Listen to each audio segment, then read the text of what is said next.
gonna call you Ditters because I like the way that sounds. So that last comment is entered to get some anger going. He wants to start getting closer to level 3 as soon as possible.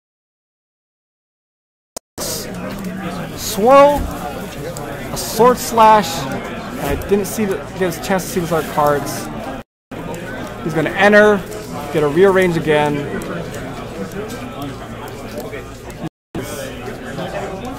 Another dig. Kind of nice to lead off with. He can lead off again, but he's gonna go with sword slash. I like.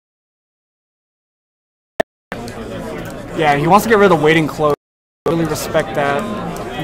Get rid of his weighted clothing. Get rid of flinch. Overtime. Confrontation.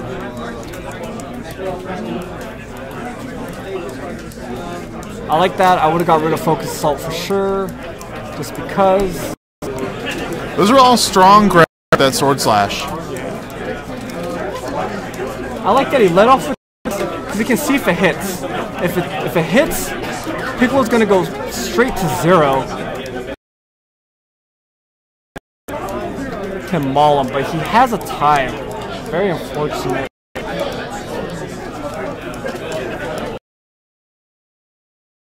He's gonna rejuve the time, so he can. No, he's not gonna rejuve the time. Does he only have? Maybe he only has enough stages to only do crushing beam power. Usually for me when I play, I usually like to rejuve the time, get it safely back into the deck.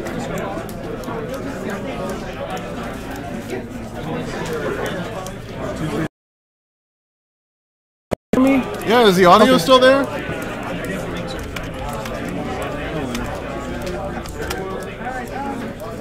Sorry, I'm not commentating right now, just seeing if you guys can hear me. Oh yeah, it seems like we're good. Okay. Sorry, I was missing what was happening there.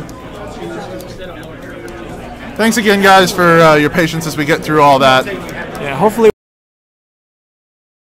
in these upcoming Swiss rounds. So that combat, he just used it to sort. That last combat, used it just to sword slash. Anger though, so he's still stuck on Trunks level 1, which is fortunately not that great. It's probably his weakest level. Looks like he's playing ball 7. I'm curious or something like a, because getting those double balls exposed like that, he has to have some.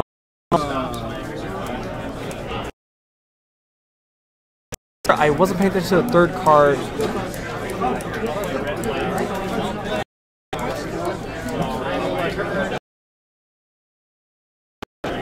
And again, he's not using dice. So I can tell how many stages he has. It kind of matters in this matchup. So it's a really good passive draw from him.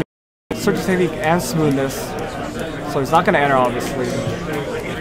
And he already knows what Cody has on top, 7. So Cody's, I don't know if he's gonna enter here. He's probably not. What he's gonna keep? Time, right? It's just time is too good for him not to keep.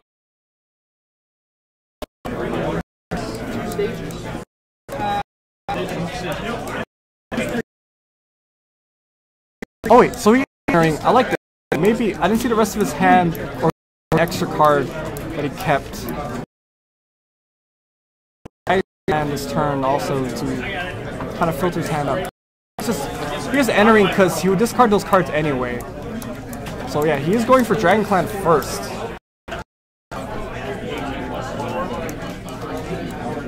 Okay, so which ball?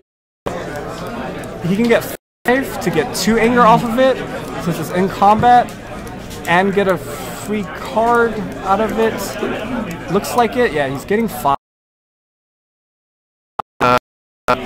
It's also going to push him up to full, which is great because Ditters is he's a mixed deck, but he's physical based to a certain extent. He's going to go to full. 2 anger off of this, and once again he's anger sword, so I can't tell what actually anger he's at if he's just at 2-0 or 3. Looks like it's 3.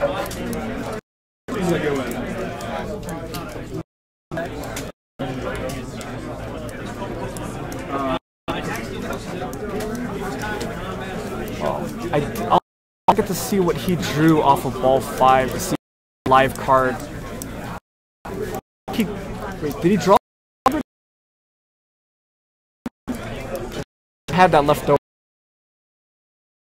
Anger sword. I'm gonna go ahead and use the hybrid already because the cards in this card to rejuve, which actually can be a problem for Namekian. It's up to 2 now, so even if Ditters has a or captured ball, he can get back with pick. So this is interesting. He uses his time. I don't know how I feel about it. Like, I don't know how to feel about it at all. I kind of would have sat on that matchup. Their timeout because they have it. You don't need to use it unless you're absolutely defenseless in combat. Going, it's going to cost you. The other difference too is when, depending on if they're doing an attack that can crit, I'll go and get back here. You just pile. So dig is blocked by. Gets the anger off of.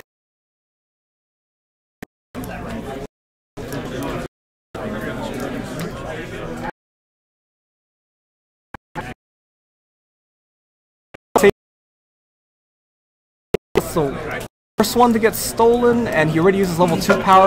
Just capture crit. But I guess he's scared of and his like growth is a very powerful card. But as you can see right now in this Piccolo deck, it's sitting out there, right? Because he probably wants to get to level 3 to get the 2 of it. So it kind of just stays out there to be removed. Luckily, he's playing like they have I don't want to say, but it's just a costly premium. So when you kind of slot it because you kind of feel bad playing some of the black available to come from your hand. So I like the technique gets rid of defense. So I wonder if that I couldn't tell if that's all his hybrid defense is one back in when. Yes, it's like flying knees. I wonder if he's gonna raw name with those flying knees and maybe get some hype going. And he is. The only good news about this flying knee right here is since Cody already wasted his Piccolo power, he can't mess with the top. So this flying knee, even though it misses, Ditters knows this flying knee. The 4 is gonna stay on top. Of course, Cody has a way to shuffle his deck.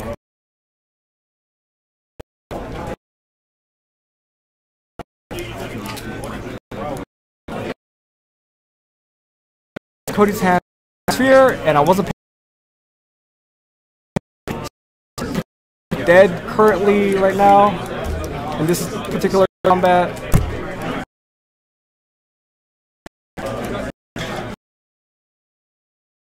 A more combat-oriented black. Don't know how searching for that would be more apparent in lower control decks. I'm just getting in. It looks like there's a red deck that pushed a off a streak lately. Okay. And yeah, I'm guessing he had a shoulder grab turn, right? Because that's crazy happened. So that was pretty cool. High and gonna hit for 4. He can endurance. Like at the same time, this is really nice. Discard power, rejuvenate effects, but it's like this. He's gonna get anger. He needs to raise his anger one. He's doing it all the orders. Get a free cross. Hopefully, it raises anger. It's super. DA's use anger. Yeah, well, I don't. It might. Go ahead. A counter. He's seen enough. Double flying knee.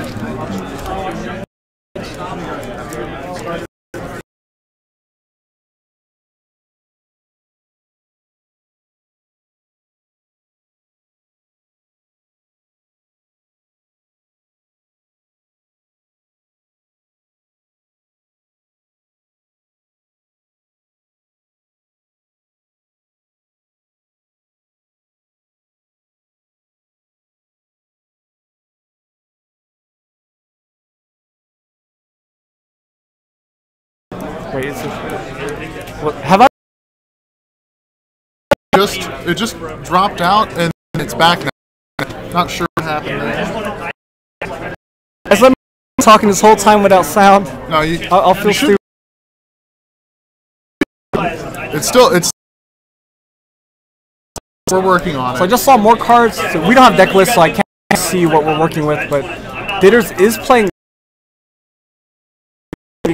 of the anger, the sword stand. Unfortunately, never dig Piccolo. I think it's still good just to turn off turns. Doing 7-1, which is very underrated. We saw a little bit. It's just a good value card. Obviously, Ginyu is good at using because he pulls up into like an attack power. Proven to be.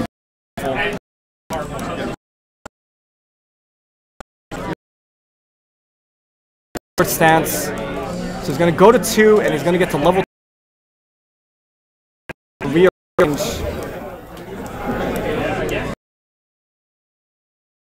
He had a 7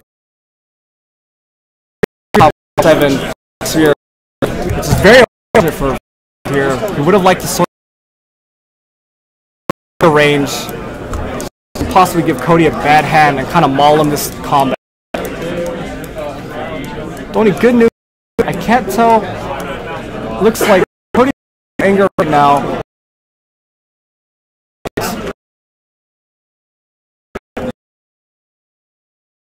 A lot. I like this a lot. A reflect for his double strike. Shuffle back 5 so he can crit and take the ball 2. This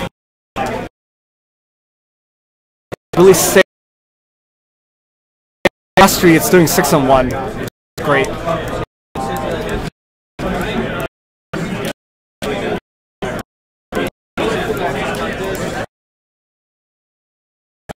From the so with the crit effect, he killed the Kami, so he's gonna get the ball first for seeing if he wants to block again. He needs to mill a card for Namekian.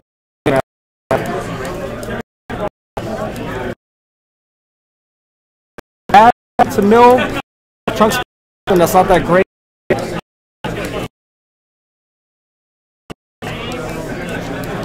Did he mill?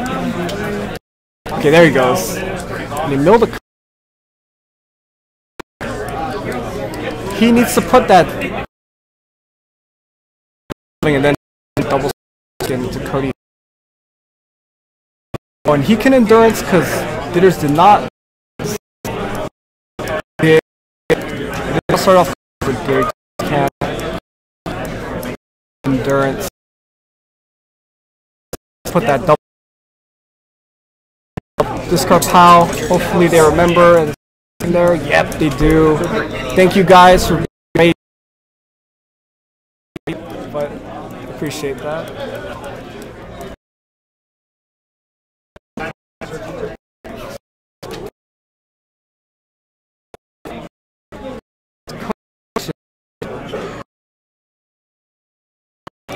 I don't.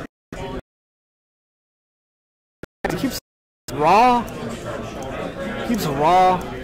mastery with Piccolo with non-style attacks. Not to the figure. Back into the deck. Isn't that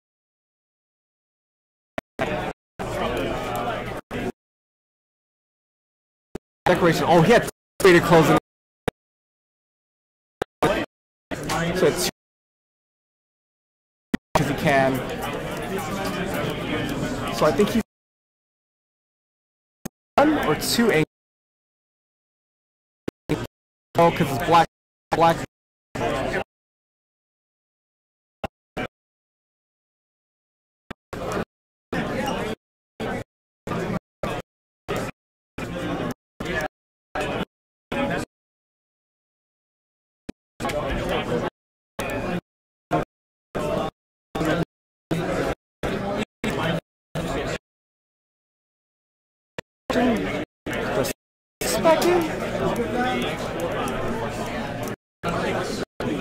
Curious about this play, if it's -2 modifier and he doesn't think that kind of safe, kind of safe to steal a Dragon Ball because you know he already wasted his level 2 power raw. But so like here we go, he's fighting levels up. He's leveling up with the dash. So I'm wondering if Cody has any other deck that aren't just Kami, because he gets a free. You can think of it as a free life if he has an ally out, because he's gonna get an ally out of his deck.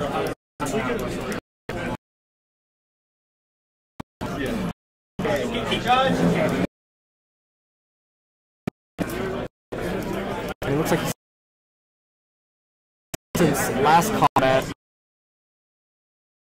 and I guess for better combat.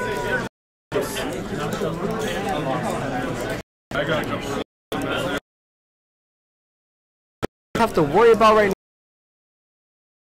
Kind of thin. Out against, which would be really fortunate.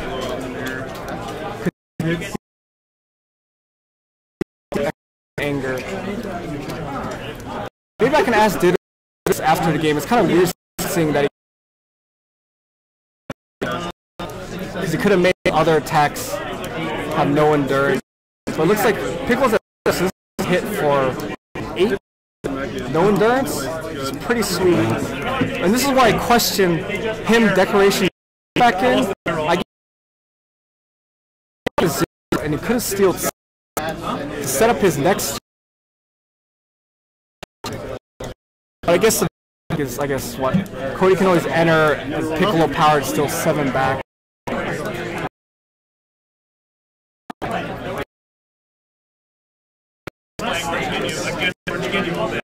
I wish I knew Anger Cody was at to know how close he is to getting the tutor part off.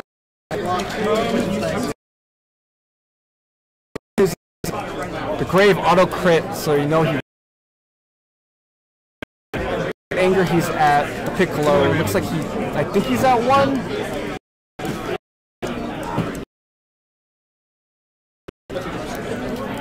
So he was. He's probably not gonna because he's 3 above. He doesn't enter versus Trunks. I didn't pay attention to the drooped. I guess we'll see. Not unless for some Bitter, I don't think he would walk into that combo. And he has a foreshadowing. A mix to run foreshadowing just because it has so much, and his sword slash helps set up from foreshadowing, so I really like that.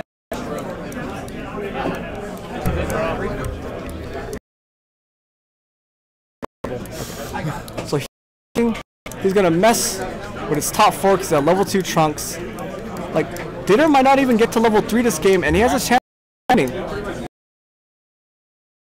People, he does attack powers are powers that immediately like affect damage. Something like Pickle level 2, but people underestimate how powerful rearranging someone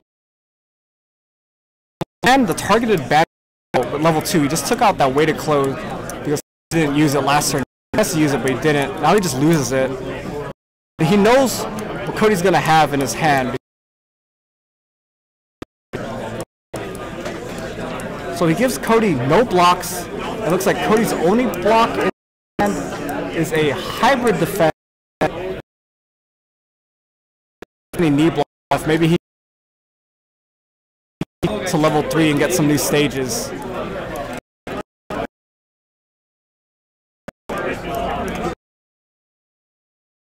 This is the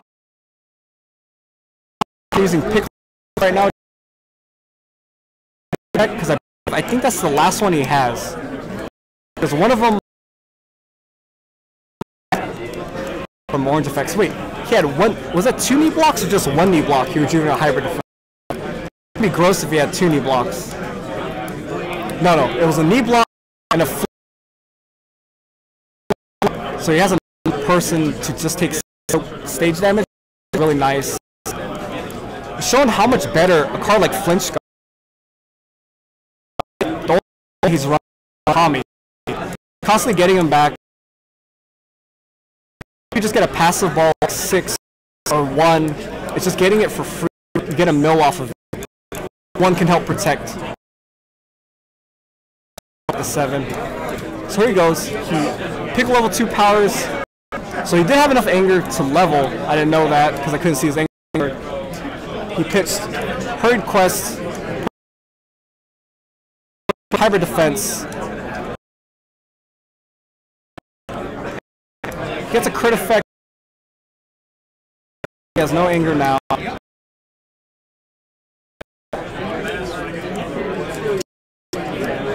And even though Piccolo's on level, a great chance of winning this game. Like, if you can catch him in a combat with just a level 2 power,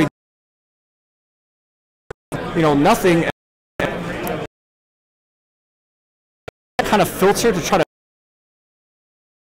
jitters can give him. So I don't know. I think things are looking up right now. From what I've seen, it looks like a controlling build of Piccolo. So it looks like his level 3 it doesn't look like be aggressive with onslaught or not, but I did not. So it looks like he's going to here. I think it's going to hit. I think that's the only one that's missing here. Usually doesn't play bills outside.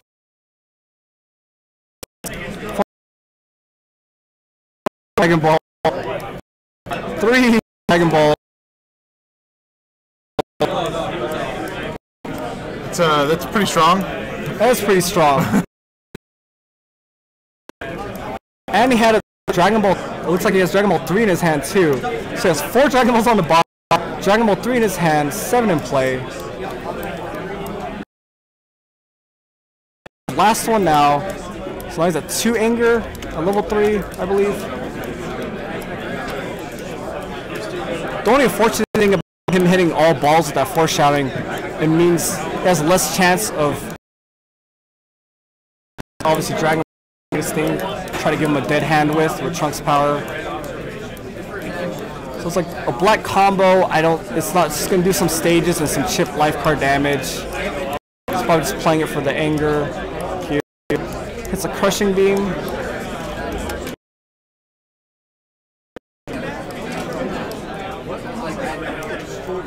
He's playing a very interesting list. I see he has Palm Shatter. I really like we've seen a lot of the more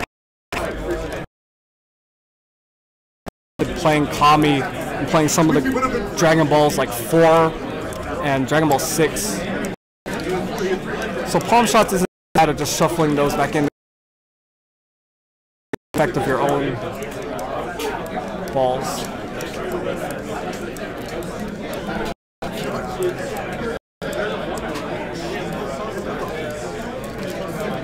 So it's getting kind of close. I didn't get to count how many cards he actually had. We know 4 of them are balls, or 1, 2, 4, at least 5 cards are balls. For a Focus Assault, it's going to get boosted by Piccolo, which is always nice.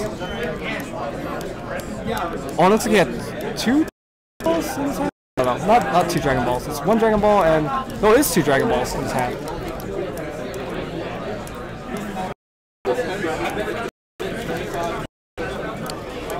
He has a knee block. So he's just going to go ahead and play the 3 here. He's going to go to 3 anger from... He draws into 2 more balls. I'm curious if he's going to just keep them. Just mill bidders more, because I get a good chance to look up his life deck to see roughly how much. Let's probably take the balls, right? Mill off of Knowledge Mastery.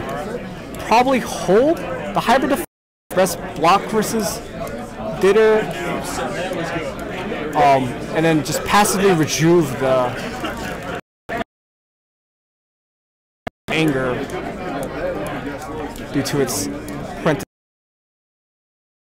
I think if ball 1 for sure, because by playing that, it protects him from stealing like ball 7 or something like 3 that might give him draw power. So I think he should keep ball 1 for sure. That's relatively safe, and it protects your other Dragon Balls, which he really needs right now. But it looks like he forgoes that. He's gonna put both Dragon Balls on the bottom. No, he put 1 Dragon Ball. Wait, why did he raise his anger 1? He raised his anger 1. He wasn't supposed. He shouldn't have. He wasn't supposed to get an anger off of that with Dragon Ball 3, unless I missaw that. But if you put the, so I'm trying to look at his hand. He has flinch. What is that? Focus Assault, or is that Hurry Quest or Focus Assault? I can't tell with the foil because of the pattern. He did.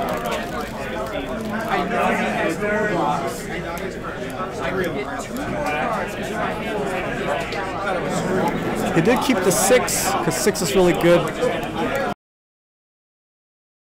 Oh yeah, you're right. Dragon Ball 3 does give anger, so even so, it looks like he did put on the bottom though. So he can't flinch obviously because he's at level 3.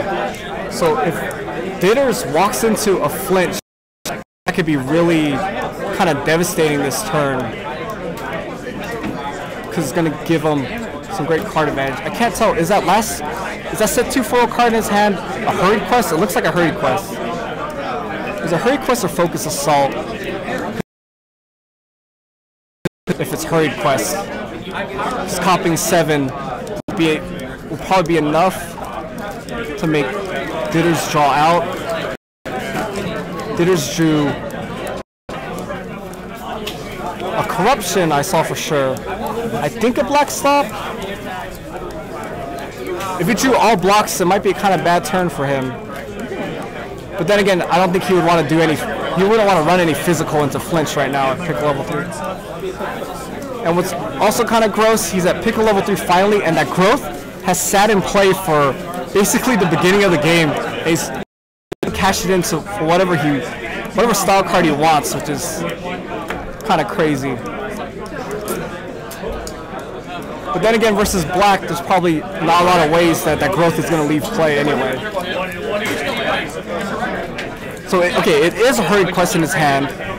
So he's probably going to try to finish him off this turn, just through mill. He grows. He's not going to do the tutor part, because I don't think he has anything left besides blocks to get. So he's just going to grow. Kind of nice. So he goes, he's going to Mastery Corruption. Ditter's last card is a Finger Block. He's probably not going to do anything here. So he gets a corruption. He hits a ball. But I think Didderson is in position to just get milled out by Hurry Quest and Ball 7 are just playing the Dragon Balls. And right here, we're going to see it. He's obviously going to copy 7, pretty sure. Copy 7th power. And maybe when he mills here, we can see how many cards Didders has left.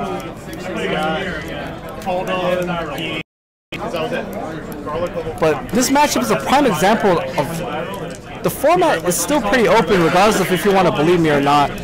You have a quote-unquote tier deck playing against what people would not consider top tier, and he's still hanging in, and he had multiple chances where he could have either ended the game or put him in a position for another combat. The resilience of Namekian and just the power of the rejuvenation. He's reused that one hybrid defense he has left like multiple times. So it looks like he put on top Flinch again, which is obviously so good on level 3. Hybrid defense, and I wasn't paying attention to the third card, was another Hurry Quest. Shot this game.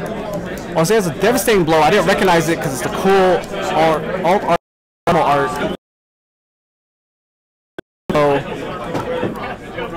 Right here, takes targeting blast, hybrid defense, and this is really gross here. He played the physical and he runs right into a flinch. Hopefully he lowered Cody's Anger 2 first before this. His Anger 2, some devastating blow.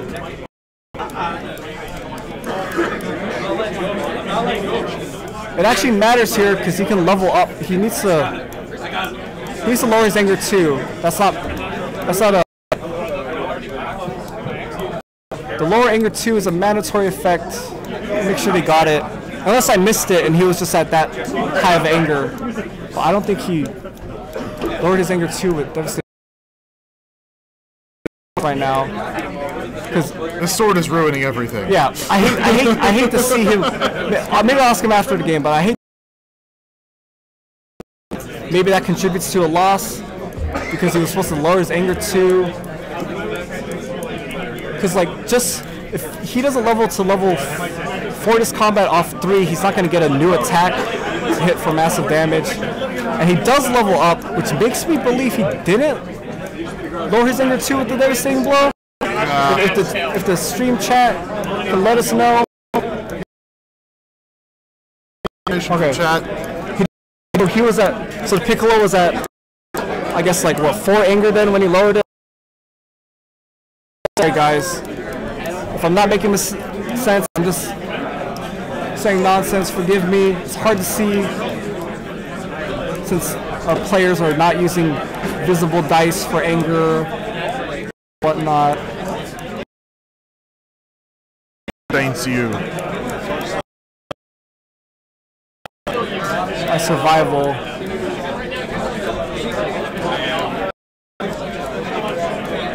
Well, yes, Namekian did win, and you can say that's because there were still points in the game that could have, you know, won the game, depending on, you know, draws of course. I think that one was much decided on the back of variance than it was on qualitatively better than the other. Both of them had the Namekian and Didier was in that game the entire time. Like, off the power level rearranging Cody hips, the idea of what's going on. The fact if he didn't have a, maybe that could have been something. Could have, I don't know. So I think he'll start at that time, so he can get sword stance to 2, anger to get to 3, to start getting card advantage. I mean, getting towards the end of that game, I think level 2 power was actually better close out the game than getting the extra card off level 3. But at that point, what it came down to is the level 2 power just allows you a bit more control and insight into what's going on. It's like we were talking about earlier. Information is the currency that you buy these games with. You don't get by without it. So that was the end of our round 3 feature, guys. Cody Hip takes it down against Didier Greenleaf. Didders, as I like to call it. Forgive me, Didier, if you watch this later. I was going to call you Didders from now on. Congratulations, you've got a new nickname. Yeah. Yep, so we'll be back in just a bit with some info on round 3, but thank you guys very much for tuning in, watching. This is Logan with Next Level Z. And this is Sean. Thanks for tuning in, guys. All right.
Yeah, we're live. Go. Hey guys, welcome.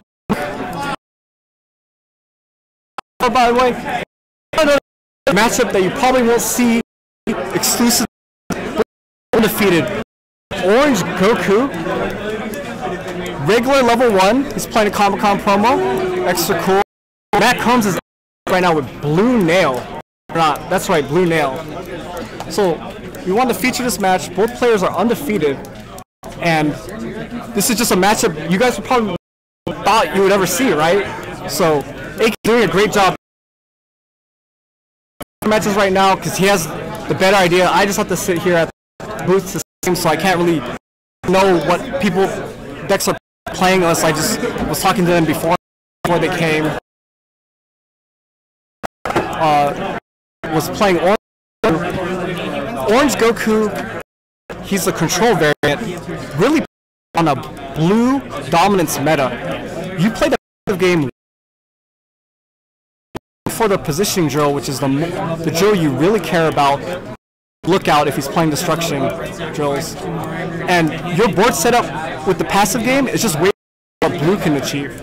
So he wins the dice roll here, which could be built a bit more so he can enter combat more earlier. So he is playing the more construction, but it's comfortable. I don't have deck lists. I assume he plays really good in this Goku because his level 3 is the best damn can do. We just don't see a lot of Goku being used at levels to level 3 to really you guys see it in action. But the action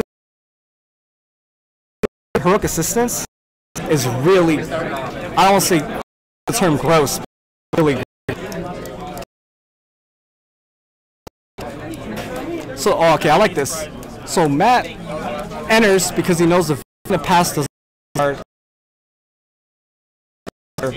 about round throw and hit 0.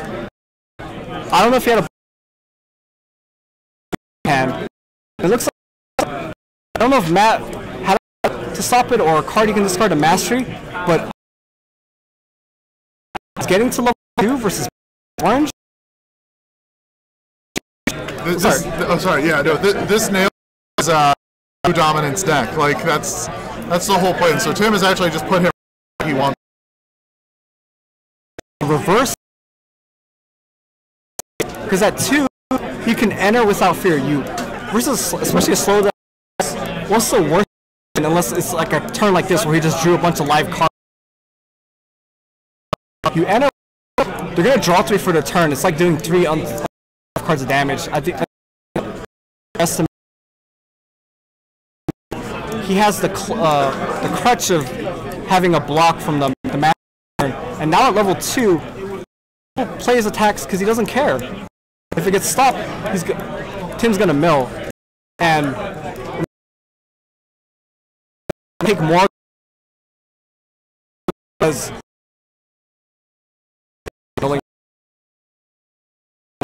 nail level 2 was specifically designed in this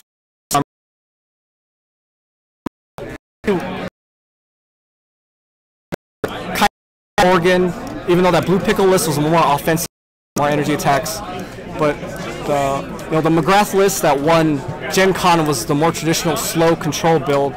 So something like Blue Nail really, because sitting at level 2 is really great. Tim drew, so his top 6 was really good. His top 6 because he actually shuffled for Crushing Beam, but he had 2 top. As a I don't think straight to 3. Now, like he there you go. He KO card possible, and here we go. If you guys don't, when tons of he played success Played well, dominated that game. DBZ back. He's kind of excited to play. He's also a player. Appreciation. No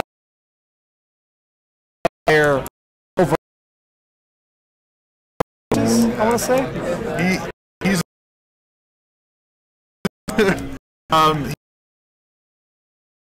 because he's getting fairly set up at present. Okay, so I like this. Stay on level more, but what's gross about Goku? It doesn't matter how much removal now that Matt has, because once he gets to 4, Goku gets pocket your opponent's deck, not your. He turns your board into removal proof, and with Matt just passing towards me, he's gonna keep playing drills. Blue dominance, too much. He's gonna rejuvenate another destruction. Like, we can see Tim win just by getting crass and just like destruction turn. So and Matt probably wants to maybe get like drill in play to feel a little bit safer. But I almost don't think drills torching drill so he can go whatever he wants, because drills from everyone have time. You have block drill. Those two cards, getting the name of the other block. Those cards are, defense shields. Defense shields weren't that great, but in this game, hard because you can think of it as being almost worth, it's worth a virtual card.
Yes.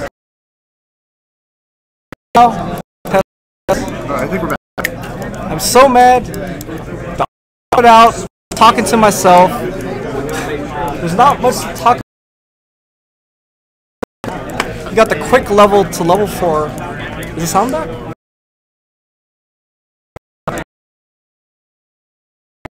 So it's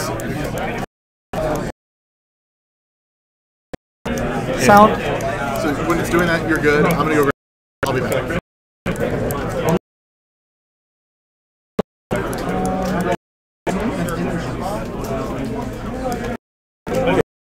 Sorry, I didn't know the whole time that I was actually taking notes here. It kind of matters, but it's gonna be a game for Matt to recover from. Tim got that orange deck, getting straight to 4. Can go for gonna get the drills everywhere, and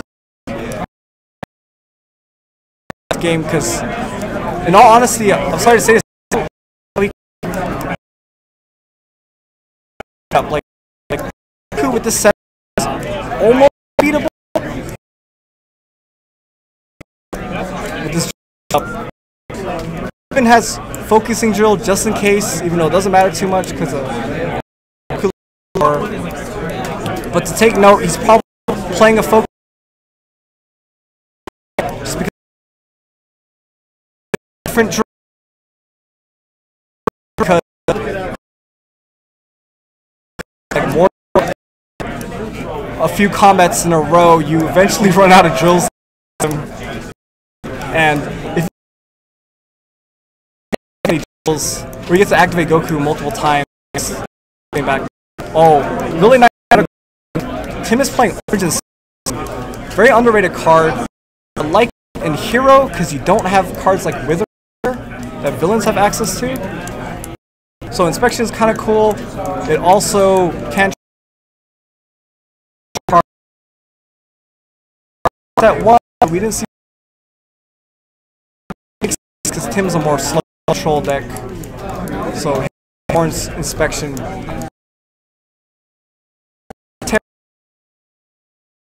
Get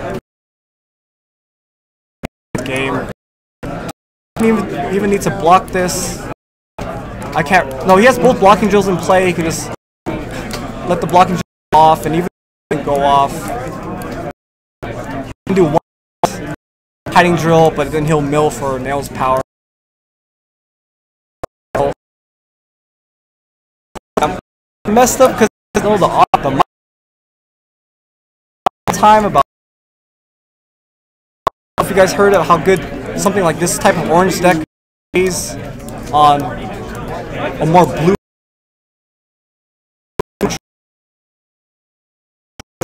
not playing control variant, how a style blue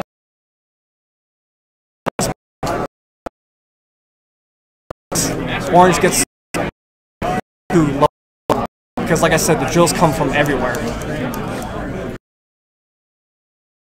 Now, he rejuved 2 options early on in the game.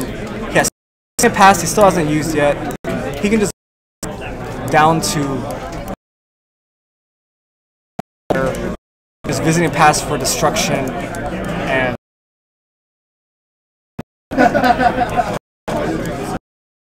not to mention drill. The only good news from Matt is Tim is gonna running out of drills eventually for the torching drill. From eventually gonna, and you can see on view orange. He's one of any playable orange drill. Also playing very great drills right now. Like look how right now, like this setup. I don't know what he can do. If only we had City in Turmoil to turn off, or maybe it feels villain empowerment during combat, guard or something. But obviously he's not villain, so he can't do it. So really, and I hate seeing an unbeatable board state that Goku level 4 Orange has put together.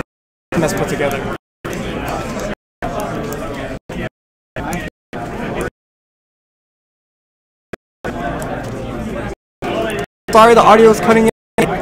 We think the problem is with this mic that we're using. We went to cut out this audio bar. Sorry. Just cut out again. No, damn it. Try to get 2 headsets, and hopefully it's the mic that's cutting out the streaming or whatever program this is for the audio, and hopefully when it's the headsets rambling on more. Wow, this audio keeps cutting off. I see the little soundbar go down. I stop talking. But like I said, sorry guys if I'm not commentating too much. I'm paying attention to look at this audio bar. Figure out why this audio keeps cutting out. Right? There's not much for me to this game because Tim has this massive setup.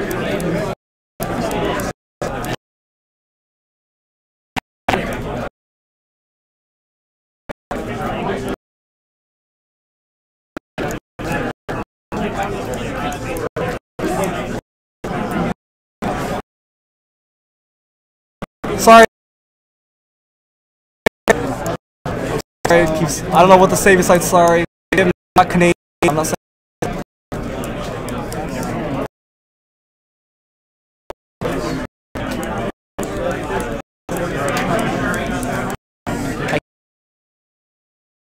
Count that, well, even if he wasn't using with images on it, I think his life deck is, and he has, I can't see. Guys, this he still has a bad commentary. He probably has a decent amount left, but it doesn't.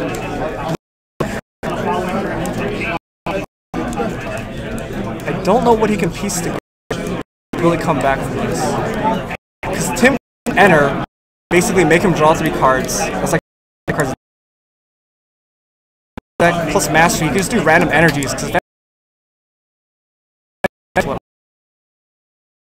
it looks like he has destruction in his hand, so this destruction is gonna hurt. It looks like Matt does not here in his hand. Like 60 card list. So this destruction. I think this for destruction. I don't see the destruction in his probably enter to do that because he relatively. He's gonna just go for destruction anyway. It's not like it's banished after use anyway. Hard to see he's doing so many drills out, so at least he's to kind of show if the drill is used or not. I encourage anyone else to just do that to kind of avoid the he says, she says.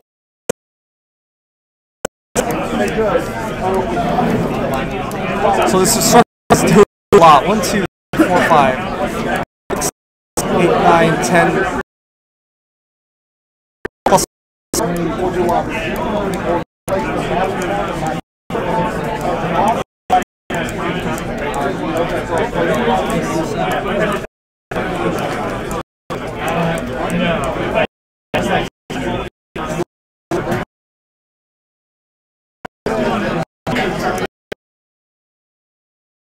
Logan's gone. Okay, ask beforehand, like before we do commentary for. We're streaming, so we better know what's in that deck to kind of better, maybe what that matchup might be like. Being a deck list to commentate for, and you know I respect that. I was just hoping we can get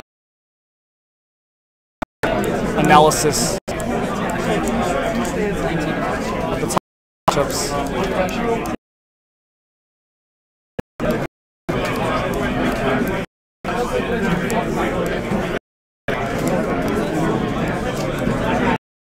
I can pretty much Tim is not running Kamehameha in his list, so I'm sorry if you're a fan.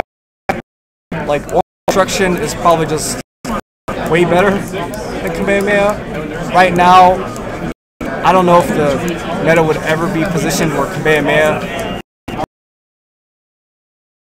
want for the most part. With no back, I just rid of my if I want to. Enter uses last visiting to pass back destruction again.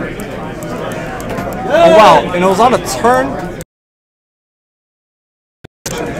So at least he can take this away. And, oh, that's kind of gross. Confrontation, time. The time doesn't blocking drills. He's gonna take the destruction.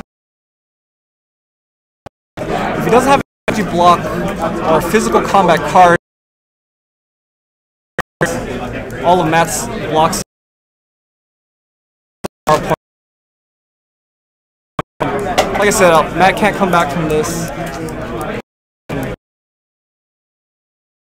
I feel bad for him.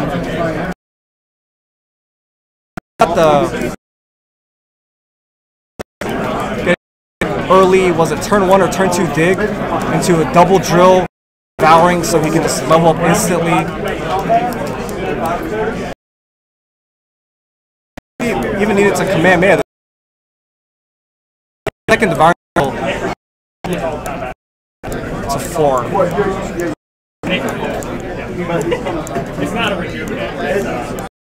Oh, he is running command man? Yeah, you still does. So confrontation card.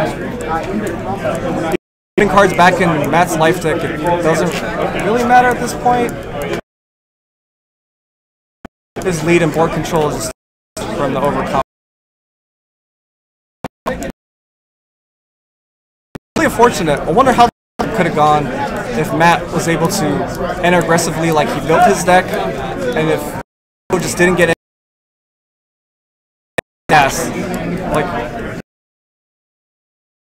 the dead hands of just drills, combination of being on the lower level Goku stages like so on level 1, maybe get him the stage locked, but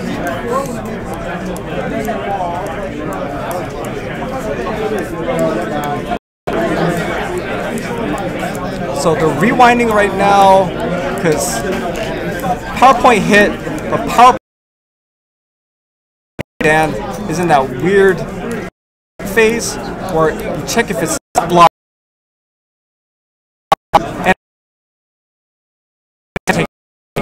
So at this point, he's going to take endurance, the highest endurance card he has there, and then now he's going to take damage from PowerPoint. PowerPoint something gross like 8, 9. There's counting right now, 9. He even has phasing drill out, but you don't even need it right now because you just don't care about drills in your position.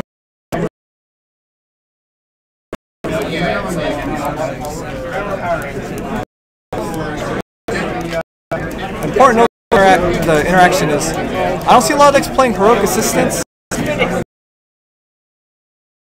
Assistance kind of fell off people's deck lists outside of set 2, like when set 3 came out, because during set 3 it's a lot hard to fit everything you want in the deck. Tim's orange Goku deck really showcases how good Assistance is. He has combos with like level 3 Goku and Heroic Assistance, and you also see he has a possession drill Assistance, which can just set up really gross turns of reusing something really good.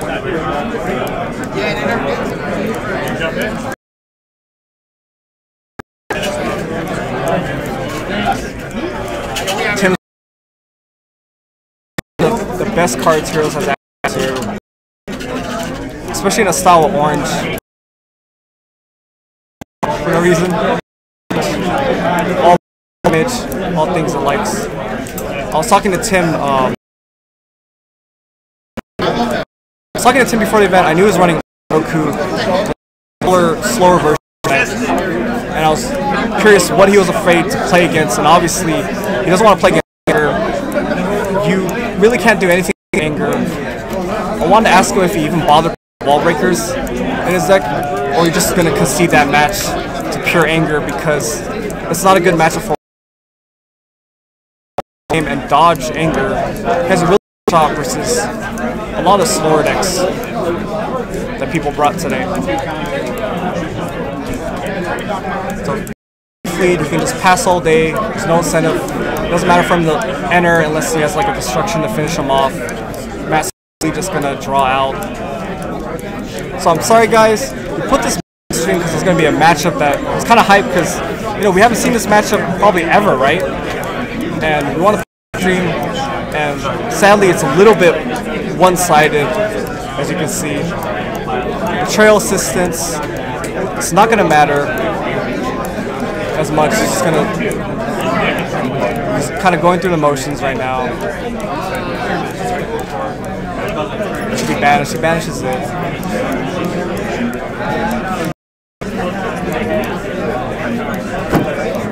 And he's running because he's Orange's drill setup. You can kind of afford to run spheres more than some of the other styles. Just like how you see deck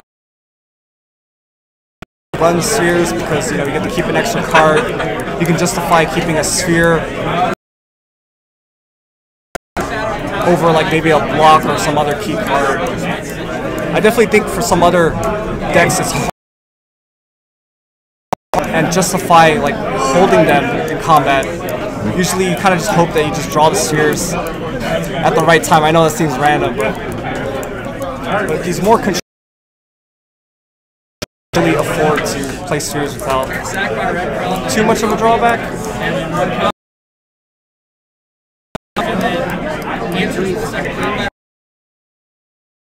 But he's probably the only deck that's going to get that many things out in play.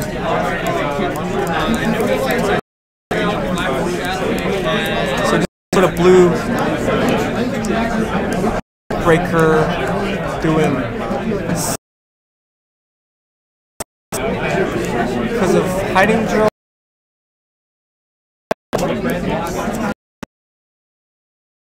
Matter at this point.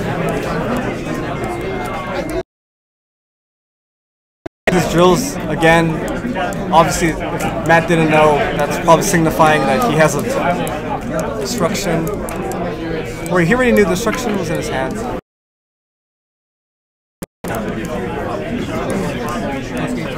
Head doesn't really matter as much. I guess he's just gonna time anyway. He would mill for mill for nail level 2.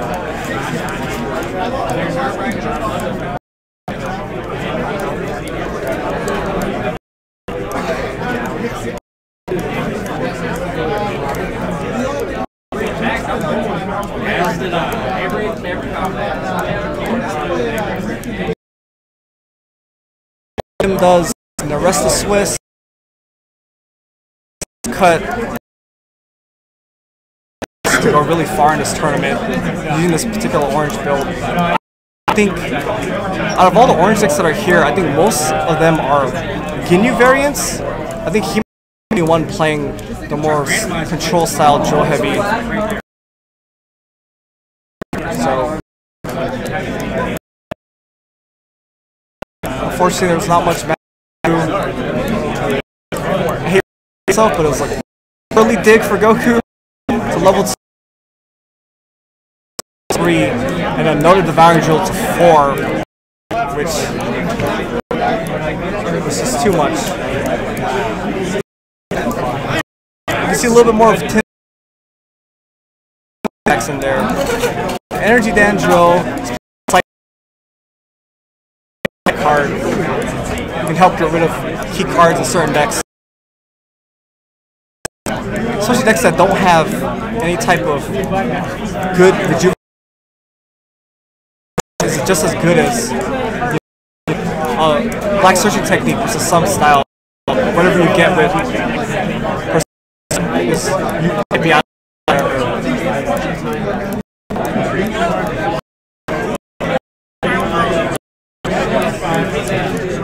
Well, Tim had controlled the game. Yeah, he could have just entered more aggressively and finished. Tim hold to really risk anything.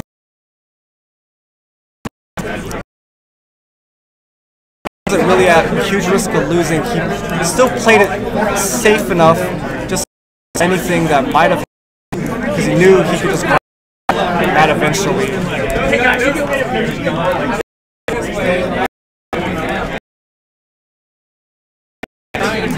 We're gonna break and we'll see those headsets so we can get this audio that keeps cutting off fixed.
Audio.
And at this point, you know, what we're looking for, and thanks for tuning in. This is Logan with Next Level Z.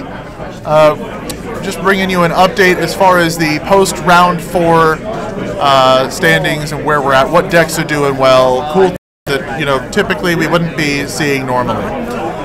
We all expected going into the weekend to see a lot of Ginyu and a lot of Piccolo and whatnot. What I can say is that ultimately we've seen some Ginyu doing well, but we've also seen a lot of different decks performing. We've seen Blue Nail in our last feature playing against an Orange Goku, which was a crazy match. It was not one that we expected. So we're seeing some interesting strategies, I guess, that really capitalize on the slow game that a Blue Piccolo deck is trying to play. So really trying to move forward from there. At present, we're still waiting on an update as far as pairings for round 5, but we'll be sure to bring it back with a feature match in just a bit. Again, this is Logan with Next Level Z, and we'll be back in just a moment after these brief messages.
All right, and we're back. It is Chad Pennell versus Chris Bellinger. Sorry we're names, guys. I didn't know I was going to be on stream pronouncing. Okay, I'll take that hit for both of us. So, like a normal big matchup, which is Krillin, we are featuring the red Krillin right now, and I believe he's 4-0, right? Yeah, both Krillin and the Orange They're Ginyu. both 4-0. And you guys know how explosive red Krillin is. From one shoulder grab turn. So far, I like what I see too. Red Krillin is using more kind of prevent the damage modifier setups, which is also great. And the only thing he has to worry about is Nappa. In red, he has a natural affinity of multiple crit effects. So the only thing I don't see being a problem is outside of Krillin leveling up, he has no way to trigger level 1 power. It'd be kind of annoying. You can't just crit an ally off of her.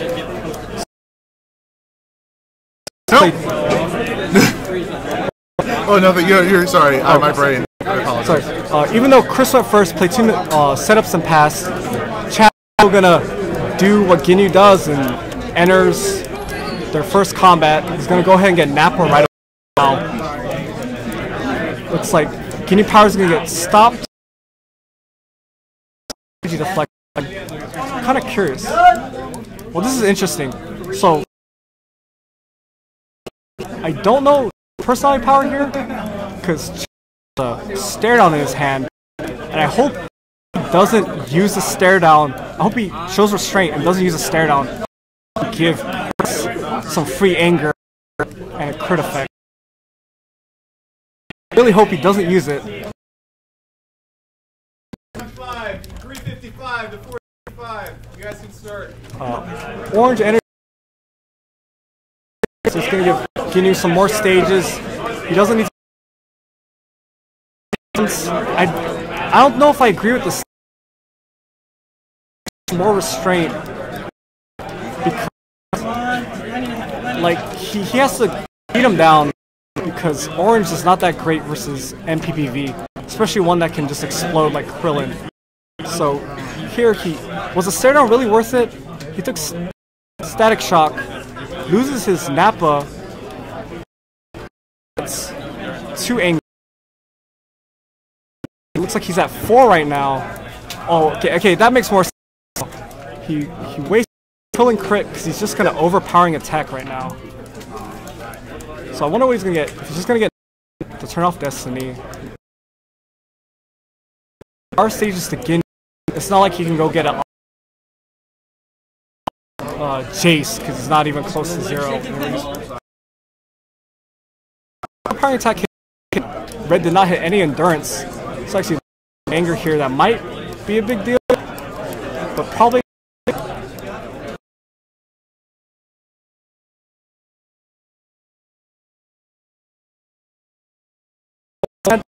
What is the last card?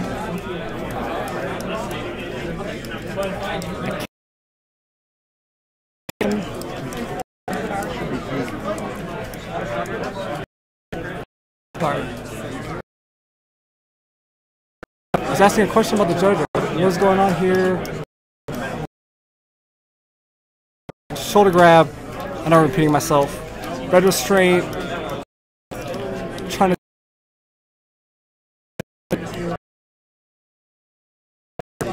Oh, it's put that in there. Red restriction is really good versus the black and even some of the blue.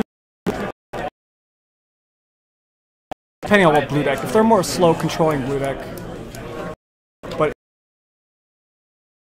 it basically shuts off their board. They can't master. Red is pretty good against black. Even just shutting off their mastery is nice. Keep an extra card. So red restraints here. I mean, red restrictions. He's gonna discard the red for value. The red do anything currently. I don't know. I'd like to see him hold this phase, because if he this turn anyway, he'll get a draw and pitch from Red Mastery, and he can get the value town from Red Restraint. Anyway, Red Restriction is a little bit premature setup. Not doing anything with his hand. I mean, it doesn't matter, because when he levels up, he's probably just going to pitch the Red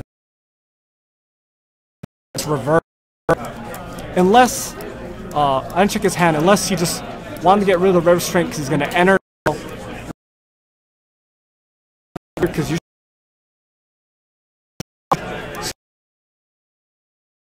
up, you know, the Red Mastery is going to effect. You're going to get another free 2 anger. But I think, did he have a shoulder grab in his hand this turn? Because this can be a gross turn. If he pitching the Red Restraint, like pitching the setup, because he could have let off with shoulder grab and then level 1, level up to level 2 power. But if he doesn't have a shoulder grab, then obviously that doesn't matter. So with power, right? Krillin power. Chad just takes it because it's in red. You can take an energy for 4. It usually doesn't matter because it's not in the danger of critting. So it looks like he's gonna Ginyu power. As always, it's a great thing to lead off with because it doesn't. You're not gonna use up a card in the hand. I'm curious to see what he gets. I wonder if he's gonna go aggressive with the ally, like an attacking ally like Jace, or if he's just gonna get Birder, or maybe even Frieza. But you got Birder here. I like Birder because if you can stall Krillin on a level, then Birder just is going to add so much extra damage to help you kind of beat down, because you need to beat down Krillin. But what is going on here? Oh, he's okay. He's taking the damage from Ginyu's power. He gets endurance, so he's not going to lose the anger from the crit. But God, if that shoulder grab in his turn, I wish he really sequenced it better and started off with shoulder grab. Unless he was afraid of losing, I can't tell how many stages Krillin is at. He might have been scared of losing, taking damage, stage damage where he couldn't activate power after a shoulder grab. But I really wish he shoulder grabbed first. But we're just maybe. All right, we're trying a new sound solution here. Hello. Is this on? I don't see the bar moving. Yeah, I think. Is it on? Is it? You got good sound there? Hello. Oh, is it this bar? Hey guys, sorry. Sorry. I know I'm saying sorry a lot. I don't know what else to say in this situation. We just switched to headsets or a different headset. Maybe you guys can hear this better. Maybe I can do better commentary without having to hear the background noise too. But he did end up having a shoulder grab. I don't know if the stream agrees with me or not. I kind of wish he led off with the shoulder grab first, play a little greedy, so he can try to get the extra damage and anger from level 1 power giving an anger, you know, and his level 2 power is going to give an anger as well. And he had the floating effect of Krillin level 1 giving him a 2 anger off of the Red Mastery draw and pitch. So I kind of wish he was a little bit more patient on that end of it. But also, I don't know how many stages he was at level 1. I wasn't paying attention, and the dice, it's a dark color numbered dice, so I can't see. Maybe he was in jeopardy of maybe just not having enough stages to perform the attack. But we'll see if it ends up mattering. Because all the extra anger you can get on a shoulder grab turn is amazing with Krillin. That's how you get the big boost jump, because you're going to get anger off each personality power because they're attacks. Someone just said now the sound's gone? Hello? Hey guys. Okay. Sorry, I don't know if the stream chat is delayed. I'm sorry, I'm trying to look over. So, what is this? It looks like he gets a wall breaker off on him.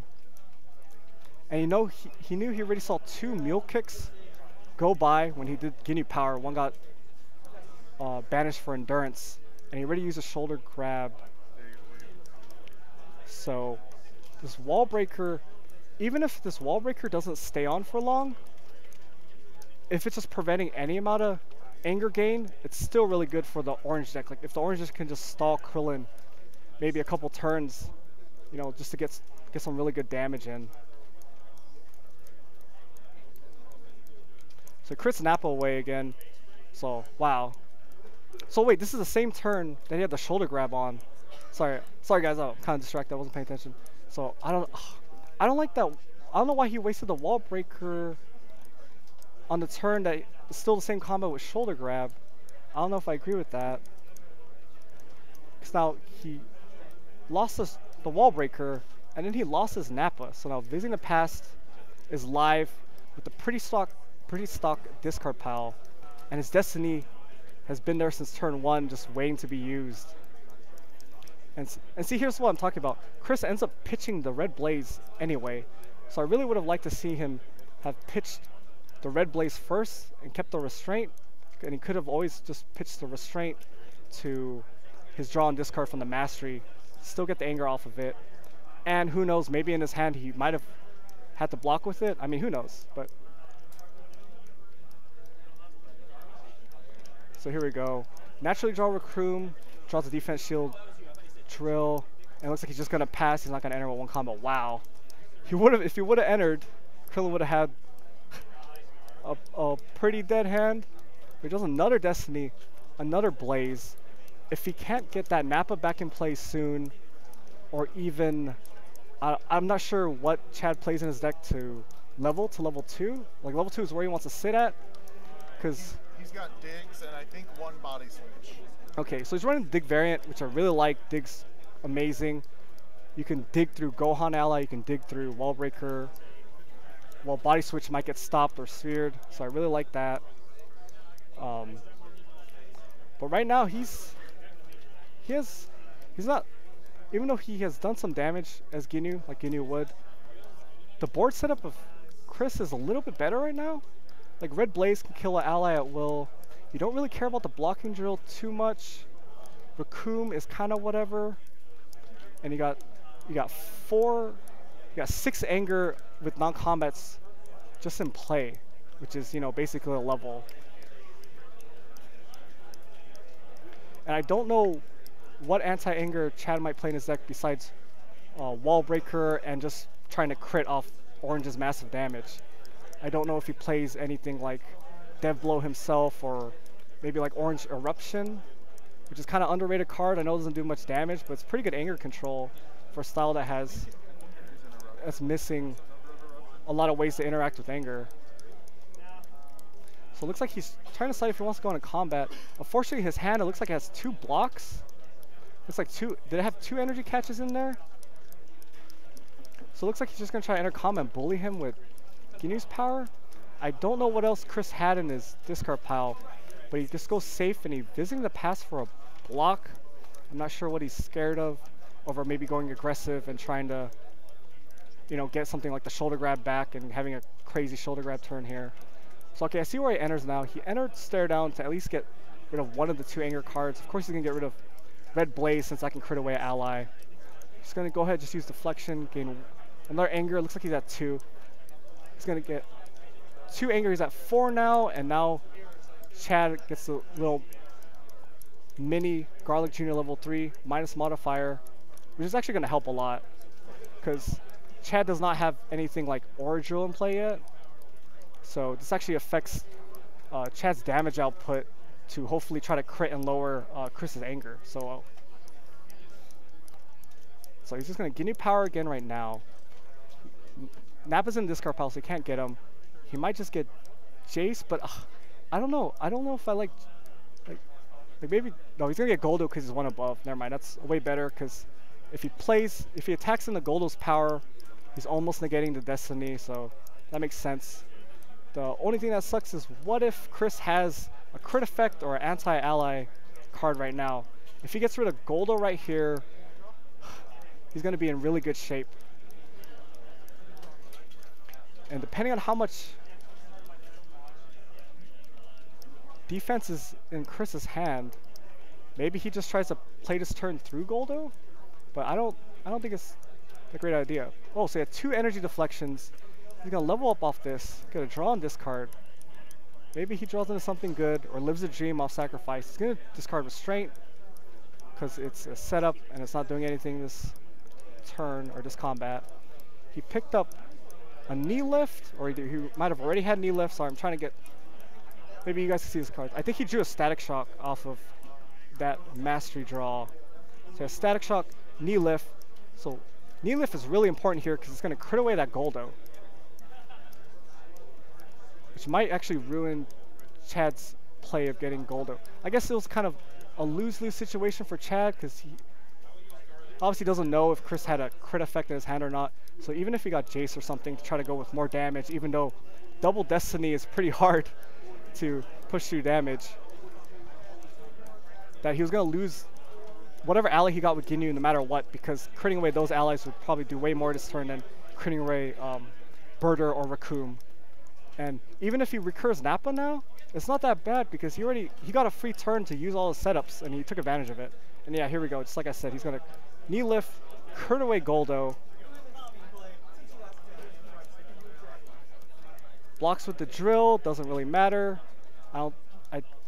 I think it was only going to do a stage anyway, because it's just stage damage. When it matters, he's just going to take it off an ally, or even Ginyu himself. Not Ginyu himself, he's going to take it off of allies, because next turn he can power up 2 to have 3 stages to do his energy attack again. So he's going to play right cross here, and oh my god. Another 2 anger card. He just goes straight to 4. I don't even think he uses level 3 power. That's how much he doesn't. Maybe he just saw that opening and he just wanted to go straight to leveling. He could have maybe got some free damage in. Yeah. Well, I mean, it's hard for Orange to stop, so I don't blame him.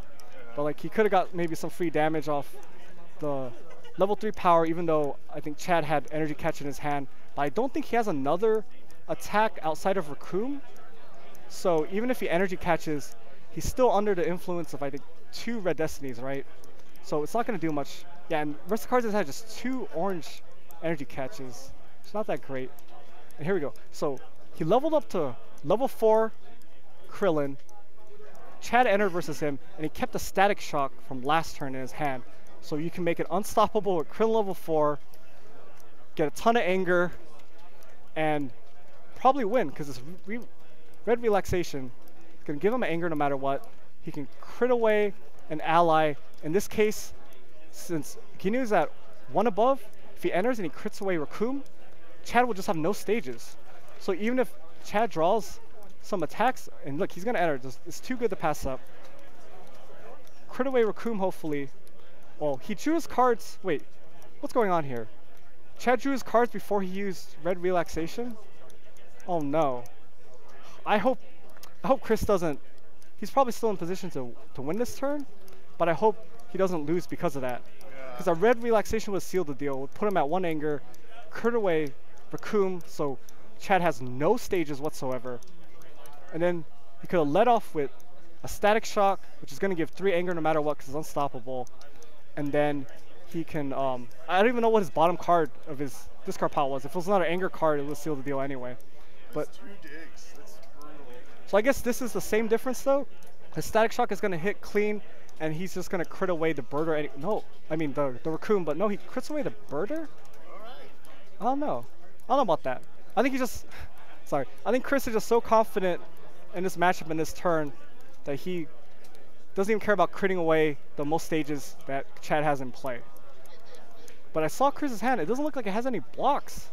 So giving him a personality to pay stages off of to possibly kind of halt his anger. Maybe he can stall a turn, but I don't know, it's rough. Well, here we go. If this hits clean and he doesn't hit endurance, wow. See, if he just crit away the Raccoon, he wouldn't even have stages to even play that Orange Rage, and his hand was probably dead. But look at this. I don't know what the last card Chris has, but this is so annoying. See this? He's at 4 anger. If he just red relaxation, this game would have been over already.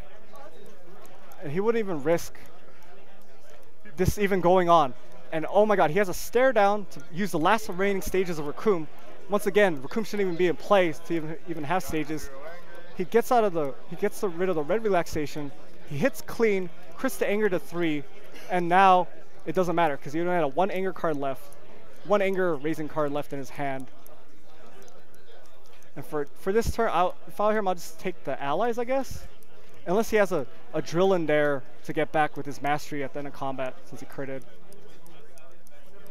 But even though Chris's line of play was, I don't agree with this combat, he's still in a prime position to win because he's ending the combat at 4 anger, and as you know, Krillin level 4 is gonna make his first style attack each turn unstoppable, and I don't think there's anything Ginyu can do even on his turn, unless he plays maybe something like Ball 2. I don't know if he plays Dynamic Ball 2.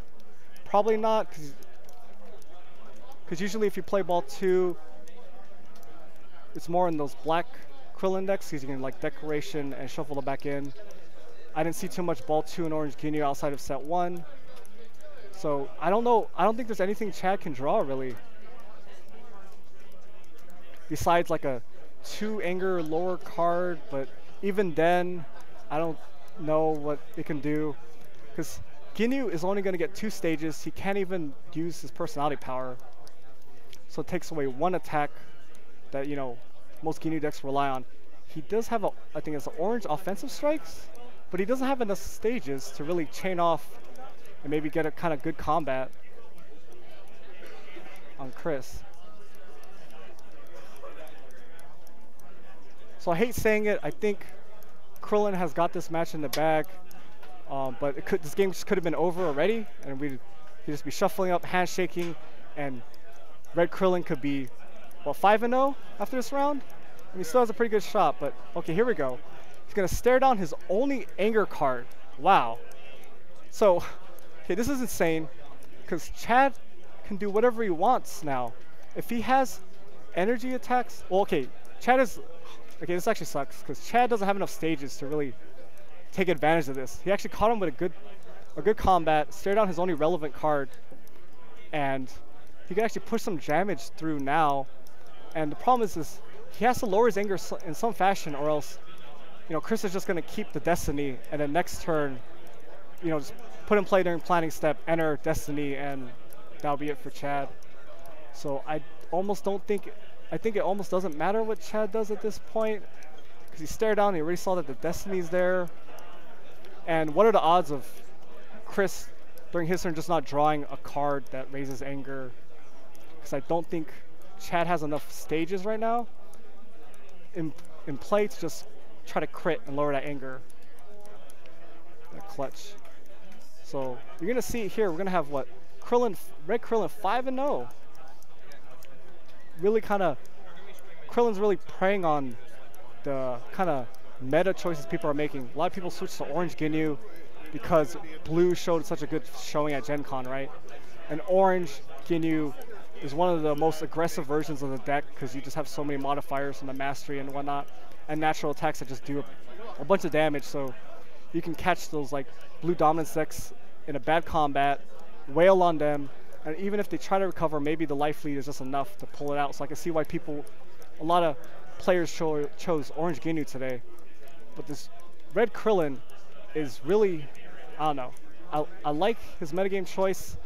You can compare Krillin to Tien, except for Tien is kind of all in. While Krillin, you can pick your spots or have an insane shoulder grab turn that almost no deck can stop. Almost no deck can stop a shoulder grab turn from Krillin. So here we go. He digs because it doesn't matter on raising Krillin, so he's gonna go level 2. Wait, he has a chance now. So I didn't know one of the cards was dig. So he digs, and he just got 10 new stages, and he's gonna get an ally out. Wait, oh no, did he not do? No, he did not do Ginyu's power yet. Is that what I'm saying? Or no, his allies got devastating bloat, so he can't even get one out. That's too bad. But here we go. This is all gonna hit clean because he digged first, but I don't think his stuff is doing enough damage to actually crit and lower his anger. That would have been kind of crazy. I don't want to say comeback. Well, actually, it could have been a comeback if he had some sort of other modifier. He could have like took Krillin or Chris to 0 anger this turn because of the dig, and make it actually a more closer game to try to win, because Chris doesn't look like he has much life deck left. And since his anger's not actually getting... Wait, wow! I didn't even notice he only had 3 cards left. Wow! That was insane. So, he wins off the orange offensive strike chain. I didn't know Chris was that low on life deck. And I hope Chris isn't kicking himself. Like, if he just used that relaxation, I guess he's pointing it out now, he would have just won the game last combat, and he actually paid for it now, too. I don't know what his bottom card is, but a bottom card would have been another card, too. Possibly another anger-raising card. And you hate to see this type of thing happen, right? He had the game in the bag. I don't know if he just truly forgot, maybe just a little overconfident, because he was at level 4 and at 4 anger.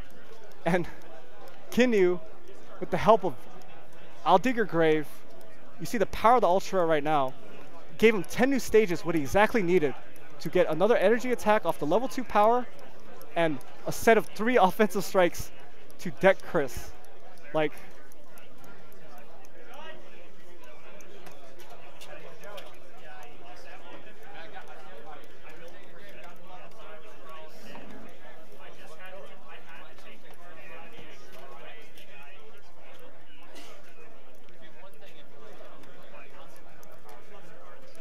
yeah, I know it sucks. I know it's easy for someone like me just to critique the players, you know, their play lines, because, you know, I'm working with perfect information or near perfect information when I see their hands. So obviously it's a lot different when you're playing without that knowledge. But I really hate to see that he had the game won, you know, multiple times, or maybe if that turn I was talking about where he sequenced pitching Red Restraint first over the setup and just trying to get greedy and getting a shoulder grab off first, so when he personality powers, he would get an extra anger off the level 2 power. Maybe that could have done the difference, because he was short 1 anger, as you saw at the end, with 4 anger. I mean, who knows? Maybe Chad did have enough stage damage to take Krillin off from using the level 2 power, so maybe in Chris's mind, the safer play is just to level up. You know what? I think he forgot to use Red Relaxation when he entered, and then... But I did kind of see that pause and hesitation, right? Because he entered combat and he knew he wanted to Red Relaxation, right? And Chad already drew his 3 from when entering combat. But I don't know if, since we don't have audio on the players, and I don't know about the judge, I don't know if Chris really missed the opportunity to relaxation, or just Chad drew his cards too fast to, you know, say, oh, it's too late for Red Relaxation. But I hate to see that type of thing happen in this game or in a match like this, especially when Swiss, we have enough players for 8 rounds. You want to go EXO as long as you can to kind of guarantee your slot in top 16. I think we had, how many players? It was 140 something players? 139 players. That's a strong showing. It's our biggest regional so far. You know, we don't count Gen Con as a quote-unquote qualifier, not a regional. So,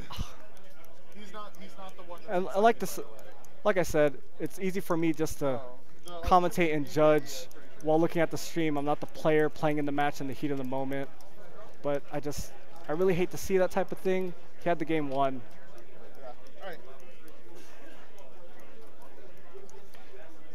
Maybe I can talk to him and see if maybe there really was a miscommunication and he really said enter combat and didn't pause to use his when enterings for relaxation. But it was pretty obvious because he played relaxation that turn, and if he was going to enter, you knew he was going to Red Relaxation because he was setting up for the win that turn.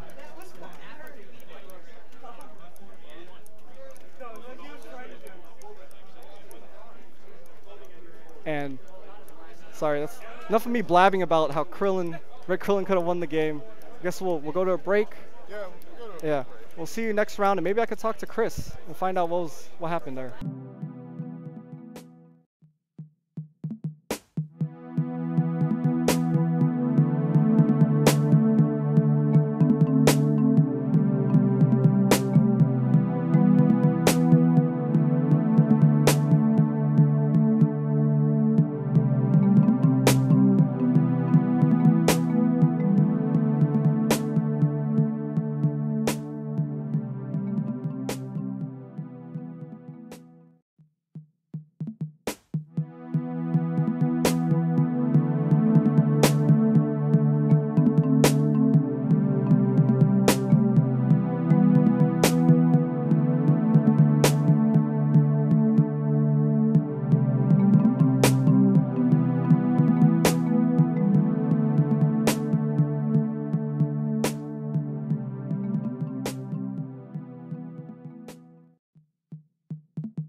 Hey guys, welcome back. Is this round 6, I believe? Round 6, yeah. Okay, we only got 2 more rounds after this for top cut. Perfect.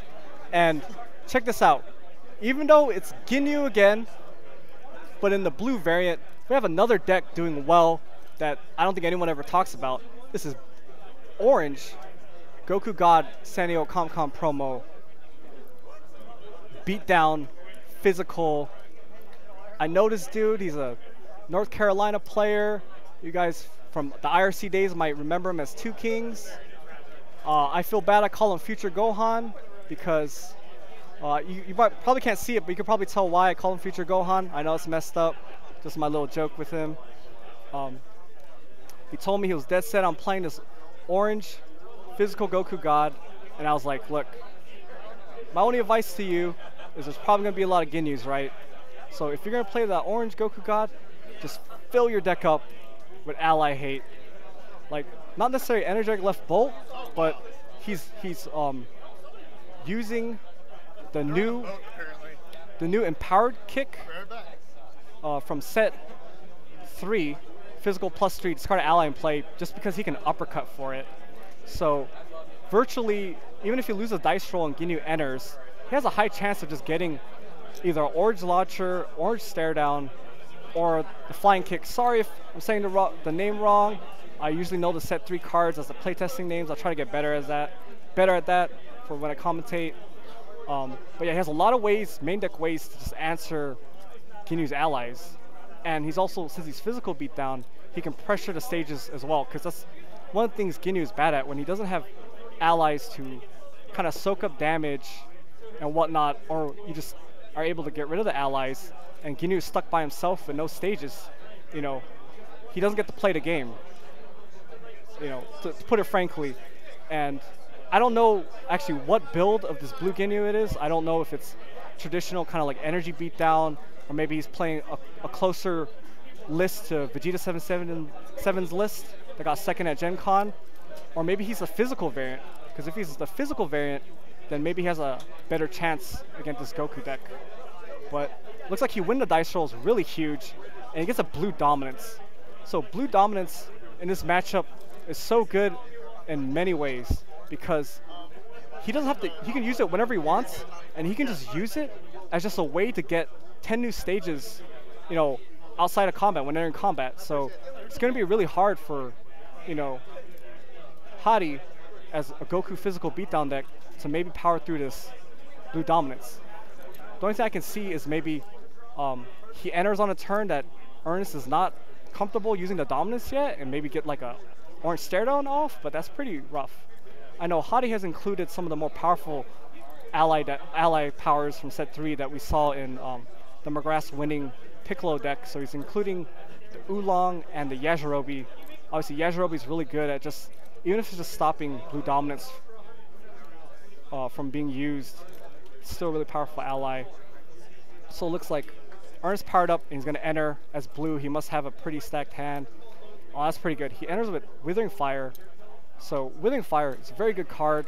I was surprised not all the Ginyu decks from Gen Con was really doubling up on the removal. This format, since it kind of slowed down a little bit at Gen Con, I mean, you know, quote unquote slowed down because of the blue decks, but I meant, you know, Ginyu's still fast and aggressive, but I meant slowed down in the form of, you know, drill presence matters a little bit more right now in the current meta. So doubling up on Withering Fire is really nice because you can get rid of maybe some problem drills. And my guess is Hadi only has enough room to maybe play only one of most of the drills. So since he's Goku God, he's probably not going to level to 4, right, to get back the drills. So, I mean, Ernest doesn't know that, but I guess he would just assume because Goku God. But once he gets rid of the drills, they're kind of gone for good in this build. So, let's see. He has a Ginyu power. I don't like him.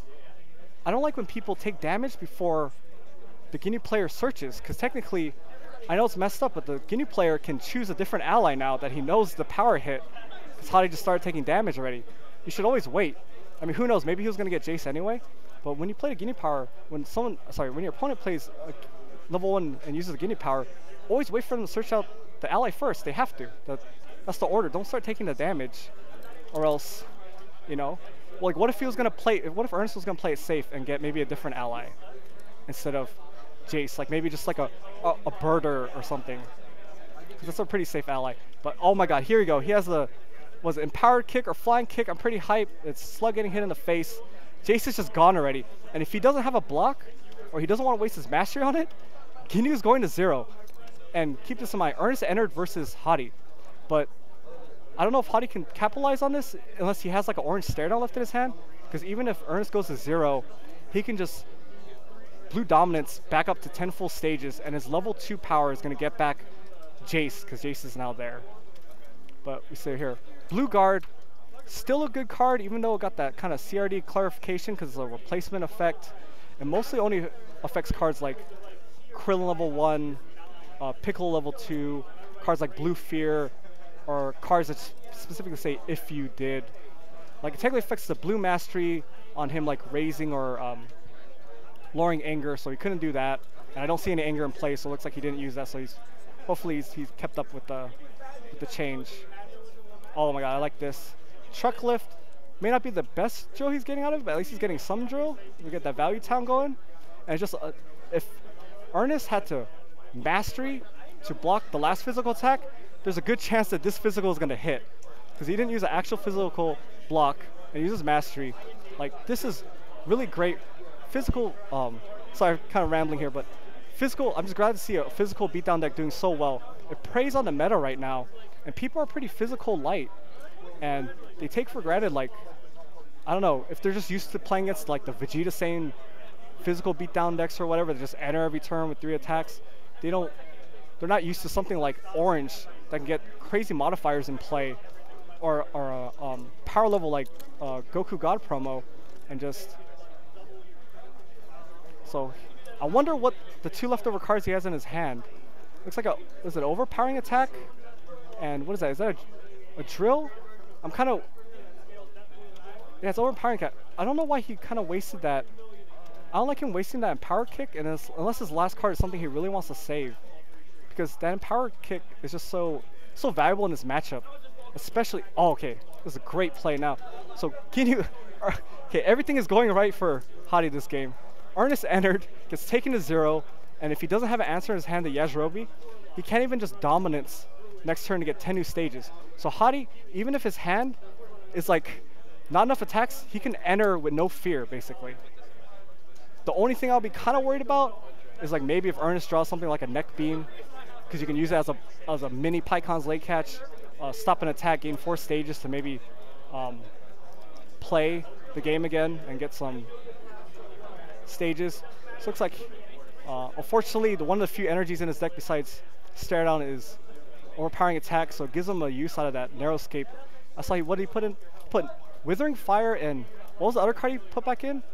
I don't know if those were his only energy combat cards, but Hadi should take note of this and really capitalize, because he knows what 2 of the cards Ernest is going to draw.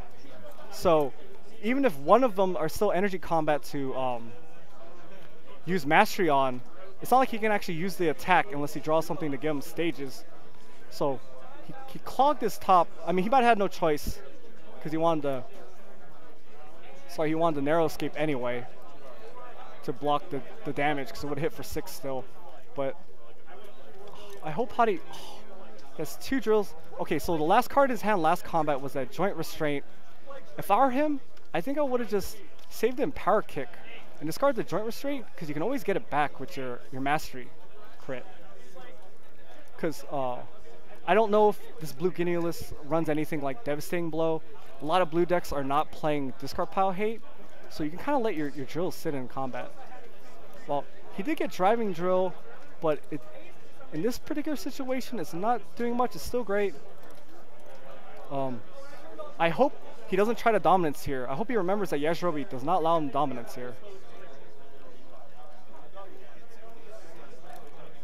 Oh, I don't know if he's deciding to declare or not. Looks like they're having a dispute. Oh, he's just showing him what he removed with Empowered Drill, I think. Okay, that's what's going on. Like you might say, it makes no difference.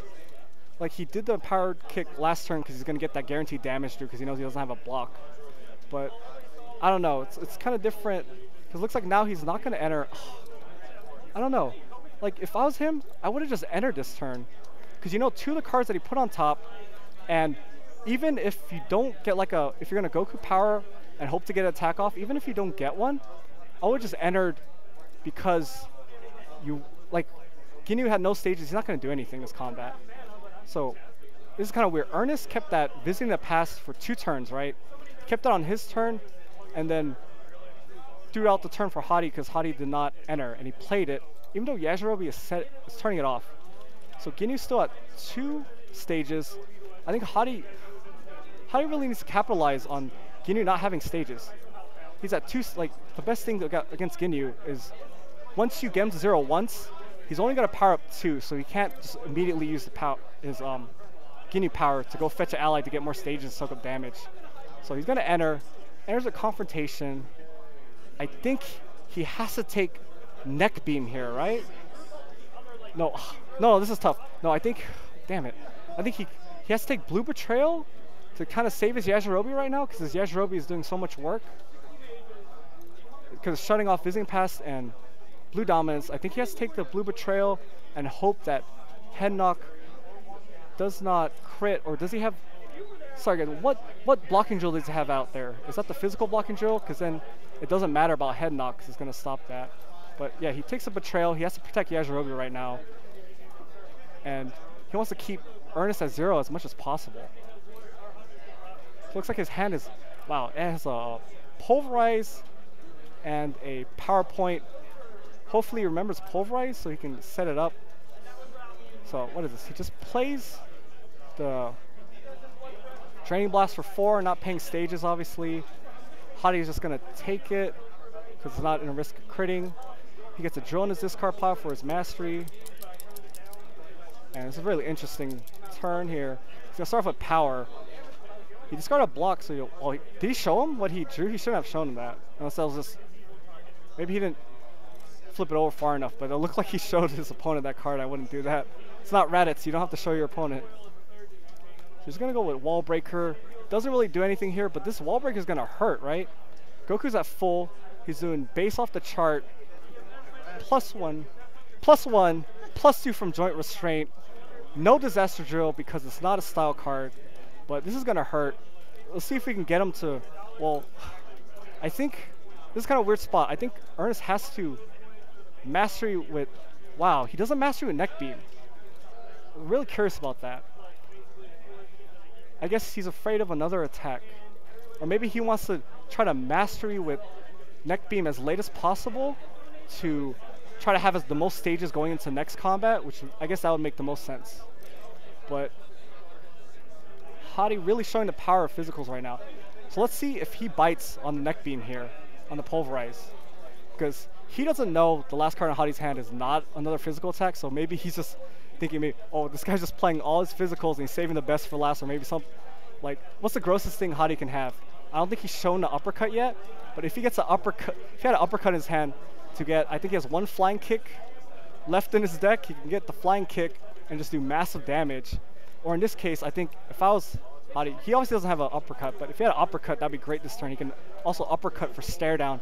Stare down the dominance, so even if he gets rid of Yajirobe now, he doesn't have a free way to just get more stages.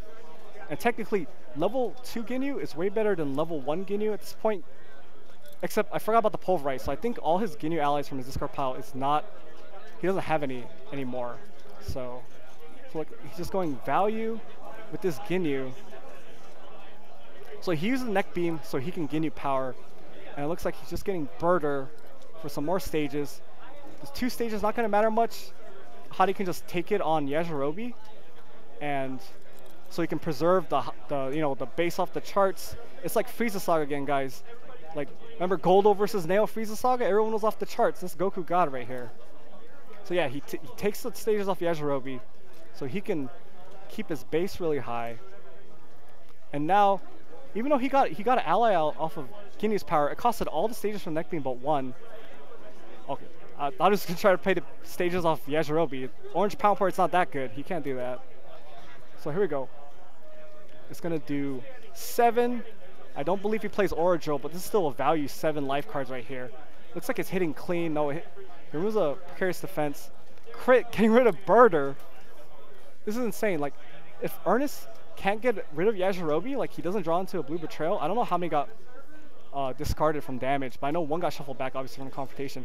If he can't get rid of Yajirobe, he might never be able to blue dominance this game. Get to Ginyu level 2 and, you know, get stages to play the game. So because Hadi's playing safe, I don't know what drills he has left. He's going to get the other defense shield drill, so now he has both shields up. It's like the Death Star, can't get through it.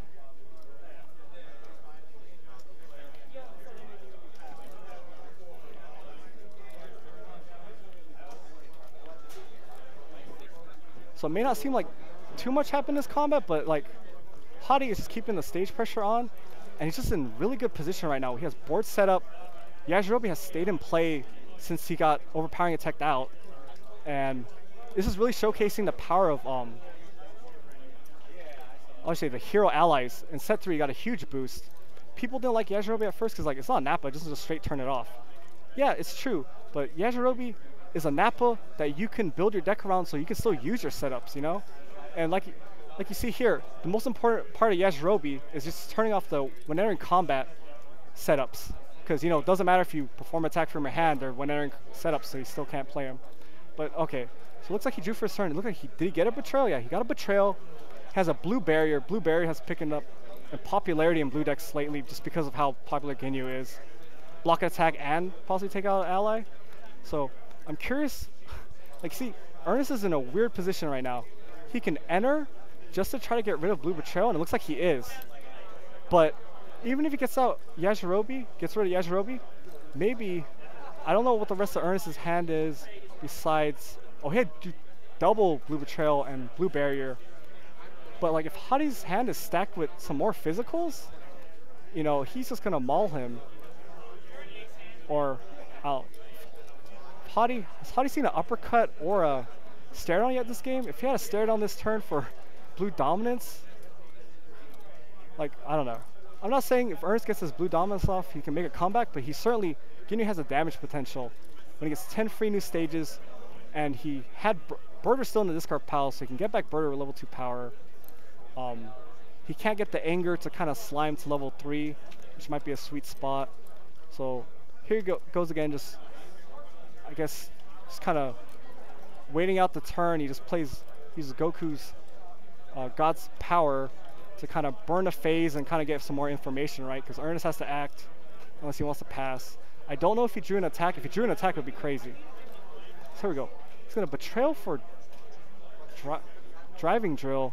I don't know if I would take driving drill. I think it's a little bit too late for driving drill, right? Like he already pulverized, I think, Jace and Goldo. So the rest of Ernest's Ginyu Force allies besides Raccoon are just constant effects. So driving drill's not that great of a target, I meant. So I think I would have went for one of the blocking drills, maybe the energy block drill, since that seems to be Ernest's main way. Oh my god, he has an uppercut. Oh my god. Okay, hopefully he sees the line of play. If he uppercuts for orange stare down and gets rid of his dominance, Ernest is not going to get to level 2. He's not going to get new stages. This is the best thing I've ever seen. Oh, sorry, I'm overhyping this. So this uppercut is, okay, he's at the lower base now. It's going to do max damage. Yes, he gets orange stare down. It's going to do +4 just from the drills alone, including the base. This is insane right now. You know, people talked about orange physical a little bit in set 3, and it's the first time I've seen someone really take it to the level it needs to in the metagame. So, wait, what happened? Wait, did he block the orange uppercut? What's going on here? Did he take the damage or block the uppercut? Or what's going on? Can't remember. You guys on the stream noted? Did he like blue barrier the uppercut or something, or? Oh no, wrist block right there. Oh, wrist block. Okay, he wrist blocked the. Wait, if you wrist block, what drills did he kill? No, if you wrist block, shouldn't he have got rid of 2 drills? It would have been disaster drill and something else. Oh god, he had a launcher for the Raccoon, so no more stages for him again. And then that dominance is going to get orange stare down. Hadi is in a great position right now, preying on these Ginyu decks. He's definitely Like, running away with the game. yeah, like Blue Doms is a very powerful effect. If you tune your deck to kind of try to mess with them, and like Orange has more ways of getting out Yajirobe than Villain Ginyu does of getting out of Dominance, except for just naturally drawing it right in the first couple turns. So he has a higher chance to kind of turn off the Dominance and kind of go to town, while I don't know if Ernest relies on Dominance against physical decks just to get 10 new stages and an ally back with level 2 power to just have that stage gain, but like people are really skimping on physical blocks, kind of. I guess Blue Mastery is a little bit different. You can play a little bit loose with your block lineup because, you know, any energy attack can be a block with your Mastery, or Neck Beam is like a mini late catch. It's got all those, you know, great things that Blue has. That's why people flock to Blue the first 2 events, because it just feels very stable. But here we go, an unorthodox deck. Orange Physical Goku God, going to town on Ginyu. He's gonna Orange Stare Down. I hope he remembers to get rid of that Blue Dominance. I would assume that's the whole reason why he got it out with, yeah, he does. Oh my god, this is great.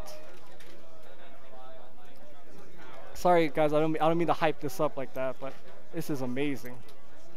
So the Orange Stare Down gets the last card out of Ernest's hand out to block it with Mastery, which is the Head Knock.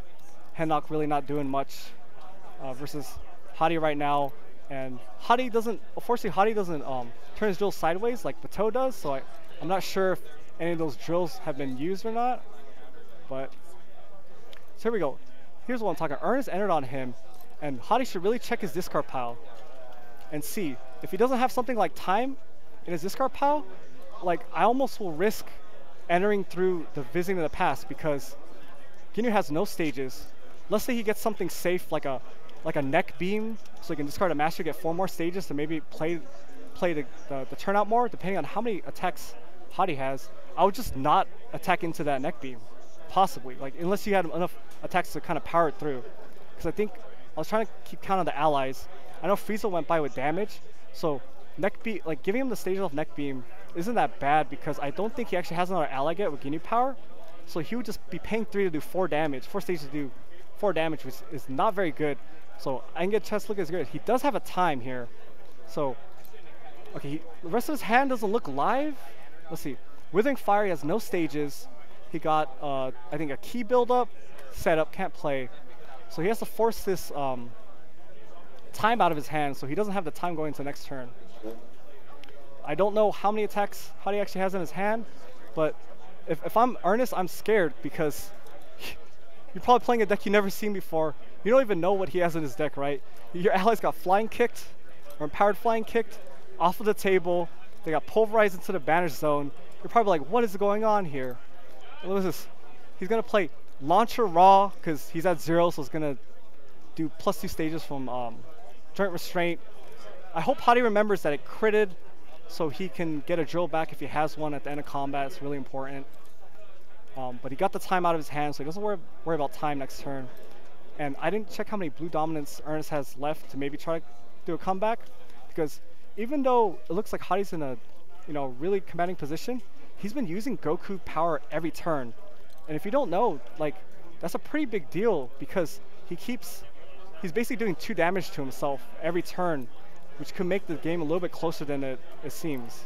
I can't tell by Hadi's deck stack right now to see how big it is, but yes, he remembers the crit from the Orange Mastery, puts back in a Disaster Drill. The only thing I'm curious about, I don't know if they've been keeping track of the anger from his Orange physical attacks. That could come into play, but it's Blue Mastery, so I don't know how close he was to 6 anger or not, but I definitely think that's a hindsight. Okay, oh never mind, he's just putting another dice for a stage. I thought he was gonna keep track of the anger, but that's a big deal. Hopefully it doesn't affect this game out that much. So, you know, in some cases, Hadi's already doing pretty well in the game. Even if he levels up off a Disaster Drill, I think he can go to 2 safely and just start getting whatever drills he might have left to just help further his position. Because with Ginyu going to 0 on any attack, physical attack that hits, and his attacks are doing +4 stages right now, even losing the base damage by going to level 2 might be worth it in this case. Because I don't know how small Hadi's deck is, so maybe he needs to stop using Goku's power. Like maybe he's getting close. Like I don't know if Ernest has like a the only way I see Ernest coming back is he needs to have something like a dominance, right? So just get the brand new stages, get an attack, get an ally back that has stages to help maybe pay for some of these energy attacks. But Ernest was not targeting his drill removal on the energy block drill, so... And there he goes again. No fear. He just Goku powers again. Unfortunately, he discards the sphere, and now Stare Down is going to hit. And let's see. God, his hand is juicy. But an orange Stare Down. Oh, orange flea. So if I was Cooper, you don't want to attack into an orange flea and take a double, physical attack. He has 2 orange fleas too, so he can't even Stare Down that. But I mean, Ernest is probably not, he sees his hand. He's not going to attack into an orange flea. Who would do that? Unless it's pre-release, right? But, or sorry, release event. This game doesn't have pre-release. So it's like orange flea, orange Stare Down. Was that an uppercut in his hand? If it's uppercut, I think he has to take that, right? Because that represents the most damage because it can get another attack. But then I wasn't paying attention to Ernest's hand to see what he has left. But he did get he does take the uppercut. It represents too much damage. Base +4, +4 again for his modifier drills. That's insane. And it looks like Ernest does not have any actual physical blocks either. So he can only mastery one physical, but he saw his hand from the Stare Down. So I think he knows he only has one left, which is I think the truck lift, or what? Or what's going on here? What's going on here? Oh, he's possessing drill? Wow. This is what I'm saying. I wish I knew how small Hadi's deck is. I don't know. I think he's smelling blood and he's trying to push through damage by trying to possession drill into more attacks to kind of maybe finish him off this combat. He has to be careful because he's been using, like I said, Goku power every turn, and he just used possession drill, didn't discard a drill, so he's just filtering. And if he didn't draw into 2 more attacks, this might be bad. So here we go. He gets the mastery. He gets the mastery use out of him, which is great because he doesn't know that Ernest has no more physical blocks in his hand, right? But he gets some stages off of Neck Beam. And here we go. He's just going to go for the beats. Like, Ernest is low life cards right now. So he did have an ally left in his deck, the Nappa. But you probably don't want to Ginyu power because he's doing 1 damage to himself because he has to get the Nappa with the way the switch was.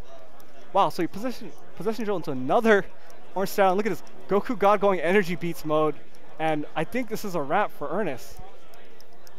Because even after this combat ends, he's going to go into his turn, draw 3. And even if that card in his hand, I think he kept the dominance, I think. I don't think it matters unless he can kill him. I don't know how many cards he has left. I think he had more than 6 cards, right? So he can survive drawing the turn here. He gets another Stare Down. That's actually pretty big here. Blue Barrier, not that great because Hadi doesn't have any allies anymore, so there's no way he's going to Blue Barrier and kill his own allies. He just Stare Down. I think he had an overpowering attack also. So Hadi remembers his his hiding drill here. So, like I said, I wish I knew how close of a life that count Hadi has.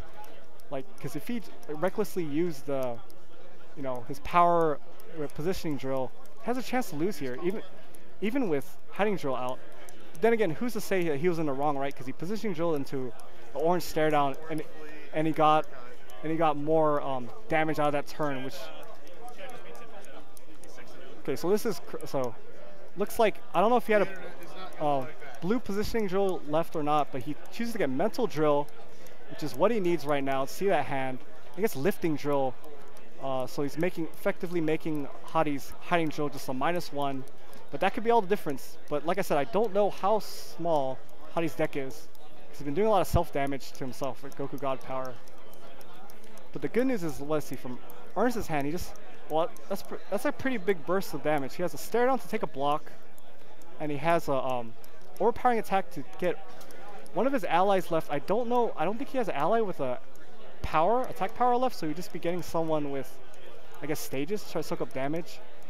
And then his Ginyu level 2 power has a chance to hit for 4, and he has to take the uppercut again. So I think that's all his uppercuts gone now. But this is crazy, like.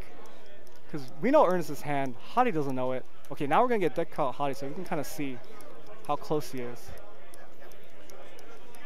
So the crazy thing is, he has an energy block, so Ernest has to be kind of careful on how he wants to time this.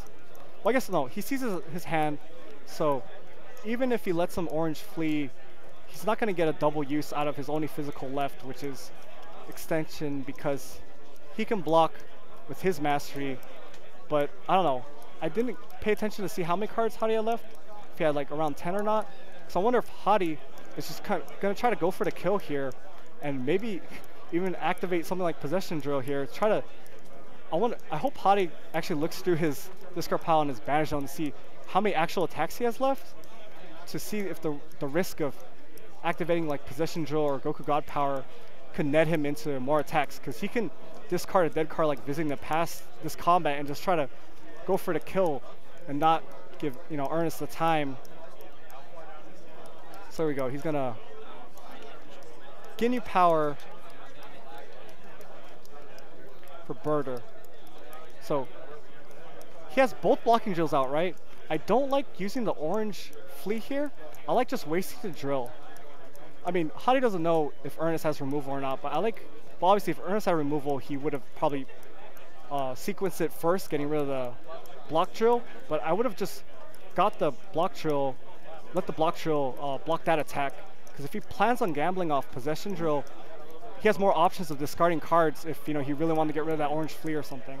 I mean, because I guess he doesn't know if the orange flea is gonna not let his last physical attack hit twice, but Ernest hasn't used his mastery yet, so he's an energy-based deck.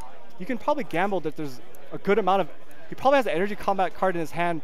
Like, I don't want to say, well, Ernest isn't forced to block this extension because he might have some stages to take it, but why wouldn't you just block it so he doesn't get a second use out of it, right? Because he has mental draw. He knows what's left in his hand is just a Visiting the Past. That's why, I don't know. If Hadi just plays it safe, maybe he has Restraint, and I don't know how many cards Ernest has, but if he has like 4 or 5, maybe he shows Restraint and just like doesn't activate the Possession Drill here and doesn't try to go in for the kill, since Ernest does have a lot of stages to work with right now. But this is definitely, it shows the power dominance though. Hadi was in such a commanding position the whole game. Ernest finally gets rid of Yajirobe. Ernest draws his last dominance, gives him 10 new stages. All his allies are in his discard pile now, so he's just going to Ginyu Power to get an ally in play so he can get some more stages going. And he's looking at the discard pile because Ernest still has an overpowering attack, I believe, left in his hand. So that's just, but I mean, Hadi doesn't have to worry about that hitting because he hasn't used his defense shield yet. So that's a block for that. But I'm just worried that it's giving Ernest more stages that, I don't know if, it's kind of weird to say. Like, Hadi has a setup to still win. I think he has a higher life deck count. And he has Visiting the Past he can save for next turn, which might be the safest play for him. Because he has a life deck count. He can save the Visiting the Past. Ernest's down life cards, he's probably going to be forced to enter next turn if he has 5 or less cards in his deck. So Hadi's in a great shape, but this is crazy just to think about this. This one blue dominance gave Ernest a window to even come back in this game. It's kind of crazy, right? He got 2 drills out. Mental Drill lets him sequence his hand the best possible way he can. So he's going to overpowering drill here. I really hope he remembers his defense shield right now, because if he takes damage from this attack, I don't want to say it cost him the game, but he still has a defense shield, right? Or am I wrong? I think the only attacks Ernest has played this turn was Ginyu's Power, and he blocked that with Flea, right? So, okay, I think he remembered. So, okay, this is weird. So he let extension hit, so he can get Ginyu down to 0? I'm not sure. I'm not really sure about that line of play, because the extension was stayed in play to be used again. I couldn't tell because it was next to his Visiting the Past, so I couldn't tell if that was just in his hand. I should have noticed that. So he gets him to mastery the blue barrier. But I don't like that Ginyu's at 0 now, and it's not like his Ginyu Force allies have an attack. And look, he doesn't even have to Visiting the Past for like time. He has time now. And so Nappa, well, okay, so he got Nappa. There's probably no better ally to get. He's not going to get freeze. He got Nappa because he still had the Visiting Pass left over. So I want to make sure he just turns that off. So I wish I knew how much how many cards Hadi had left. I wish I knew if Ernest had like 5 or less cards. Looks like he doesn't have that many, like maybe 4. I know it's not just 3 cards, or else Hadi doesn't even have to think. He would just enter, right, and Ernest loses. So this is what I don't like here. He plays the visiting the pass even though he's going to enter combat. He might as well just left the visiting pass in his hand, because Nappa's in play. It's not going to do anything. And if for some reason he wants to gamble off possession drill, it's another attack. But Ernest drew his cards. He has no hope of winning. And you have it here. Hadi, off the wall deck, beating Blue Ginyu. Second place showing at Gen Con. Just due to the power of physicals, loading up on powered flying kick. Just kick away the Ginyu Force allies. And even then, that's how crazy about Ginyu and his damage output. 1 dominance gave him a small window to try to come back from the game. But I think if Ernest used his removal, maybe on like the energy defense shield drill sooner than like driving drill. I think driving drill is too late in the game, and Jason's already gone to matter. So I think if he just got rid of the energy blocking drill, maybe he had a chance. He could have tried to push through damage some energy blocks. I mean, it ended up not mattering because Hadi still had time left in his deck and 2 orange dodges. But I mean, Ernest didn't know that. But I don't know. I think if he could have had a chance, it was still in Hadi's favor. I'm no just blabbering on because it was a great game. Solid deck, nobody plays. Beat one of the big decks that showed a strong showing at Gen Con. And I think Hadi remains, was it X and 1 right now? Yeah. I think he lost one of his early rounds. I was talking to him earlier. X1, they might be XL. No, I think it's X1 for sure because Hadi told me he lost. His one loss was to Black Ginyu. Oh, yeah, that'll do it. Black Ginyu won the dice roll, enters versus him. He doesn't draw one of his like 12 ally answers. Does Black Ginyu things? Yeah, he doesn't draw one of his 12 ally answers or ways to get another ally kill, like uppercut. And the guy just mauls him, and Hadi draws nothing again next turn, no ally hate help. And Black Ginyu just enters again, and like that's... I'm not trying to say how great this orange Goku deck is. It's a pretty smart metagame choice though right now.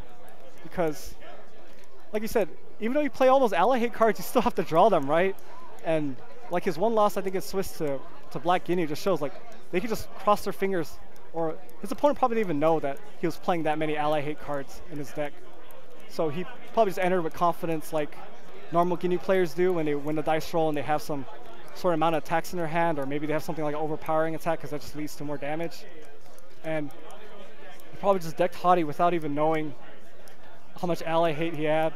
Or probably just thought, oh, look at this orange mastery, buffs your energy drills. He's playing Goku God. This guy's a quote-unquote scrub or whatever. I hate using that term, but obviously I didn't see the match. I don't know what he's thinking, but you can't help but when you play a deck like this that people are probably not used to, you can't help but think those things, right? But here, the later rounds, you know he's doing really well, X and 1, so you have to know he's doing something right. So I don't know. I'm assuming both players were X and 1 if Hadi was. I don't think this was like a pair up or anything. I don't think we're at that point in the tournament yet. So Ernest has 2 losses. It might be kind of, even if he wins out the last 2 rounds, he might not make it because it's a cut to top 16. I don't know how many X and 2s make it. Sorry, I'm not one of those number crunch guys. I'm mathematicians, statisticians to really, statisticians to really like get down to how many players are required for how many X and 2s to make top cut. But I know it's not looking good. And as people saw in Gen Con, sorry, even though I work on the game, I don't remember the exact tiebreaker system we're using in this game. But I remember there was that big controversy with, Dustin Morabito, world champion, Michigan's own, He went X2 at Gen Con, and I believe he said in his post he lost his last 2 rounds. So he lost to people that was either like an undefeated or an X1. So technically he should have had really strong tiebreakers as his 2 losses, but he did not make top cut. I didn't check the standings to see how far he was off, but the DBZ tiebreaker system is obviously not the same as some of the more normal card games. Like I hate to I'm not advertising other card games, but like Magic and stuff. Their tiebreaker system is a little bit different, and I don't know if maybe I don't even know why I'm getting to the subject. I guess just because Ernest got his 2nd loss, so I guess I'm just talking about his chance of making top cut. And like I said, we don't know. Maybe Dustin knows now, but we don't know how many opponents of Dustin's dropped that tournament.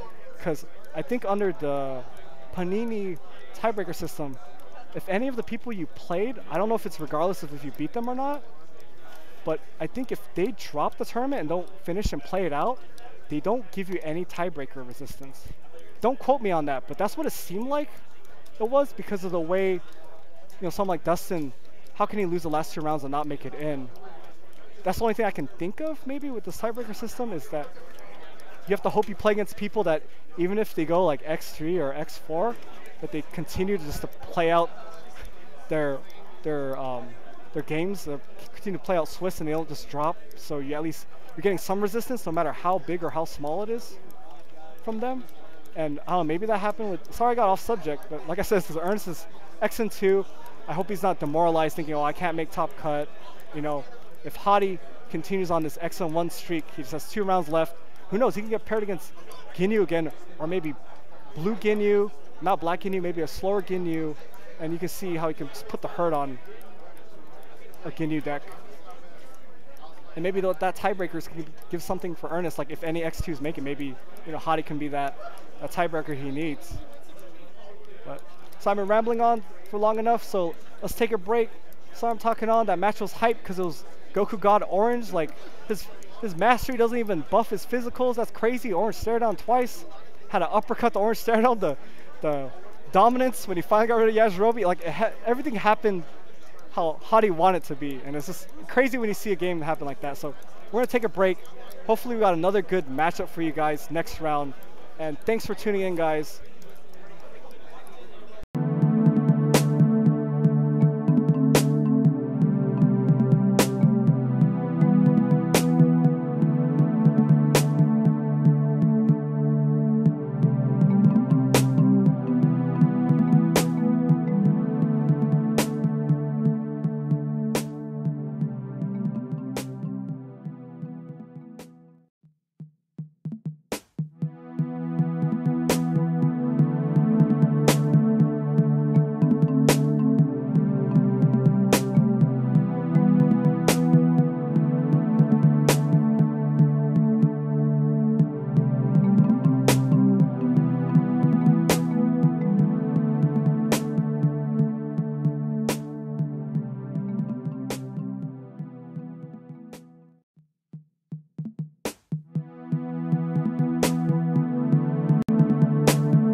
Hey guys, welcome back. This is what, round 7? Round 7. Round 7, we only have 1 round left. We are featuring an X2 matchup. I was trying to get the details from head honcho Ake about like how many X2s are gonna make it. I don't have the time right now to do the number crunch, even though I'm Asian. I don't feel like doing that tiebreaker math right now to find out how many is going on.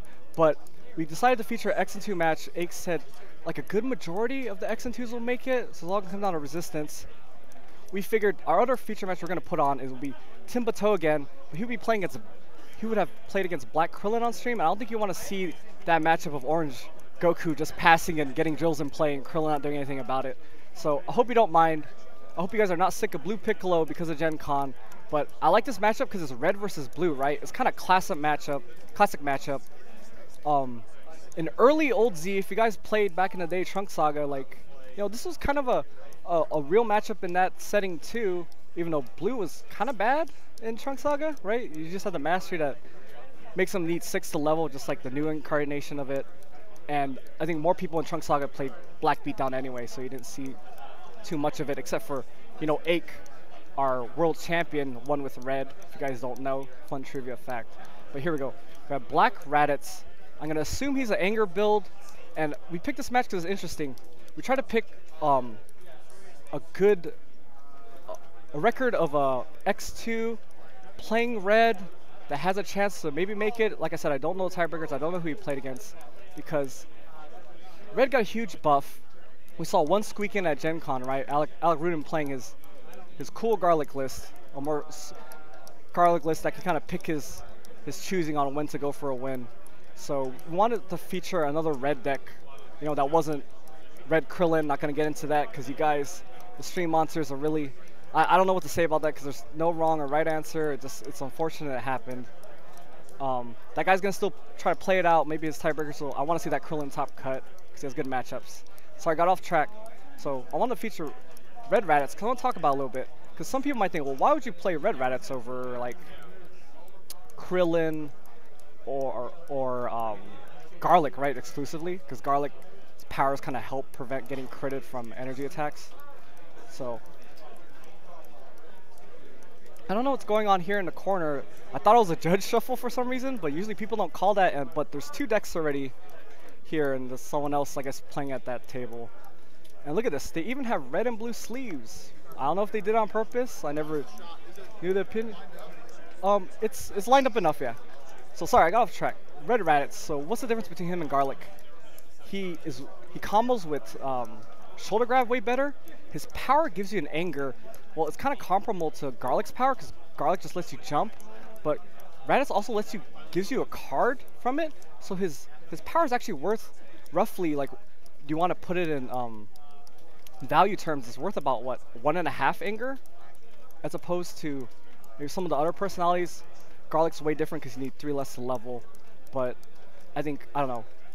Raditz, see relaxation. I don't know if he plays a full suite of like the setups that we've seen more. The red anger players that came today are going with the control of the setups because they're so good. You don't have to worry about Nappa or Yajirobe because you have a million effects to crit them away, and you can kind of make a critical mass of these setup cards and just gain a bunch of anger. And you know, like here, a deck like Blue Piccolo, his only answer to that stuff, besides trying to slow you down with Yajirobe, is you can only Blue Betrayal them, right? And so I'm curious if Jeremiah, I don't know him personally, I don't know if he's running.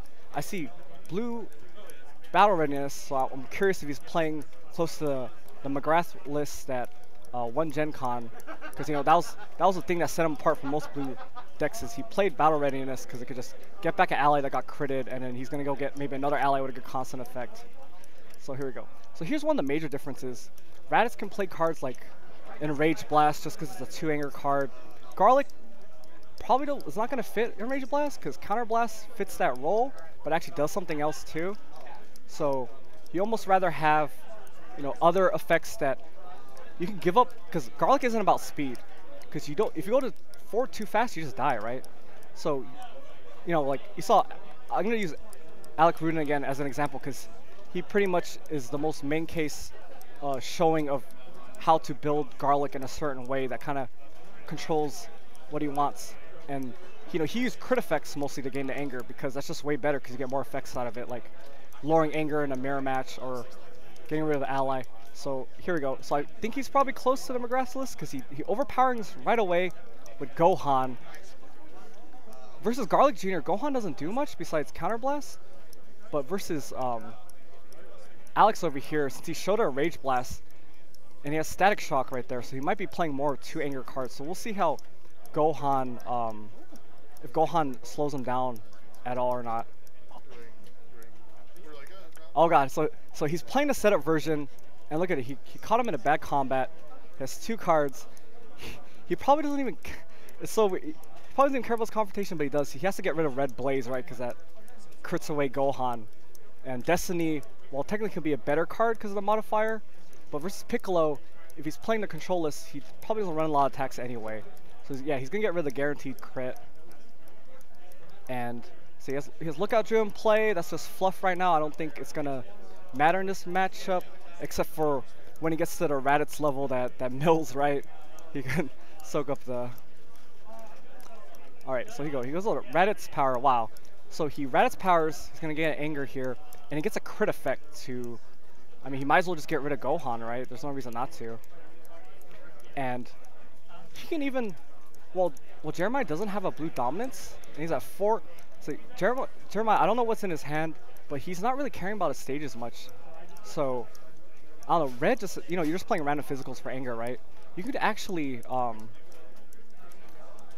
maybe stage lock Piccolo if he gets the dominance. So I don't like the sequencing. I would have liked to crit Gohan away first and save the double strike so he can do stage damage to Piccolo. Since he got the knee lift from Raditz's power, and you have a red double strike in play, that's not going anywhere, right? Because it's already been played. So, see, I don't like this because I mean, it may not matter in the end, but that was one stage on that Piccolo that maybe can prevent him from playing like Crushing Beam or something, right? Because he would have been at 2 stages now. And look at Alex is using good old Brawly promos. You guys are probably excited when Brawly comes, right? Hopefully he gets his own movie collection. You can put him in. I know Ake wants to put in Brawly, right? That's if you guys don't know, that's his favorite character. Ake loves Brawly. He probably doesn't even know this guy's using Brawly as his anger right now. I wish someone could tell him to kind of fan out the Brawly cards and not stack them, so I kind of see what his anger's at. But I know he's at 0 anger right now. Because it looks like, yeah, he just got head knocked, so he's at 0 anger right now. And it looks like that was the end of that turn. He also kept the Destiny from last turn in confrontation. But this is what I meant though, like, I don't know if the stages are going to matter in the end, but like, that Piccolo can be, Jeremiah entered just to overpowering to get like Gohan in play and maybe do some damage, because maybe he suspected Alex is playing the more setup version, so you have a chance to dead draw when you attack with them. So like, what's the worst that can happen? And he had a head knock, so it didn't matter how much anger Alex had in his hand to gain. He can head knock him and kind of delete his whole turn while trying to get some setup going. But this is what I come back before, like if he critted the Gohan first and did some more stage damage to Piccolo, he could have kind of just entered this turn, right? And have no fear, but I guess it's tough because he has a blue battle readiness in play. So I guess maybe that's why he didn't want to enter, because Jeremiah could just, he has Gohan still in his discard power, right? Because I think an Energy Blast just got critted with knee lift, so battle readiness would have got 2 full allies, and that's when that card really shines, when you're actually getting 2 allies from it. But like, I'm not saying Alex is going to go for some physical beatdown route, but people don't really value their stages that much. They're used to playing against decks that, don't really, like you seen that last game, we saw Orange Goku, just play the stage game, and he just locking you out of the game. And I think Piccolo, locking him on the stages before he gets to level 2, like that's a lot of his appeal, right? Because once he gets to level 2 with dominance, or even if he just takes damage, he gets to go to full power, and then if he has something like a positioning drill in play, you just get really gross synergy between level 2 power and drawing back what you want from what you set up on top with positioning drill. And for like an anger deck, if you get into that kind of situation, and I don't know if Alex plays discard power removal, that's another thing. I thought people would respect discard power removal more just because Namekian's a thing. Like Ginyu can be a little bit looser, right? Because he can just, versus like Namekian and stuff, he can just freeze an ally right away. But people don't value discard pile removal that much, and like if Jeremiah gets set up with a positioning drill on Pickle level 2, if he just keeps going with head knock, you know, Alex is eventually going to get grinded out by Pickle level 2 power and just if any of these head knocks hit, right? And he has mental drill out, so he can kind of hope, or he can see that Alex can't do any shenanigans where, like if he tries to get greedy, he can hold the head knock for as long as possible to get the max amount of anger lorage, and he can see his hand if he's like has a chance to like face break or sacrifice to kind of like over the top to get past the anger leveling threshold. Because versus some more maybe unexperienced blue players, like when you face break a sacrifice, you can get 3 anger at once, and that's a lot of ways where you can get against the greedy people that will save their head knock to try to get you at 4 anger, right? Because it's relatively safe. But I mean, most experienced players know the interaction. I'm just assuming Alex plays face break. It's just in the setup version, I like face break because it gives you an answer to kind of try to maybe cycle your extra setups you draw in combat. So looks like Alex is deciding if he wants to enter right now, and this is what I like about this too. Garlic does not usually fit in restriction, right? Restriction is really good versus this version of Blue Piccolo because of how passive it is and how you can just turn off his board setup like Blue Battle Readiness. So like maybe he was picking his spot to get a good combat where he turns off his Blue Battle Readiness. So you see this 2-card combo, right? Restriction, gonna draw some cards, discard sacrifice, get some anger. Well, like I said in that last Krillin match, I don't know if just discarding the anger for sacrifice is the right play right away. I only like it if it's gonna push you to leveling, or you can do it during a phase where you can play another anger raising ability to just jump the level. I don't like just playing it raw right here to get the anger when you can get rid of something like Red Relaxation, which is completely not doing anything in your hand. Unless you think he's gonna keep the Red Relaxation, because if you expect Jeremiah to not even enter combat again, so you can just keep the Red Relaxation in your hand to put into play on your turn. The only thing I saw was, did he visiting the past for that shoulder grab this combat, guys? Because if so, that visiting the past is still in play, or am I wrong? Sorry, I wasn't paying attention a lot. I was going on my ramble again. I'll try to pay attention more in the games when we get to Top Cut, but I want to know if he activated that visiting the past to get that shoulder grab that turn, right? Because he didn't have shoulder grab originally in his turn, in his hand, but he visiting the past to get shoulder grab. If so, that shoulder grab, I mean that visiting the past needs to not be in play. And I don't want them to forget, unless I'm just completely wrong. If I'm completely wrong, then I don't know, maybe he had 2 visiting pass, but I don't remember him having 2 visiting pass. I just remember him having visiting pass in Red Destiny. So here we go. Shoulder grab with Rat's level 1, free anger. You can think of it as like Krillin. Even though his level 2 power doesn't have an attack, you're probably getting a card that gives you anger, right? So with shoulder grab, this Energy Blast is gonna get under anger, so he does level. So it looks like Jeremiah has a slow hand, or maybe his hand, he just drew a really bad dead hand, or maybe his hand is turned off by the restriction this turn, but he's able to just get a level with this shoulder grab turn, and he respects the mental drill and energy blast it, which I really like. People try to look at cards in this game. Well, sorry, I can see his hand now, sorry. Side note, it looks like he has a Master Roshi in his hand. Is that blue Precarious Defense? If that's a dominance as his last card in his hand, things might get really tough for Alex. Like, he needs to capitalize and get as much anger as possible before that dominance, you know, gets going. The only thing kind of nice is, even though I don't expect Jeremiah to like really enter versus Alex unless he's just slowly been grinding him out with level 2. So maybe if he sits on Raditz level 3 a while, like that's a pretty good power.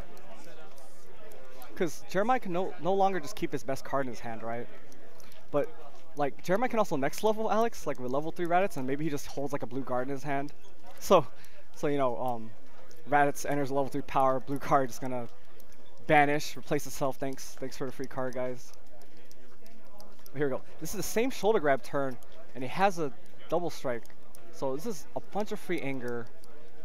And he hasn't used Destiny. Oh, he can't even use Destiny, sorry, because he restriction this turn, right? So he can't even Destiny. That's the only thing kind of weird about this build. He's playing the setup version, but he's also playing restriction, so he's turning off his own destiny, which I know right now it doesn't seem like a big deal. Oh god, he does have a dominance in his hand. So if he's still on level 2, right? Yeah. The combat ended, he passed, he didn't get off level 2, and he did hold the dominance. Oh my god. And he's got a precarious defense. There's no way he's entering. He doesn't need to. He's going to carry defense, and let's see what he takes. He's going to take, I don't know if he's going to take Visiting or he's just going to take Destiny because it's worth more anger. No, he's going to take Visiting. It's too good. If he gets shoulder grab again, he can go insane.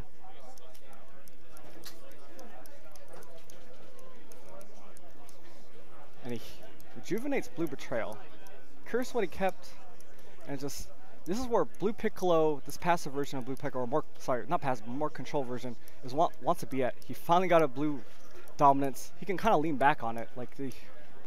I don't know how the life lead is, but even if Alex has a life lead, once Jeremiah goes into blue dominance mode into level 2, he can just control the game from there on out. And I don't know if his discard pile has a positioning drill or if he's running the straight McGrathless with just 2 positioning drill, but if he might be waiting for a positioning drill because that's how he can really set up and lock the game up. So with positioning drill, level 2, get back all the goodness. So okay, so it looks like he's entering with restriction. I wonder if he knows that restriction, or red, that does not turn off blue dominance because it's used when entering combat. So it doesn't actually turn it off. I wonder if he's aware of that or if he's just playing it for value right now because he wanted to discard restraint. But okay, it was really nice. I wasn't paying attention to the anger he was at with Brawly. So he levels while entering combat into level 3. So he's going to discard the card he kept, which is blue shifting maneuver. I don't think that's going to matter much. It's not like he discarded something like a anger setting card or neck beam.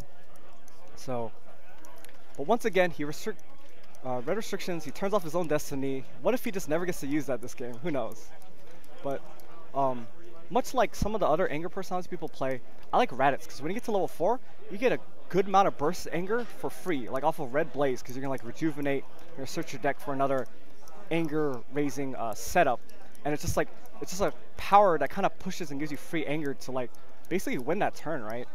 And I'm always interested to see if Raditz in particular, I like builds that his level 4 power is not restricted to styled, so I kind of like some builds, maybe splashing Radar and some Dragon Balls, just for his level 4 power. You can go get a Dragon Ball, and while a Dragon Ball not necessarily might not mean more anger compared to just getting like a red Blaze back or like a red Destiny, but maybe getting a ball during a safe turn, you know, getting something like 3 can give you 1 anger, or maybe a card that you're looking for to help push that combat or not. I know this doesn't make sense, like 2 anger card versus, you know, ball 3 or something, but I think there's merits to it. Or even if you just want to get like ball 5, maybe devoting slot to ball 5 on, because you're on level 4, the rejuvenation would trigger Ratz's power and you get a search off that too.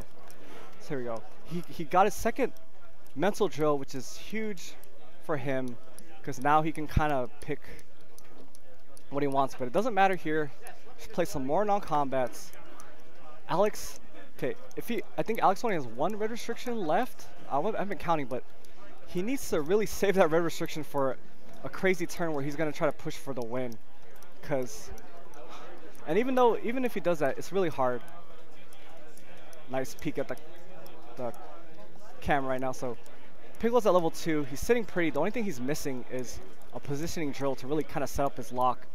He has another dominance, just in case, I guess. I mean, just I guess if randomly Alex knocks out some drills, he's going to get some free drills off that. And he has an unused Visiting in the past, and we know how good that card is. When your opponent has to enter on you, you're just giving a free card. What I'm interested in too is like when I make some of my red anger decks, I like to include copies of cards like Blinding Energy Move. It's just a pretty good card, and if you're a setup-based deck, it can give you an out to maybe a bad hand, right? Because it doesn't cost you stages. You can get out of combat. Usually getting out of combat is worth the 2 you banish, right? And another thing that's cool is for some players, when they're sitting behind a Visiting the Pass wall, you can kind of call out. You can, depending on what they have to get, you can kind of just let them Visiting the Pass to waste them, right? And then Blinding Energy Move to end the combat, or end the combat when you want to. And you know, that's a way to kind of use it. I know it's not the same thing, but you can think about it this way. Like, if they get something like time, then you know, depending on, well, against a red deck, it's a little bit different, right? They're probably not going to hold time against you the rest of the turn after that, even when you have to discard down, unless they're really afraid of like a shoulder grab turn. So, I mean, but what I'm saying, I don't know what I'm saying, because most time he's not going to visiting pass for time, right? Unless he's scared of a shoulder grab turn. He has mental drill to kind of help out when he wants to get something nice. So if he's going to use visiting pass, he's probably going to use it on, I don't know, head knock, just a straight up lower. And here is a gross use of Bulma. If you can Bulma with an effect during combat with mental drill, it's basically, I don't want to say, it's, okay, folks of the old games, cut off girl drill, right, Bulma, but we use her in a wrong way. We want to, in the future, we're going to try to maybe update the text of Bulma, or rather her, because she's kind of weird right now, because if you attach a setup card, you can technically use removal on it. It's just a whole mess. We didn't word Bulma that much. I'm sorry, getting on a tangent here, but basically he used Bulma mid-combat to basically take away a use of a card in Alex's hand, which is crazy. You saw some of the interaction of that in set 1, because Mental Drill was out and Bulma was out. But this deck with blue battle readiness, overpowering attack, there's so many comments that you can get a good Bulma off that really just messes with them. And you can see here, like, imagine if Alex had something like a face break, and this card probably would just turn off 2 cards. So turn off stare down isn't that bad. He can at least face break and cycle the stare down, maybe draw into something amazing. Gohan, not going to do that much right now because Alex does not have any 2 anger cards in his hand, and you can always Sagacious Strike away Gohan, I guess, if he top decks maybe a 2 anger card off of face break. But he also, I forgot, he still has that one Destiny was been in play forever. He still has that for a good burst of anger. And I'll see what anger he's at. Is he just at 1 because there's only 1 Brawly right there? Is he just doing 1 through 5 to symbolize his 5 anger cards? Because I guess that would make the most sense. But if he can, like, depending on what Jeremiah drew, if he can get to level 4 this turn, he can get, he doesn't have a rejuvenation effect to kind of set off the Raditz, but he could have got a good amount of burst anger this turn. And here's the only drawback right here. He face breaks into a red blaze. Doesn't seem that great, but he has another face break to kind of cycle it. So here we go. Crushing Beam, one of the best Heroes Only cards. Sometimes I wish we made that the ultra rare. That could have been more hype because people don't really like heroic assistance, and it would have been flashy because of an attack. Because we saw how flashy an ultra rare attack is. Like, I dig your grave. People love that. People hate True Power though, right? They're like, True Power sucks, so they don't like it. But I dig your grave is a hit. Some people say it's borderline staple. I just think it's an all-around great card. So Crushing Beam, I don't think it crit, right? Because he hit the 3 endurance off that. So he face breaks. Wow.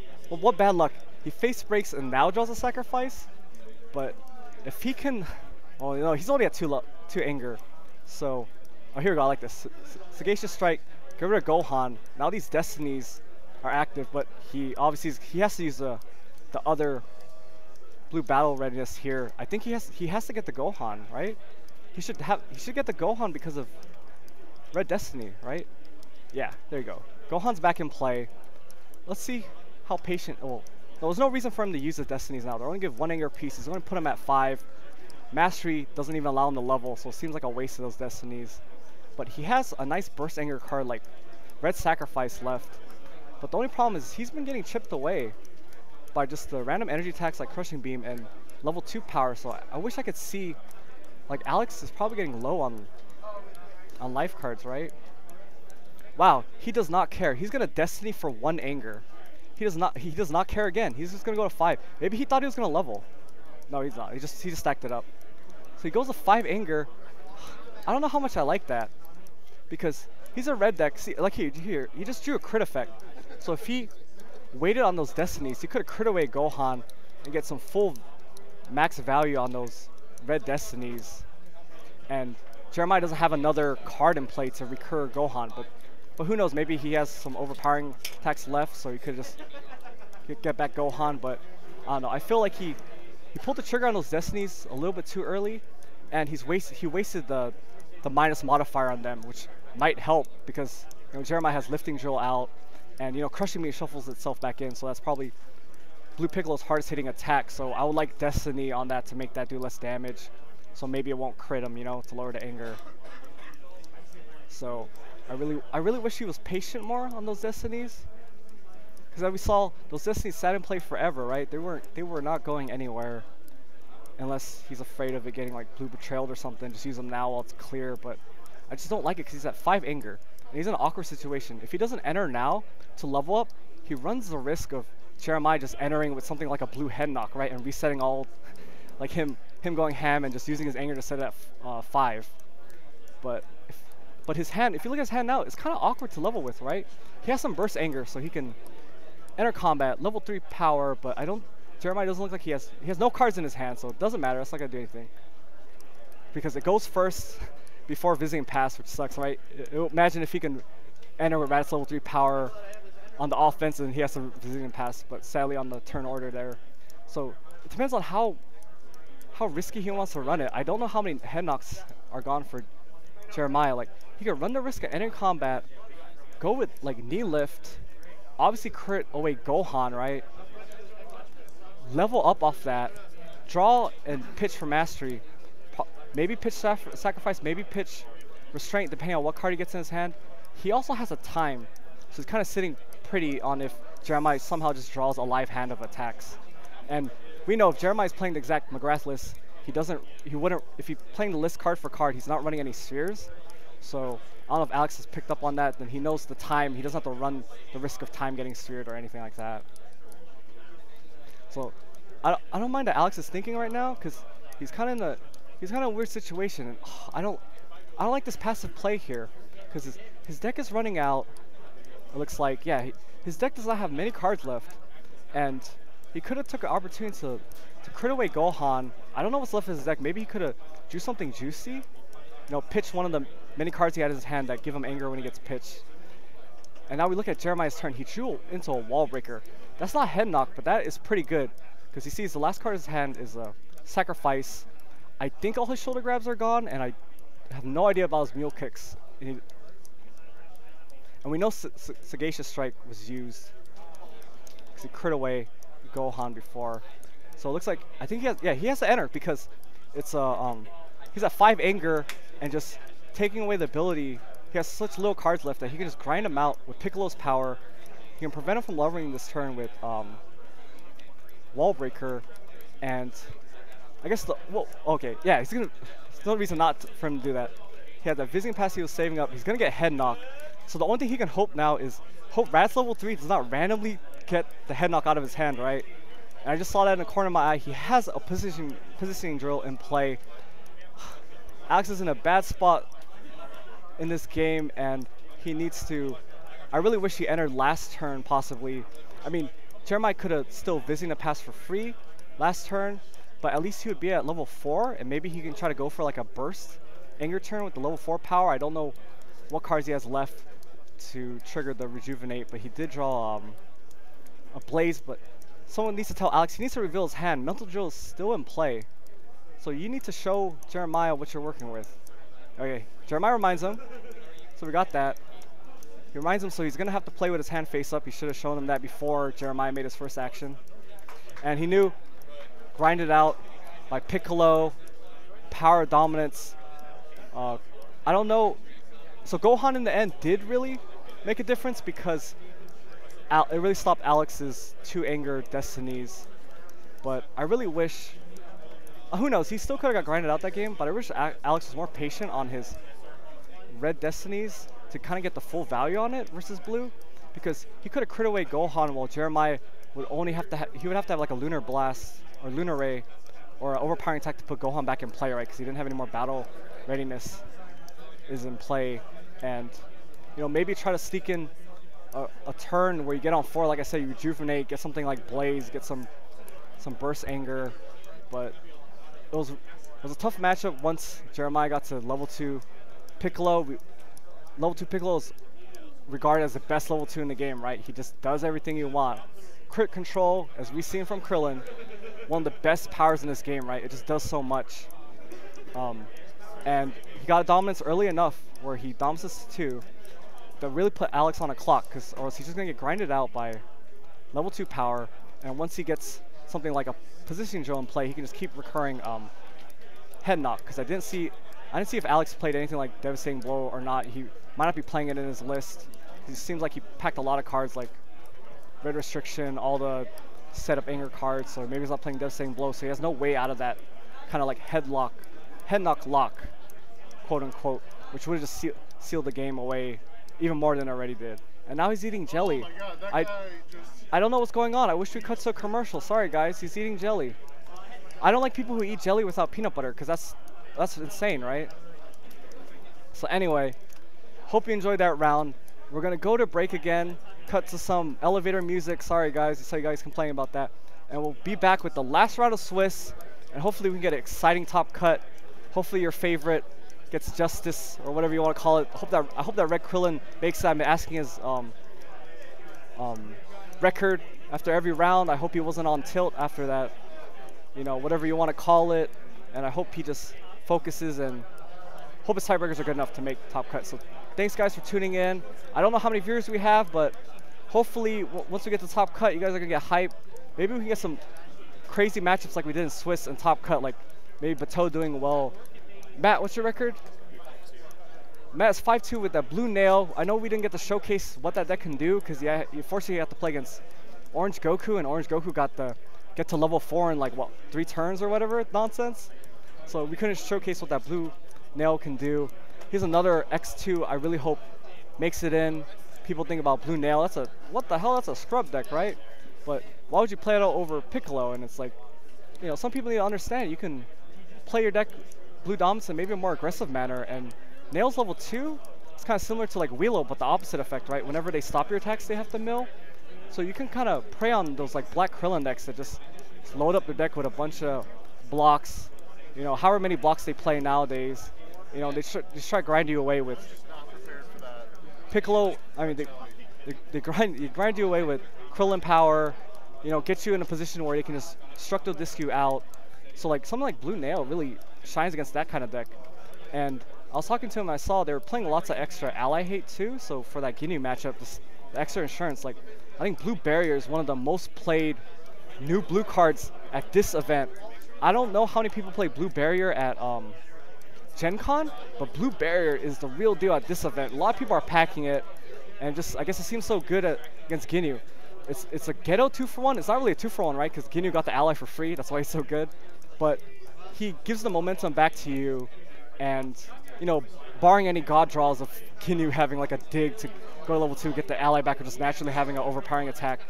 And Blue Barrier is pretty good versus Ginyu, and pretty good card. It doesn't have like, you can compare it to like Blue Guard, Blue Narrowscape, right? Blue Narrowscape might be the best blue energy block they have, right? Because it has 3 endurance, that massive set 1 endurance you saw. It puts 2 cards back on top, regardless if you're gonna combo it with a draw card or like pick a level 2. It's putting more cards back in your deck, similar to like how Mechan can grind people out. But it's not restricted to style, so you can, you know, put back some good stuff.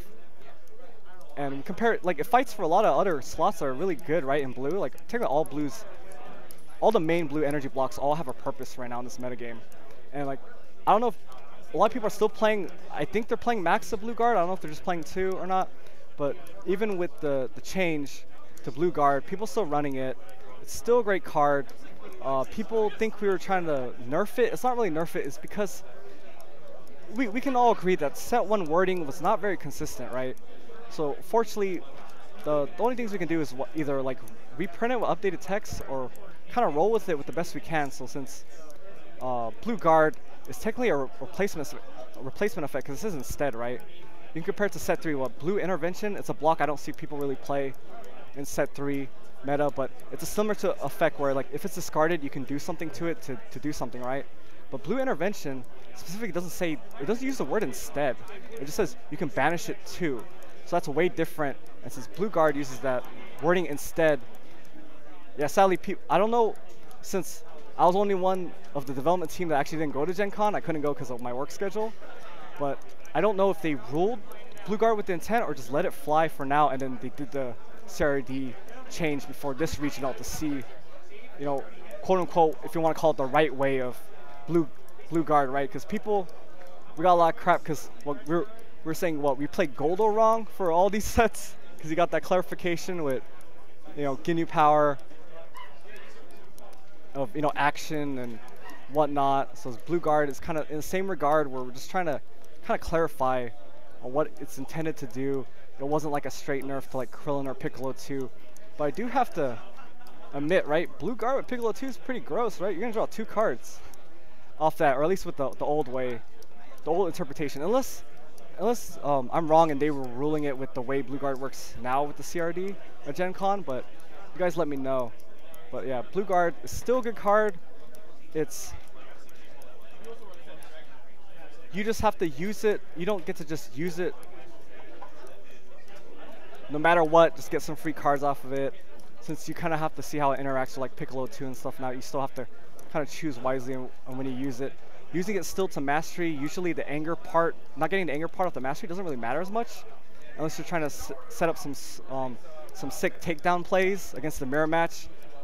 We haven't had the mirror match yet on stream, but like that's a pretty big deal. If one of them is running takedown, and you get them to play an attack, and you mastery with a blue card to set up their anger to 1, and then you take them back down to from level 2 to 1, especially in the Piccolo mirror match, you might just win the game because of that. Because like they feel bad about blocking blue takedown, right? But if they don't block it, it's gonna go to 1 above, and depending on what energy attacks he has in his hand, or he's a more controlling version, right? You kind of stop them from like getting to play his turn. Especially if you can take down them before they get to use level 2 power, it's just extra value. I'm surprised to see takedown only as a 1 of in the McGrath list of running Gen Con, because it's a crazy card for this meta. And even though a red deck can play around takedown, just making sure their anger is not ever set at 1 if they can help it, it's just so good versus the mirror match, the blue dominance mirror match, because first of all, that's not even a good mirror match, and it's probably going to go to time, right, if you're both Piccolo, because no one is probably going to get attacked through unless one person just completely draws nothing, right? Or just draws his like allies and setups and drills, so he can't even use mastery on the one attack the other blue Piccolo might have. So having the edge of like something like takedown, or maybe more copies of it, like who cares if he dominances to 2? Because if you can set up a takedown play, not only are you going to take him back down to 1, he's going to lose his drills, which might be what he's clutching on in the mirror matches, trying to get his drills out before you do. And getting that extra advantage of like, well, if you're going to enter with your 1 attack and I block, I'm going to put a card on top with positioning drill, whether it be like the setup block to keep walling, or like the key build up or whatever to have a beef attack when you think the coast is clear of a confrontation. I know I'm rambling on because we only have 1 round left to Swiss, but like, I don't know, I don't want people to think that blue Piccolo is the meta. Like it was a great choice by them for that particular tournament, right? He went into a field with a ton of Ginyu, and like unless they get the super jump on him and like win the dice roll, and he just draws a complete dead hand, right? Piccolo is just waiting for a dominance, and just like the card name, he's gonna dominate that matchup against Ginyu. So I don't want people to think that blue Piccolo is the deck. It's obviously really good. Combining I was sitting there and I saw combining an auto level card with the quote-unquote best level 2 in the game is why that card's so powerful. But I think my only regret is that blue is the only style that has level down effects. Like maybe blue Piccolo or blue dominance wouldn't seem so powerful in this meta if other styles had a way to level down their opponent, right? Because something like Piccolo level 1, compare that to some of the other blue dominance decks we've seen. Like Wheelo can level up not outside of dominance. Like dominance is just a nice value card for him, right? But his level 1 sets up his anger, and he can easily just level up naturally to level 2. Or like Piccolo, he's not gonna waste the slots on anger, right? He doesn't need to. He's just gonna, I get dominance out and I go to level 2. No one else is playing. We have to play blue to have level down cards, so this pretty much sets at level 2 forever, and through his level 2, he just gains so much advantage and grinds them out. It's just like how sometimes people complain about losing to Namekian, right? You get like an early wall breaker on like Piccolo, and obviously Hero Namekian has a harder time dealing with wall breaker than villains. Or I would say it's roughly the same, right? Because you have Sagacious Strike versus Focus Assault, except I think Focus Assault is a little bit more narrow card design than Sagacious Strike, because Sagacious Strike still gives you options in other matchups. It's not just a wall breaker killer. So But the thing is, though, we've seen like in the Namekian matchups, you can wall breaker them at 1. You don't want to wall breaker them on 2, right? You're just going to grind out Buzz power. But wall breaker level 1, you can still lose the Piccolo and the Namekian because they can just grind you out, especially if you're a blue deck. And I've been rambling on, so we're going to take a break and come back with the last round of Swiss. And hopefully your favorites make top cut. I wish we had a runner to kind of like go at the top tables and find out what maybe some of your favorite players are doing, their records and how they're playing. What I've been trying to do this tournament, because I distracted Logan so he's not hitting the elevator music now. I'm asking most Ginyu decks, I'm trying to get data from them, and hopefully maybe some of the players in this tournament will see or watch these videos later, and hopefully they can get it. I wanted to ask before a tournament, is get the data from the Ginyu decks and just see how many of those games the Ginyu deck went first in the coin flip, and how many of those games that he went first they win the single game format. Just because I think it's interesting to get that kind of data, and I know it's not solid data, right? But I guess one of the biggest complaints about a deck like Ginyu right now is if you win the dice roll and their hand remotely shows anything that is not drills or setups, right? They're gonna enter because they have no fear of what you can do, right? Because no matter how much you pack in against Ginyu, right, you can just not draw it and he can maul you and kind of have that momentum, right? When Ginyu enters once and kind of mauls you, he can just catch you in like 2 bad comments in a row and you just lose in a single game. So I'm rambling. We're gonna go elevator music. We'll be back around 8. Hopefully we have another feature match that is good for you guys. Take care.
regarding tiebreakers.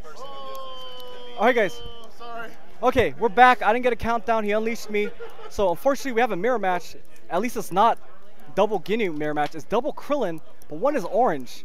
And both these players are actually, they're at table 2, but they're X and 1.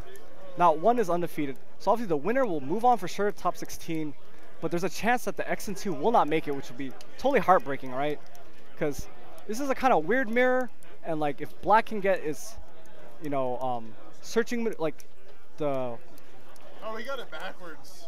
Oh, we have the backwards, but Black has the kind of upper edge in here because you can scout maneuver Destructo Disc in the mirror, and you kind of don't have to like worry about that. But obviously, orange drill setup is very hard for Krillin to deal with. But I think Ben Bush, if he got this far, he's probably running a good card like a Racing Drill to maybe kind of combat that. But obviously, that's a limit 1 per deck card. But that obviously really signs in this matchup.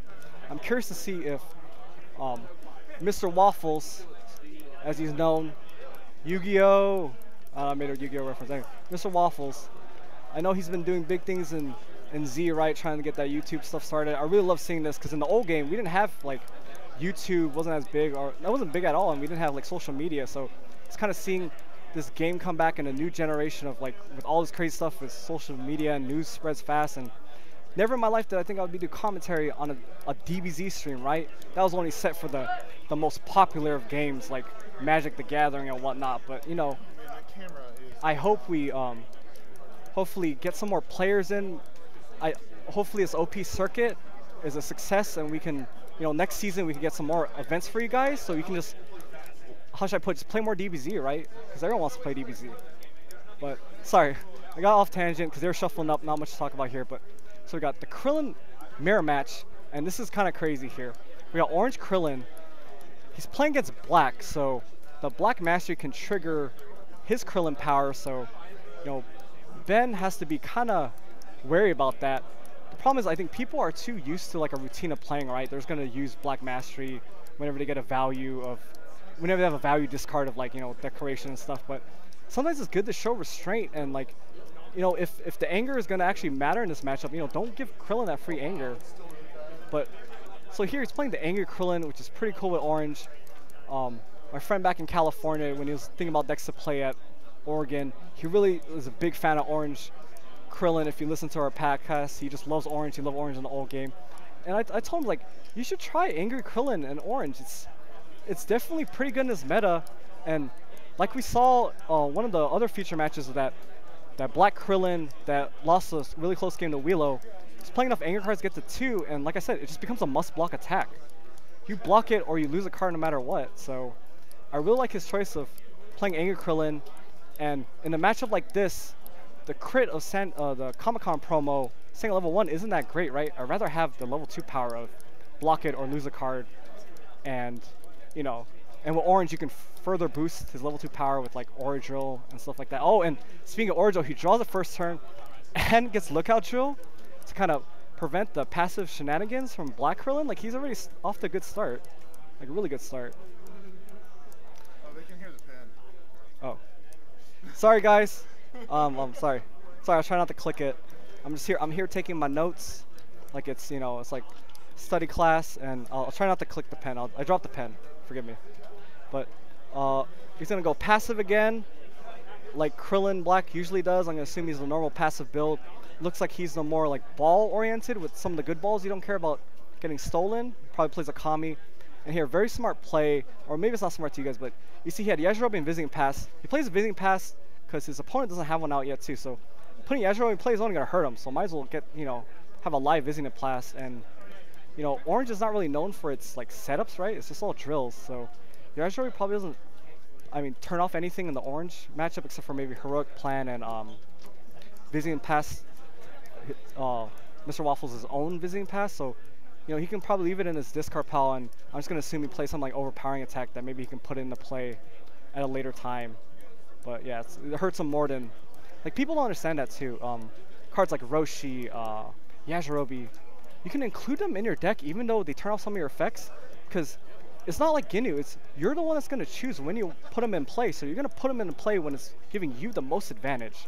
And you know, Gen Con showcased that blue Piccolo deck played every good constant hero ally effect, and it's just like hit ways to, put him back into play and just really kind of shut off people's abilities are used to. And look, he does play Master Roshi himself, even though he's black and has cards like Searching Maneuver and Searching Technique and Scout Maneuver. So it's really interesting. He's probably in that camp where, like, if it's beneficial to him, he'll play Roshi and turn off his opponent's effects if they're more better. Or maybe like Ginyu, you can hope the luck sack at turn 1 versus Ginyu and just, won the dice roll, play Roshi, play it, and just hope. But interesting to see, he looks like he banished a black dash. That's not something you see in a lot of Black Krillin lists. We saw like the Walters, I don't know if they both play Black Krillin, and I don't know him personally, but I just know one of them plays Black Krillin at least, right? And I saw he does include Chin Kick, which is kind of nice. But I haven't seen Black Krillin that's playing dash like that. And it's kind of nice in like a passive Krillin mirror match, just taking their Kami, right? Because now you have a Kami and you're rejuvenating. Like, you have no incentive to enter Kami unless you have to, or you're down on cards. And imagine pairing that with your own Kami. You're adding too many cards back, right? A turn. You're rejuvenating more than Pre-Errata and the Namekian with 2 Kamis out. And I want to ask him, I wonder if he ever got double Kami out this tournament, because maybe that's why he's playing Black Dash. So here we go. I like this. He doesn't use the Visiting Pass, and he has an orange stare down to get rid of it, which is really nice. It's always a great feeling for any deck removal if you can get rid of a Visiting Pass without them getting to use it. But it looks like Black Krillin's hand is, Ben's hand is dead here. He has a Dragon Ball and a Smoothest Drill. He's probably not going to discard the Smoothest Drill to his Mastery because he wants to probably save it for next turn because he's Black Krillin. He's probably not going to enter, so he wants to just get that Smoothest Drill up, get that 2-card hand size each turn. And so this is kind of a weird turn here. I don't know if I like this. He Masteries just to banish 2 from the bottom 2 of his discard pile. I don't know if he got drills with it, because if you hit with drills, then I can see that line of play. You want to get rid of the drills so he doesn't just get one free and play with the Mastery. I wasn't paying attention there, but because this is Dragon Ball, it's going to go back on the bottom of his deck at the end of combat anyway when he just discards down the hand size. So probably proved me wrong. He probably removed some drills with it. I can't see. Unfortunately, Mr. Waffles' Banish Zone is kind of out of play. I don't see it, so I don't know if he did hit drills off of that, which would make that play, super good. So, oh my God, this is gross. It's like Ginyu. Look at this overpowering attack, hit for 5, 6, 8 with Aura Drill. Krillin just takes it because he drew a dead hand, and he's just going ham, going into combat. He's gonna get Kami out. Maybe, I don't know if he's doing it because he saw the Black Dash. Maybe he's afraid of his Kami getting stolen. I know I would be, but he can get this Kami out and just start playing the passive game better than, Ben can, because Orange has a way better passive game in theory than Black and Blue, right? Because when you get the drill set up, you're almost unstoppable. As we saw with Tim Bateau's feature match, he was playing the most extreme version of passive Orange with, Goku getting to level 4 and building a wall of what looked like an old Z field, right? He just had so many drills out, his opponent couldn't break through it. But so here we go.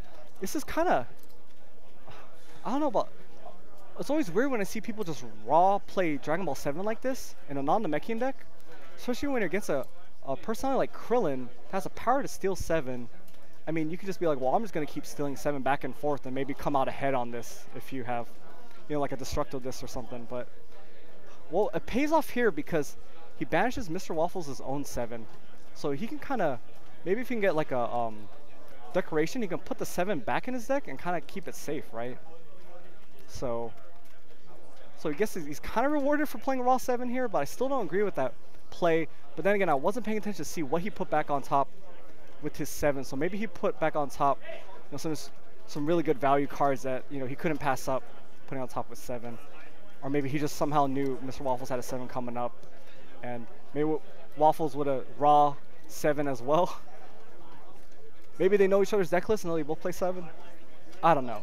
I'm not a big fan of Raw 7, unless you're like gonna go for a kill or something, or because it's 7 is such a liability getting stolen, right? It's just so, it does too much when you're both characters that can I mean, the only difference is it looks like Mr. Waffles doesn't have a possession draw out yet, so Ben has to be the one that triggers Mr. Waffles' crit power from Krillin. So as long as he plays around that, maybe he can, you know, safely get 7 back in his deck with Decoration or something. But we see Waffles has Kami out. He's just going to play the passive game. He doesn't want to enter against Ben with a hand advantage of Smoothness Drill. Wait, I just noticed that he played Raw 7, but Mr. Waffles had Lookout Drill out, right? So like I don't like Raw 7 there anyway, because Lookout Drill, and like you're stacking your deck unless I wasn't paying attention, guys, again. So maybe he stacked like a Destructo Disc on top, or maybe like Corruption, and he did that, but I don't know. So it's a time here, probably as good as time is gonna get in this sort of matchup. But then again, I don't know Ben's list. It's maybe a little bit different than what we've seen because he had cards like Black Dash. So I don't know how many actual attacks he plays. I mean, I've only seen the ones that, you know, most Black Krillins play. Here we go, a Black Swipe. He's just clearing out the discard pile. Waffles has no drills to even like get back with his crit. I see an Orange Focusing Drill in his Banish Zone. I think it's a pretty interesting choice to put Orange Focusing Drill in the meta right now, but I guess if you're thinking you're going to play against a bunch of blue decks, having something like Focusing Drill protecting you like Lookout Drill versus like Blue Piccolo is pretty key, I guess. I don't know how many copies he plays. Maybe he just runs a singleton one. But I do like that choice. And I guess if you're running Orange Krillin and you're running probably running Possession Drill, I don't know, I haven't seen one yet, to trigger your own Krillin power, you're going to probably run a little bit Drill heavy, even though that gives you more dead cards to draw against Ginyu. But, you know, maybe you can get the upside of Possession Drill more often than not. But I don't know if Mr. Waffles plays stuff like Heroic Assistance. Heroic Assistance is a great card to combo with Possession Drill because, you know, you're going to set up something juicy and you're going to draw it back. It's like, you can think of it as like a Ghetto Piccolo level 2. You know, like a Ghetto, it takes more cards to get this Ghetto combo interaction that Piccolo just does with Positioning Drill in level 2 Piccolo. I guess that's why Piccolo's so good, right? He does it for less. And so here we go.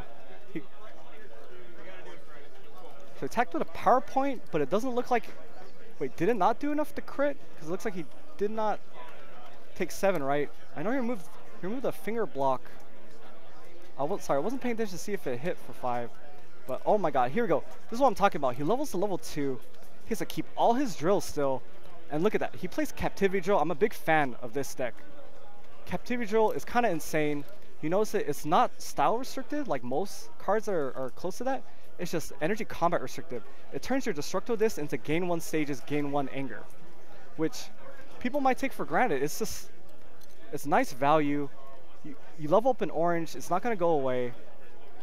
Most hero decks, black specifically, unless they're villain for Withering Fire, they don't have much answers to, you know, good drills like that. So Captivity Drill might make the difference. Maybe you can get some slime anger beats going and just like get maybe a good turn where he chains like level 2 power, and then, you know, get some slime anger, sets it up to go from 2 to 3 and just get that level 3 attack, because it just doesn't matter how many cards Ben has in his hand, right? It's just going to do a bajillion damage because it's orange or Aura and Mastery, and some of that stuff might be just good enough to, like right now, he's just laying the beats on him. And he has that power. I don't know, did he power yet? Did it hit? I don't know what's going on. Sorry, I wasn't paying attention. He's going to Destructo Disc here. Take the stage on Kami, because Kami is probably going to die here, right? He's not going to take back Dragon Ball 6, right? I just realized he has Dragon Ball 6 in place, so technically he didn't have to take the stage, right, from Destructo Disc. So I think it's just a flat -2 on everything, not just physicals. So he's going to get 1. He's going to boost his orange damage even through the roof. So he goes +1, +2, +1 from Mastery. Like, as passive and as kind of turtle-ish as Black Krillin is, you can't always draw blocks every turn. And Waffles can kind of bully him, right? He's on level 2 now. He can just keep entering.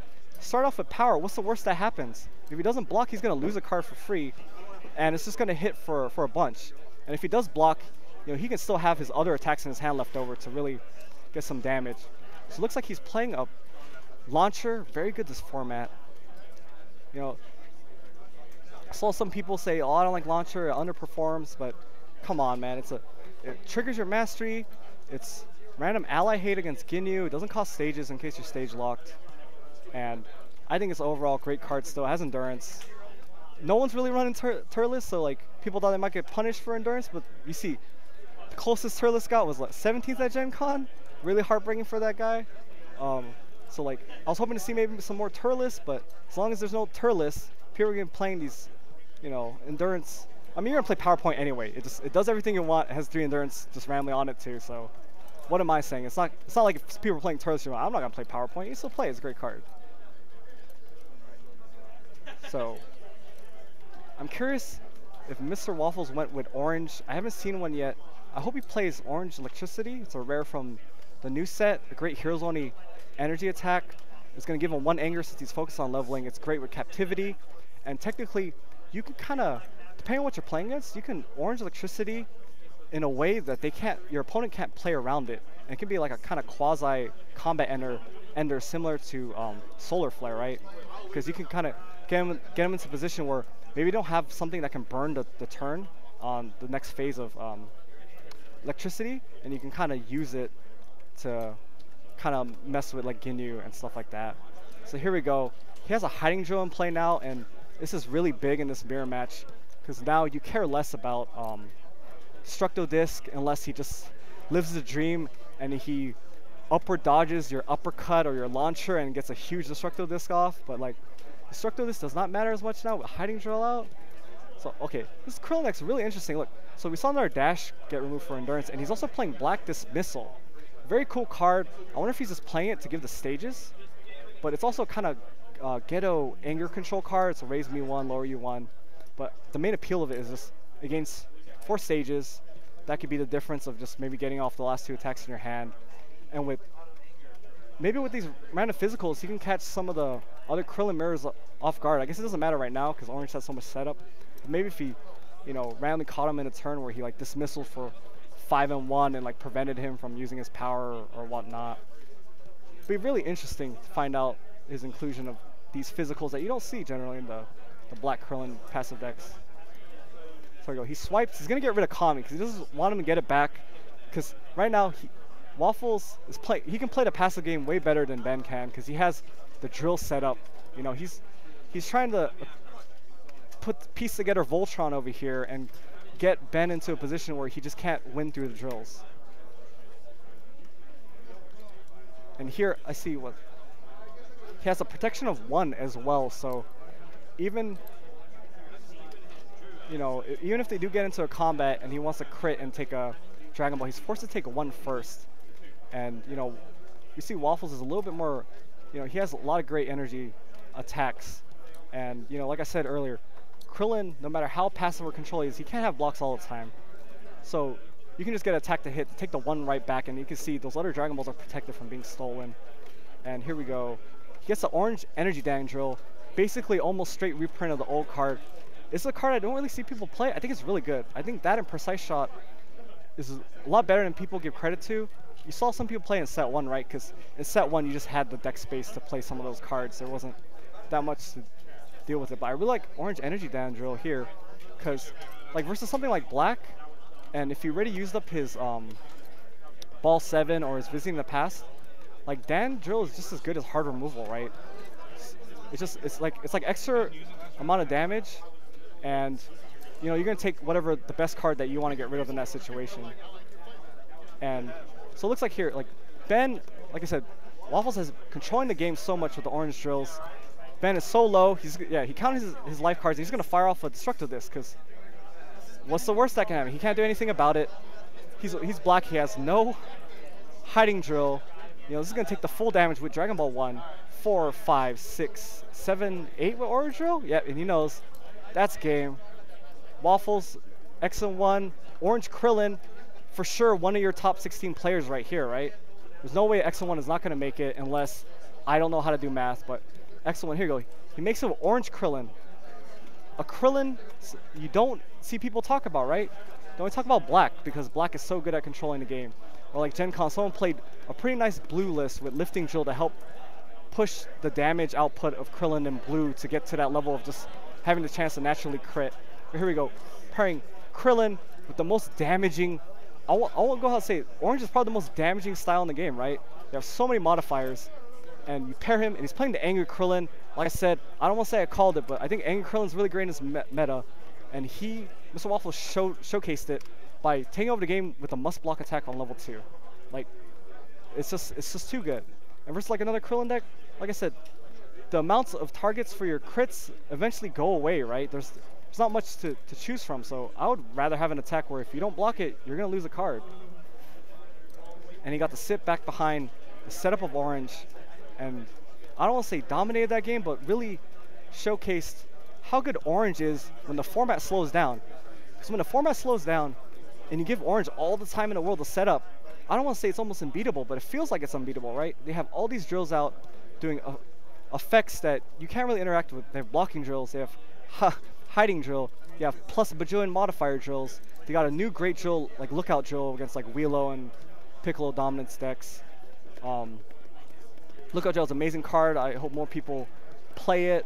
I know a lot of people play it now, but Lookout drill is a great card. Great art, has Yajirobe on it. Really good card in this meta. You can hard play it to rejuvenate. I know it sucks. You can't get it with like most of the drill tutors because it's mostly styled. I guess that's what makes Blue Dominance so good, is you can play Lookout drill in that deck and Blue Dominance can get it. It's not style restricted. But it's nice to see people play Lookout drill anyway because it's a great card right now. And quickly packs up. I'm just making this up. He doesn't care what his opponent's saying. I don't know who his opponent's talking to. Maybe it's a Bad Beats story. At Gen Con, we saw a guy in a Bad Beats costume walk around. Maybe Ben Bush is feeling the Bad Beats. You know, best of luck to him and his tiebreakers.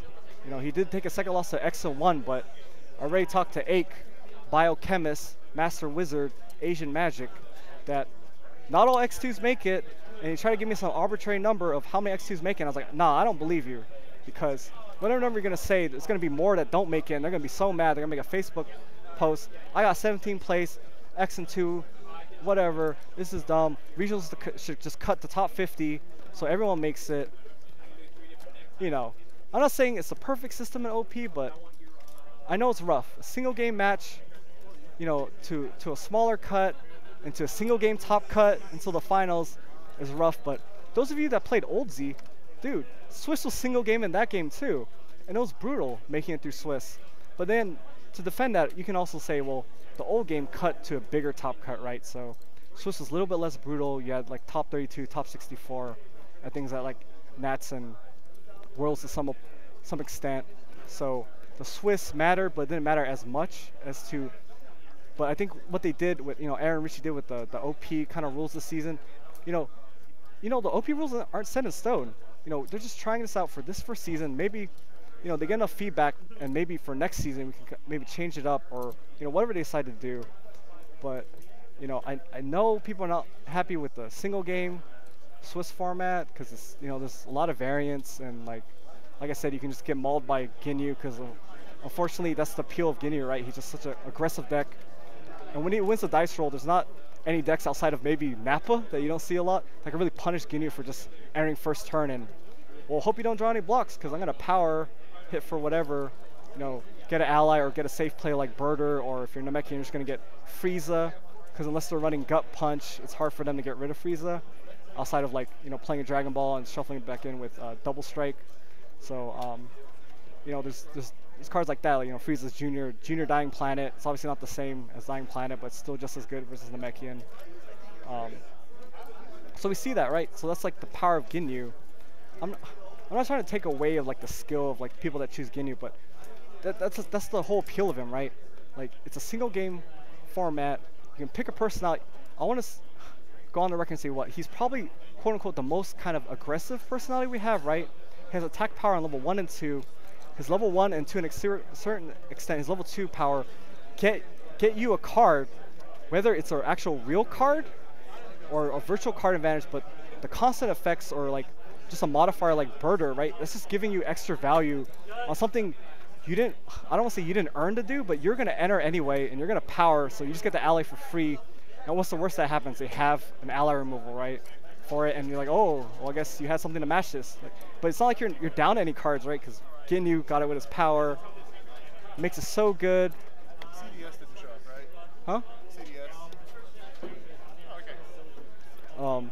Sorry, Logan asked me a question about good old CDS, Jesse Zeller. He did make an appearance here. Even though he does not have a positive record, he says he's going to play all the games because this is the first time he actually played the new game. So he's just going to go and play out the rest of the rounds, help out his opponents with resistance, and he just wants to kind of learn how this game is. He didn't even check it out at all at set 1, so he's kind of diving into it fresh. I think he borrowed a Namekian deck. You know, people talk about how Namekian's a very forgiving style, and I do agree with him trying out Namekian first at this, you know, his first event, playing the new game, because maybe it's a little bit more forgiving. He can kind of learn the game a little bit more about how different it is from the old game, you know. Or we could have, someone could have set him up with Ginyu and just tell him, hey, just enter and hope for the best, win a dice roll. But yeah, I'm just joking. I'm not. I know there's more to Ginyu, but I know that's the appeal of him. He can be aggressive with little to no drawback, right? Because no one is playing physicals to really punish him. Because that's the thing, like we saw with Hadi's game, right? The Orange Goku is like, well, what happens if you have a deck that punishes the allies, but you're also pressuring the stages? Ginyu doesn't get to play the game. He doesn't get to play the game. You get to play a game. So that's not very fun for the other player, but people don't see that too. We boosted the physicals in set 3 to just be really great. You know, most people they don't want to take advantage of it because I understand it, because in this game you have a smaller hand size, right? It's not like you're Saiyan Brawly with, you know, CS Mastery have a 8-card hand size, go to town, right? So at that point it doesn't matter, and like, you know, in the old game we had cards like Pycon Late Catch to make it even harder for physical beats to get through. But I guess in this game the hand size is so small, like if you play a physical attack and your opponent, you know, has stages, you just feel bad, right? It's almost like having a block when you just take the stages on something. It's like, oh, I wasted a card down. It's really hard to just get him at 0 and keep him at 0. We've seen this game, the reward for keeping someone at 0 is way bigger than, I don't think people, I don't say the more skilled players probably understand this, but maybe some of the players that maybe didn't play the old game, or, you know, they may not only play on a local level or something like that, they don't understand that stage management in this game is a big deal, and people took it for granted because in set 1 there wasn't really anything to kind of punish that. You had a very powerful anger deck in the form of the Namekian in set 1 that, you know, your stage damage don't matter, they're just going to level up and get 10 new stages, right? So I think we buffed the physicals enough.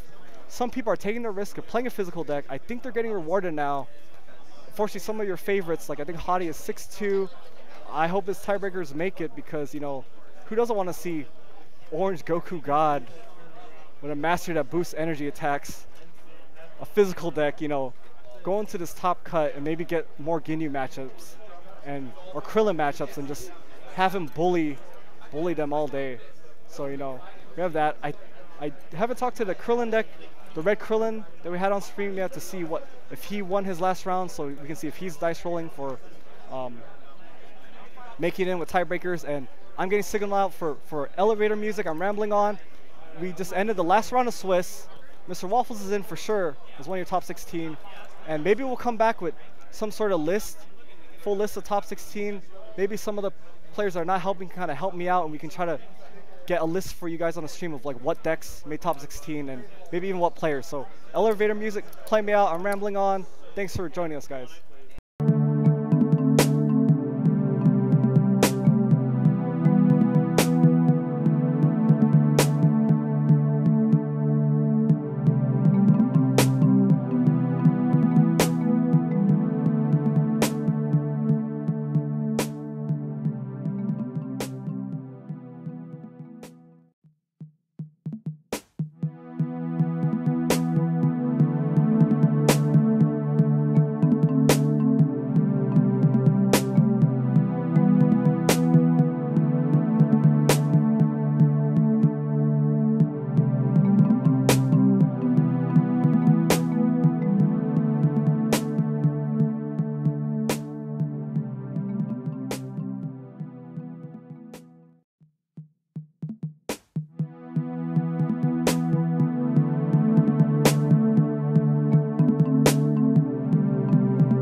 Thanks for staying with us.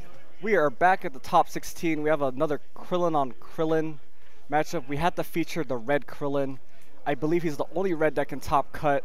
So I don't want to say it's an underdog, but people don't think red is, good enough, right? But I think it's just because when there's less players playing a deck, there's less likely of it making top cut when the field is like, full of black and blue, But we featured this Krillin. Yes, it's the same Krillin from the feature match, so all you stream monsters, going nuts about that.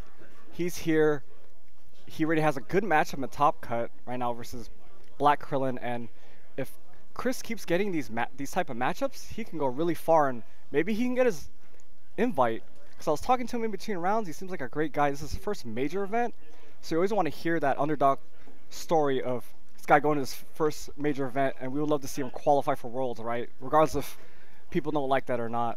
But so we already went into this game, I think, already in progress. I missed some things. Probably a lot of passing because Black Krillin's not going to enter. Chris is just setting up the board with the setups because Black Krillin, outside of, I think most Black Krillin has to play ball 4 now, so he doesn't have anything as a hero to really interact with this, and this is kind of gross. He gets another Blaze, another relaxation. I didn't get a chance to see his bottom card to see if it's like a, live card or whatnot. Got a black power up. That might come in handy to kind of maybe stop a shoulder grab turn, So, Ake went over some end of match procedures, and he handed it to me to tell the stream. Forgive me, I'm not even going to go over it. I hope none of the games go to time and we never have to use these tiebreakers ever. So forgive me, stream, I'm not going to go over it. And let's just hope there is no Blue Piccolo versus Blue Piccolo top cut matchup. I don't think there's 2 Blue Piccolos in this top cut. I don't know if Logan posted like what mastery combinations were in top cut, and I didn't even get a chance to look at it. I just know the people that I saw during Swiss doing well make it in. So this tournament, a lot of Krillin. The best part is we have a red Krillin and an orange Krillin. You don't really see people talk about that, right? When you think of red, people think of Tien because of just how explosive. I could just win in one turn, prepping in the prep into sorry, my mind is going blank right now. The red attack left bolt, getting the prep back and just doing gross things. Or people talk about Garlic because he's so kind of controlling, and he can turn the game into winning by ball, similar to what like Namekian tries to do, or Namekian did in set 1, mostly set 2, right? Even though it was probably better just to ball bounce and mill out your opponent than trying to win 7 balls, but like I think Garlic is very unique in that way. And I don't know why I'm talking about Garlic. I think we sadly do not have any in top cut. On the fan favorite, the resident Garlic player, Alec Rudin, did not have the tiebreakers. I don't know if he finished X2 or not, but I know he did not have the tiebreakers to make it in, sadly. So we're featuring Chris. He's the last lone red player. Go praise David Fashbinder, right? Everyone loves him. You guys know in the online community. And this is red. We want to see a strong showing of red, right? So sorry I'm not really talking much about the match. Forgive me because there's a lot of passing going on. I need to get back into it. So what is he doing here? Black Scout Sacrifice, which is interesting. I don't think we ever had Anthony Eason on stream, so I don't know exactly like what his play style is. I can just assume he's a normal passive Krillin. But it's an interesting choice. I don't know what Chris had in his discard pile for him to name Sacrifice off of, except that I guess he's just taking it because it's an Anger 2 card, and maybe he's giving up on trying to stick a wall breaker versus Krillin. Also don't know how many like shoulder grabs he had in his discard pile, so maybe naming shoulder grab. I saw there was one in there. Maybe it's just not a great choice, and he'd rather get rid of the burst anger. So here we go. This is the first Krillin deck. Obviously, I have not seen deck lists. I try to request deck lists for top 8 matchups so I can give you guys maybe a better outlook of maybe how the matchup might go. But it's the first Krillin I saw. I don't know about the other list that play Heroic Assistance. Very underrated card, Ultra for set 2. It does a lot of things. It's kind of a combo piece with anything that draws. Or worst case scenario, if you get into a point where you can use it at the end of combat on maybe a turn you were declared on. It's like similar to pulverizing and set up your draw and whatnot. Obviously, Heroic Assistance, forgive me, is more powerful with draw effects. I don't think Black Krillin has any of that, but obviously Heroic Assistance is good with, you saw Tim was playing it. He made it in top cut, by the way, so we have one orange Goku, fans of that. Heroic Assistance is really powerful with, an NPR style that can draw cards because you kind of set up and like kind of do some combos closer to. I don't know if people remember the old game. There's a lot of combos, you know, going on, and all these little interactions. So, what is he doing? Wait, did he play? There's no way he played the red observation, right? No, there's no way he would. Wait, doesn't he have to sweep up his own cards if he played the red observation? It's all in play, right? Yeah. No, don't do this, Chris. Don't sweep up. You have amazing setup right now. Don't. Am I wrong? Am I wrong, chat? Like, did he observation? He's gonna sweep up his amazing setup right now? I think it's happening. Maybe he doesn't realize this. I don't know. I really want to know what he's thinking here. This is a single game format. You can't. There's no way he can observe it. No, don't observation. He observation. What? And he just sweeps up his board. Doesn't care. I'm sorry, stream. I'm at a shock right now. He observation to get rid of heroic assistance and a black power up. He loses 2 red relaxations. That's 2 anger that Anthony can't interact with. That happens when they're in combat. He had some red blaze. That's just more free anger. And wasn't paying attention if he had a red destiny or not. But I think he did. He had a lot. He had like. Obviously very concerned about either the power up. He had 5 heroic assistance. high value anger cards that Black Krillin can't really interact with. I'm so confused right now. Like, how should I put it? Black power up isn't enough to make me be on the losing end of observation here, and he's at 0. So I don't even know if he powered first yet or not, but he's at 0 now, and like Krillin's gonna do extra damage and probably crit whatever anger he gained. I'm sorry, folks. I keep repeating myself. I'm at a loss of words. Why would you observation your own board like that? And like the turn after your observation, look, he just gets more setups because he's passive Black Krillin that we all know. He has a corruption in hand. Looks like, I mean, he's obviously not gonna enter combat, so he's probably just gonna pass, get the corruption, free banish, and then rejuvenate on the bottom. You know, we all know this. Corruption, a way more powerful card than we intended. You know, it probably should have been a card effect, just like how the blue stuff was. And no, he's gonna save the corruption. And he's gonna rejuvenate the dense ball. Or am I seeing that? Or is that not corruption? I thought it was corruption. Interesting choice here. Like, I wonder if his opponent Anthony. I wonder if he's in shock too at that red observation right there to sweep his own board. Like, I don't think this is some advanced trolling going on or not, but sorry, I keep bringing this up. I can't believe he red observation, like all that anger. That was like so much anger in play, and he got rid of it to get rid of a black power up and a heroic assistance. Still, I'm at shock. I don't know what's going on. Alright, so it looks like he entered with power, I believe, which is just getting a swipe here. Get rid of some goodies from his discard pile. I don't think Chris plays anything like heel kick in his list, so him getting back cards besides from the bottom of his discard pile from relaxation is probably the only way he's getting cards back, or like stealing ball 7. But this is one thing I don't understand. Well, okay, so Chris only had 1 relaxation left because he blew up his own, but I don't know why people with discard pile removal don't just mess with the bottom of a red player's discard pile and give him something that's not very good. So if he does draw his last relaxation, it's not really gonna get him something crazy. Or maybe his bottom is just so good that it doesn't matter how he sets it up. You know, maybe I'm thinking too far ahead like that. But like if I was playing, that's kind of things I would think of. So here we go. He has a face break. It looks like he's gonna discard sacrifice. That's the last sacrifice he has left because the other ones got scouted. So I'm still at a shock that like he could be on what, like level 10 by now with all those setup cards.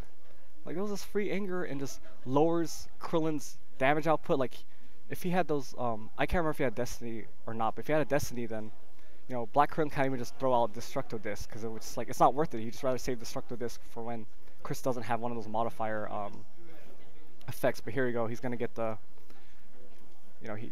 he has to do the mastery draw on this card when going up. It's mandatory. He has to.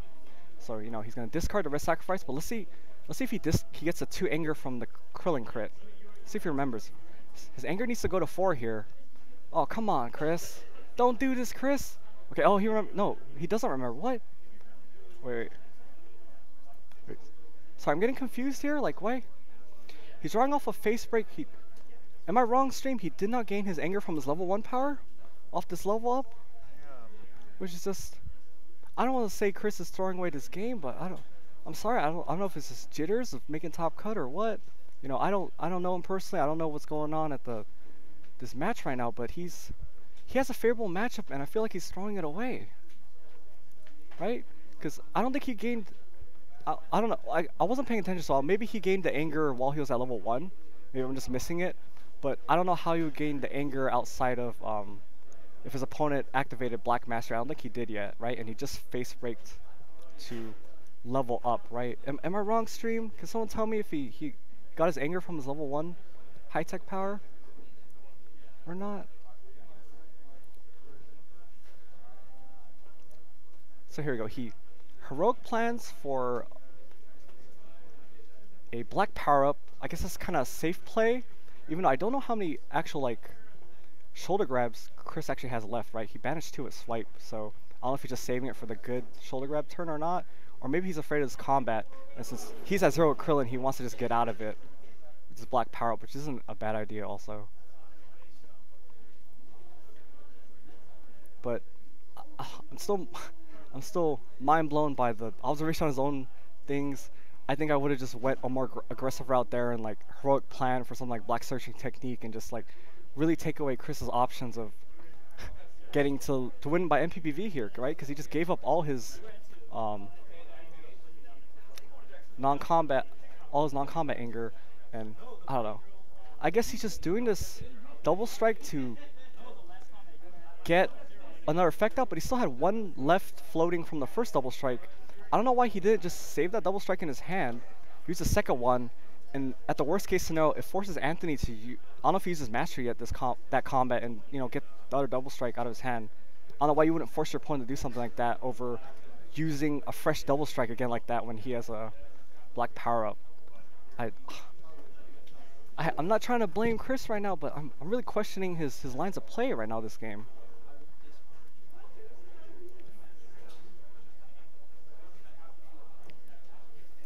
Like he's letting a favorable matchup from him like slip away for, I don't want to say for free, but he could have made Anthony work for this game, but the way it sounds like he's not. And finally he's going to start doing the passive corruption banish. He has enough of a lead, and Chris is not at a scary enough anger, but who knows? I think I wasn't paying attention to his discard pile. If he has he has a shoulder grab left, so it's in his hand. He can still try to go for a good shoulder grab turn, but it's really hard since he wasted 2 double strike. And now he's not even keeping the shoulder grab. He's going to put it on the bottom, and the way this deck is going out, he may never even see that shoulder grab again. He won't even get a chance to probably set up his last good shoulder grab turn. So I'm not sure what he kept in his hand over keeping that shoulder grab, and because as you see, Anthony has no more black power-ups in play, so he could have, I don't know, try to go for a good shoulder grab turn and maybe get back in this game for, you know, whatever reason. I feel like he got on the bad receiving end of the orange observation. And here we go. Krillin life lead, gonna keep passing, has another corruption in his hand, double VTP. Chris is, it's not looking great for him, and you hate to see these things. You know, I wasn't trying to be biased, but you know, we wanted a more different style deck, or maybe like a red deck. We wanted to really do well, right? Because people are like, red got a boost, but still not good enough. Ginyu's the best, or you know, Krillin's the best. Now it's blue Piccolo over Namekian Piccolo. You know, like red's not good enough, and needs more buffs. Buff Saiyan, I hear you saying, guys. Obviously, the least represented style at this event. No surprise. You know, people just want to see a Saiyan top cut. Sorry, I'm getting off on a tangent because I just feel like this game, like Chris really, I feel like his early decisions really threw away his chance at this game. He's still in it, but it's getting harder and harder the more turns he passes, and Anthony gets to just do whatever he wants with Black Krillin set up, you know, get some Destructo Disc or whatever. And Chris only has 1 shoulder grab left that it's on the bottom of his deck. It's not like he plays left bolt, so there's no way he can just get it whenever he wants. And I can actually see him getting a wall breaker stuck on him, because he might have no answers, or I don't know how many mule kicks he has left. But he definitely doesn't have the shoulder grab option. So we can see that like Anthony's already kind of ahead. He has he's using. Looks like he. Wait, Chris entered, and he's gonna VTP for Destructo Disc. What's the worst that happens, right? Forces him to maybe start with Destiny, and he can just keep the Destructo Disc in his hand. Yep. Starts with Destiny, gets him to level. You know, he's just gonna level. He's not even gonna try to go for the extra damage off power or something. I can see that. He's gonna draw on this card. I don't think he has any value plays, or he has a restraint. Does he have a restraint? Yeah, he has a restraint. Still got that value anger. It's like buy one get one free. The mastery. And here we go.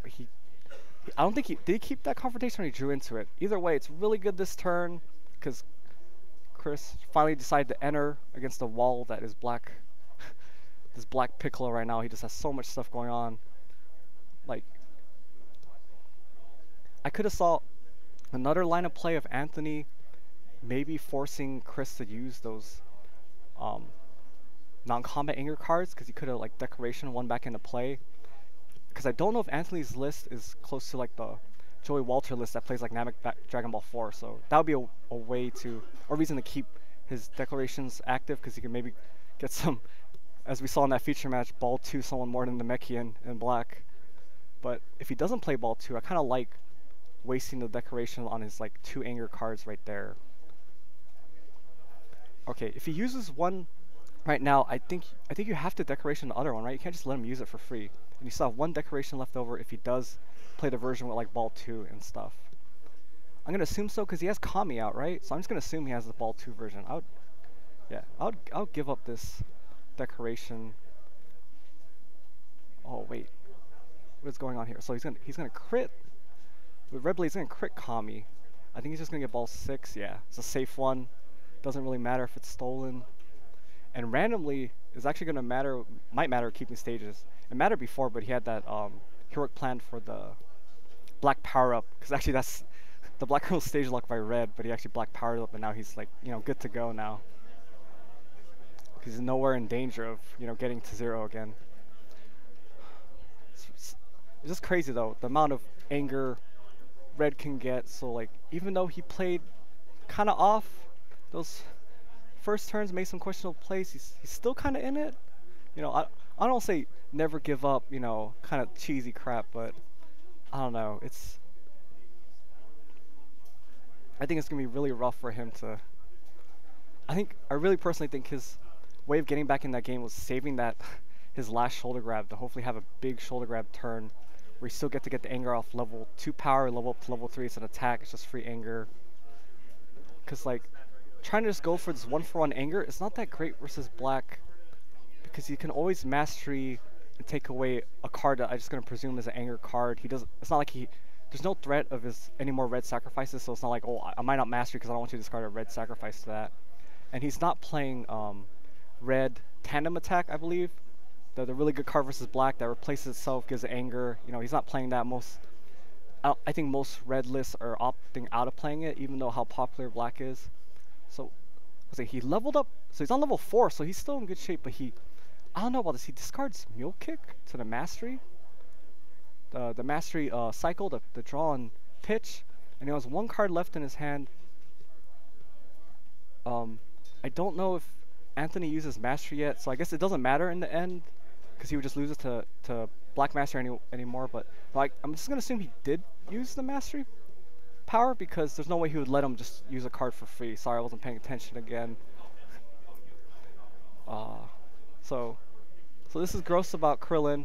You could see that Anthony still has a full grip of cards. Chris has played out his whole hand, but luckily he's been laying the stage beat down with the little Krillin and the Nappa Saiyan armor. So, oh my god, he has a foreshadowing. He has foreshadowing to get some stages back, and he knows it's safe because Chris has no cards left in his hand. So now he can fire off. Well, he's probably not gonna fire off because he used 1 Destiny this turn. I wonder how much patience he's gonna have. It's better off just not to Destructo Disc because you can just enter and get a fresh Destructo Disc damage off. Yeah, he asked for a deck count here, so Chris's time to win by MPV is really running out because he's gonna just enter and Destructo Disc him to death. This corruption right now is just gonna take away 2 cards as well, just for free, not doing anything. It's just like, you're gonna already play this block, right? Because who knows? Some people actually block with corruption, lower anger too, but obviously everyone knows that for how powerful its parentheses text is, you know. And here he is, he's just gonna, he has a life lead, it's only gonna further his life lead with this corruption, and I hope he shows a restraint of not getting rid of that destructo disc. It's too valuable to not just do it clean. Like, he can just enter and do it clean if he really wanted to, depending on what kind of life cards he has left, because he knows destructo disc is gonna crit, it can lower anger, and you know, Chris ran out of modifiers like Destiny to like kind of protect himself with Destructo Disc, which is it's crazy. He included those type of cards in his deck, but I feel like, I don't know, I would value those effects more because you're trying to clutch out the game, right? So like, I would value those effects more to try to, you know, try to protect yourself against Destructo Disc. But obviously, that doesn't really matter much because he can just enter and get a Destructo Disc off before he like Red Destinies or I don't think Chris plays Red Blazing Aura. I didn't see any of that. Or I don't think he played. Does he play Red City Destruction? I don't remember that either. He might just play Blaze and Destiny as some nice Anger 2. If you guys remember Saiyan Saga, Burning Rage, Enrage, all those cards, it's like that's what these red cards are, right? Just gain Anger 2 setups that are actually pretty, turns out they're pretty damn good in this game. So here we go. He's gonna use his last VTP to get Confrontation. I think this is gonna seal the deal here. He doesn't mind putting a card back, and Chris didn't have a card left over from last turn, so he's gonna Confrontation, probably take whatever has a possibility of giving him the most anger, or that shoulder grab. You know, actually, it doesn't even matter because even if he leaves a shoulder grab, he can't really gain much anger, right? The last attack is just Devastating Blow. But I mean, I think this is over, right? Anthony's just gonna. He's gonna take one of the attacks. Oh, I thought he was gonna take an attack, and Chris looks like he's in range to get, you know, just die to Destructo Disc, or maybe his life deck is so low it doesn't matter. He's just picking whatever because he's gonna Destructo Disc and finish him off with no protection. What was this? He can make an unstoppable red shoulder grab. I don't think Krillin on Namek level 4 is gonna do enough damage to take Krillin in the pimp suit all the way down to 0 stages, right, or 1 above. Am I seeing this wrong, guys? Or sorry, I should know the base damage of Krillin, but forgive me. On this Krillin on Krillin bald hate crime, you know. Like, I hate to sugarcoat it and say like Chris had a great run this tournament and whatnot. I wish this top 16 game was just a little bit. It's rough to say better, but like I said, he made some questionable plays the first, you know, some of the turns, and he's really paying for it now. So yeah, he plays a shoulder grab. It doesn't even matter because the last card he's just gonna master away the Dev Blow from his hand, and this raw energetic left bolt is doing work here. Just play it because it doesn't cost any stages, and I guess the only good news here is that he took Anthony's ball 6, which actually matters because maybe, wow, I can't believe he still came back. That's crazy, guys. Your red Krillin, there he goes. He had I don't know if he knew that he had Static Shock left or not. I know I didn't. I don't remember seeing the Rejuving one at the beginning. And can you believe this? Static Shock left, enter. I'm at 2 anger. Static Shock straight to 3. Thanks for playing, Krillin. You can't interact with this. And Krillin moves on despite blowing up his own board. He blew up like 20 levels of anger worth with his observation. I don't know if he just did that because he didn't care or he's reverse trolling, but I'm sorry, I'm still mind blown by that play and end up not mattering because he still wins with a Static Shock left. And I don't know if that match was hype for you guys or what, but that was I can safely say I did not expect that outcome at all. I don't think anyone did, right? Like, no, chat called it. Oh, chat called it? Was like all right. Shot for the win. All right, you guys are pro guys. Did you see him like rejuve a Static Shock early on or not? But this guy blowing up 20 anger, doesn't matter. I ended the turn with 2 anger, even though you entered and masteried, so I only got 1 anger off shoulder grab, and boom. One of my top 3 is a Static Shock to just enter. Static Shock, can't do anything. And dude, this Chris guy playing red Krillin I don't know if you know the matchups. I don't. Logan, did you post what the map not what the players are playing, but just what the MP combinations were for top 16? No, I Okay. was going to release that after pairing.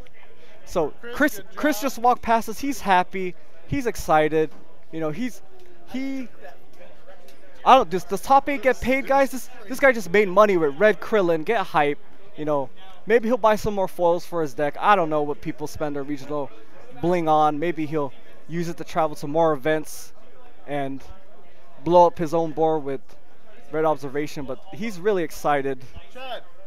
And I wasn't able. We don't have like the tournament brackets because Ake still wants to keep that a secret because he doesn't want people to like quasi scout and know what matchups are coming up next. But from it's a lot of different Krillin decks, including the orange Krillin we saw at Mr. Waffles.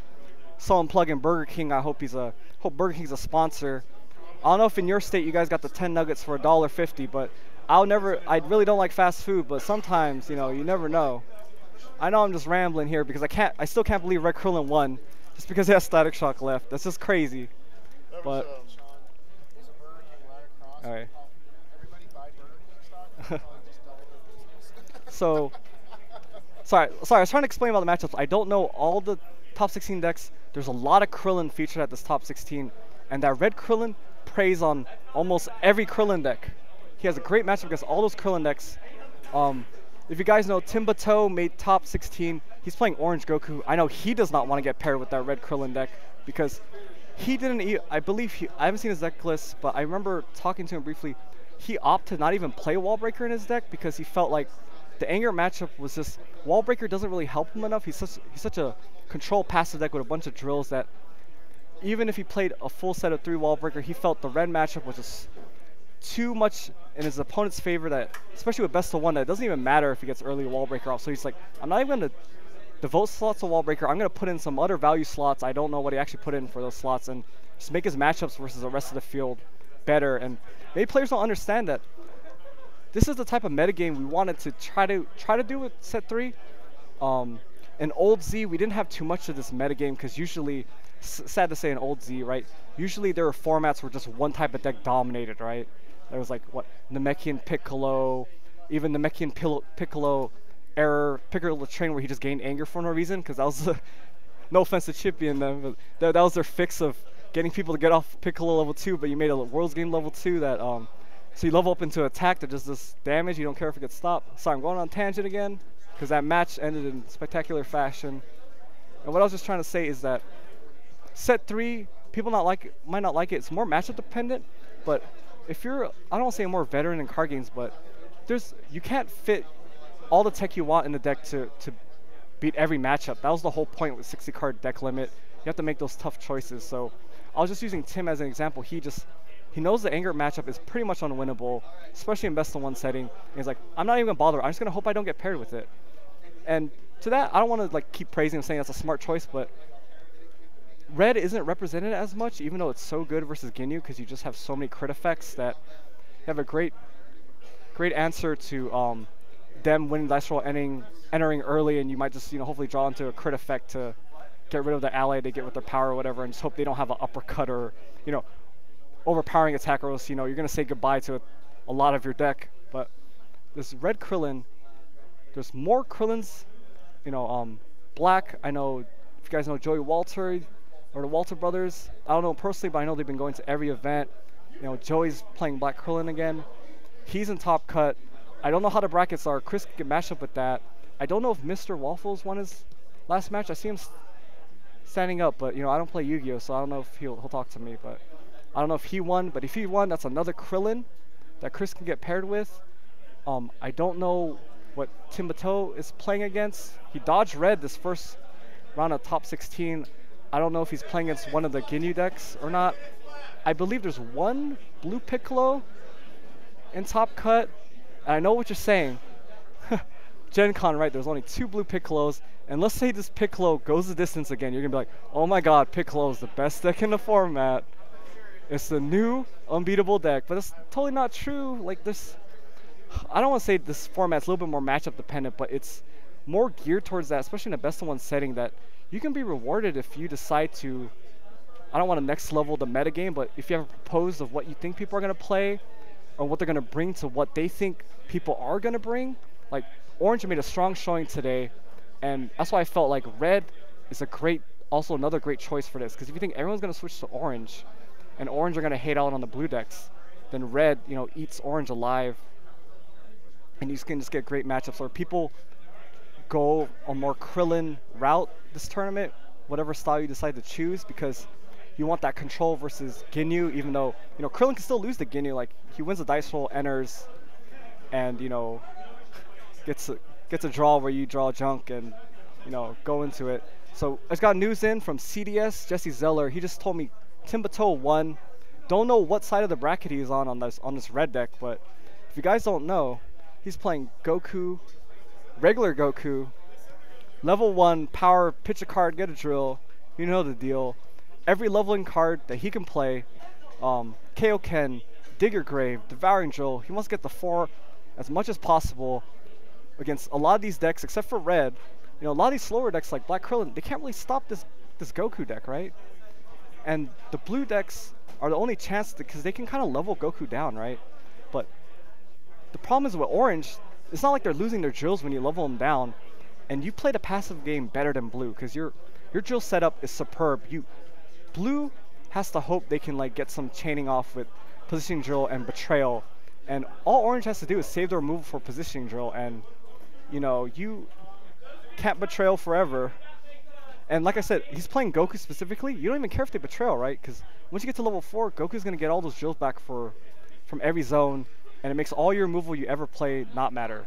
Because you have to be some deck with some sort of removal, or aggressive with like something like Ginyu, just try to catch the Goku off guard. So I think him and the Red Krillin, no bias here, just trying to say their decks are well positioned in this top 16. Or sorry, they're both advanced to top 8 right now. They both have decks that can take it or make it to the finals, because they can get the pairings they want, and in single game, a lot of those decks can't really stop them. And as you can see from this game, I'm not trying to put Chris on blast, but he made some questionable plays, and it just didn't matter in the end. Static Shock, level 4, MPPV. Sorry, I keep harping about that, but it's like that match was crazy. I know I'm rambling on, filling up the airspace. Logan hasn't waved me off like the Oscars yet to put in that filler elevator move. No, damn it, Logan's back, guys. So hopefully we can get some more results from top 16. And I don't know, are you guys gonna be sick if we show the red Krillin again? He's kind of like, I don't know if the stream chat agrees that he's kind of like the dream, right? The underground dream story, Perfect format for him. He's well positioned.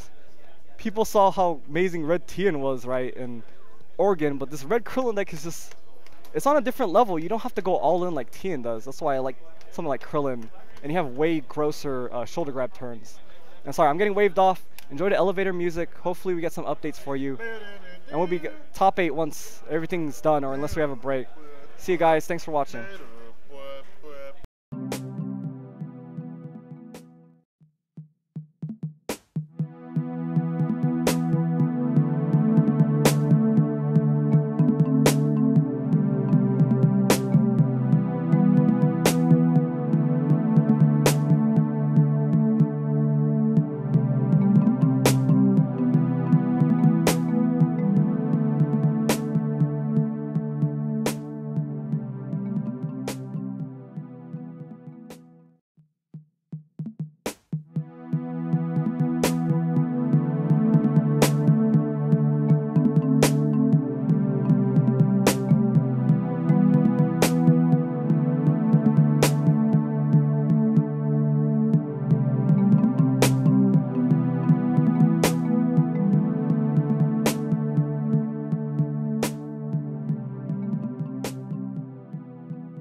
I don't wear hats really. Okay. Sorry, we're live back. Guys, we're back. I can't speak right now. I'm still crazy about that Static Shock win, or red Static Shock win.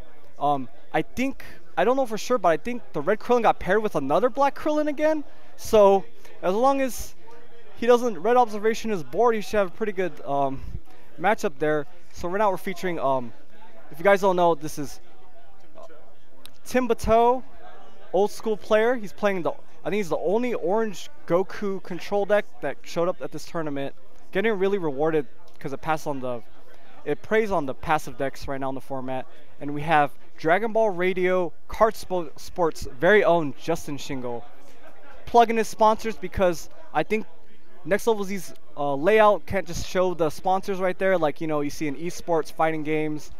But if we could, it would say Dragon Ball Radio or DBR, Mad Catz, Kart Sports, all his good sponsors. Like he's not really sponsored by Mad Catz, you know. Sorry, I'm a big fighting game fan. I know about the sponsorship.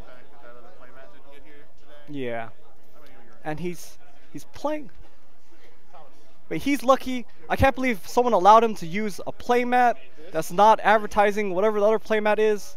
If you guys don't know, I'm not part of Next Level Z or anything. I'm just guest commentating this. Just guest commenting this whole tournament. It's been a long day. Sorry, I'm rambling. I kind of lost my co-commentator Logan after like round 3, I guess, right? And you guys are just listening to me solo. I'll start commentating on the match here. Krillin's going to be really passive, as we know. I hate repeating it. Looks like there's a corruption in discard pal. Maybe I wasn't paying attention to see if he used it passively, but I don't think he did because unless Bateau's Banish Zone is off camera. But this Goku deck with a bajillion drills is going to prey on this Krillin deck. Bateau has all the time in the world to set up his drills however he wants. Tim even made the meta call of even including a focusing drill, which doesn't really matter much because once he gets to level 4, protection to your drills don't really matter. But I guess early game, if somehow he gets stuck, even if he has a devouring drill in play, I don't know how he's going to get stuck. But I know Tim runs a full set of leveling. I think he's on the 3 devouring drill package, 3 digs, even 3 Kaioken, where we don't see too much. What I want to see from this game is him get a dig off, right? Leveling Krillin, maybe getting rid of his drills, you know, and he can maybe have a blocking drill out to just, you know, have that protection against Krillin level 2 power. But, you know, in hindsight, it doesn't really matter about Krillin's crit control versus Goku in general, right? What is he actually going to crit? I don't think it really matters. But just the fact that he plays digs, and he's playing as a personality that he can dig level both players, and he doesn't care personally, right? Because he's going to get a better end of the deal. The faster he gets to either level 3 and sitting on it, because it's such an underrated power, or just getting to level 4 and getting a setup in play that's unbeatable by almost every deck in the format now, right? So once he gets to level 4, I know I repeated myself, it doesn't matter how much removal you have against Goku level 4, he gets it from everywhere. I commented earlier in Swiss that Tim is playing Orange Inspection, a great call with this meta. Slowed down, it's a great removal card. It's going to replace itself. It can combo Raw with Heroic Assistance, like you can set up your top and just draw Raw off of Inspection. And it's extra removal for Hero that doesn't really have that much, right? Because, you know, you're not villain, you don't have Withering Fire, so Inspection is kind of nice. And we see, you know, I'm not saying spheres are staple, right? But I think spheres get better as the format slows down, right? Because spheres become quote-unquote less dead versus aggressive decks like Ginyu. But, you know, he can almost Orange Inspection. I don't know what Shingle's list is, but he can Orange Inspection and not care. He doesn't know if he runs spheres or not, but there's no drawback. He's going to Inspection, get rid of something. Use it as removal, and, you know, even if he had a sphere or something, it looks like he's holding a Kaioken in his hand, so he probably let off it. Even if Justin had a sphere, I don't think he would have taken the bait. But Bateau is going to level up this turn with Kaioken. And it's just going to start, I don't want to say downhill spiral, but it's going to be definitely an uphill battle for Black Krillin, Hero Black control in general. To just, there's no deck in this format that can deal with the drills of Goku. right? There's nothing. Unless we can unless we make cards that put the drills in a zone that Goku can't touch, which is apparently everywhere. And I like this too. Most people have been playing against Tim, expecting him just to be a passive deck, get to 3 or 4 as soon as possible and kind of grind you out. You see his Torching Drill in play.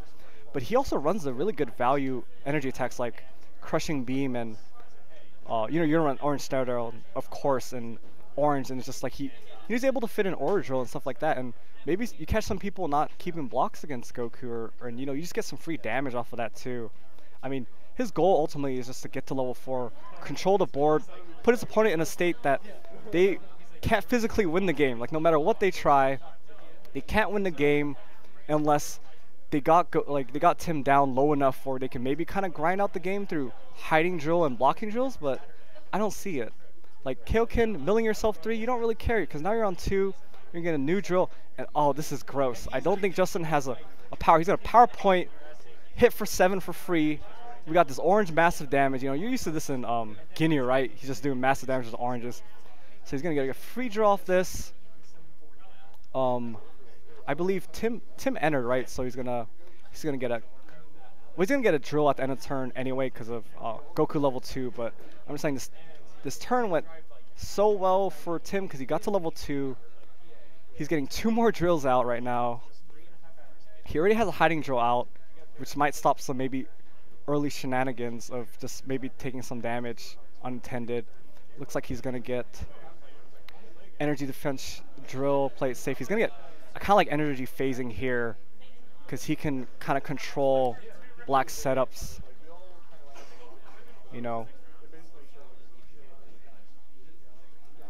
But the problem is I don't think there's any blue Krillins in Top Cut. I think it's just black and the red.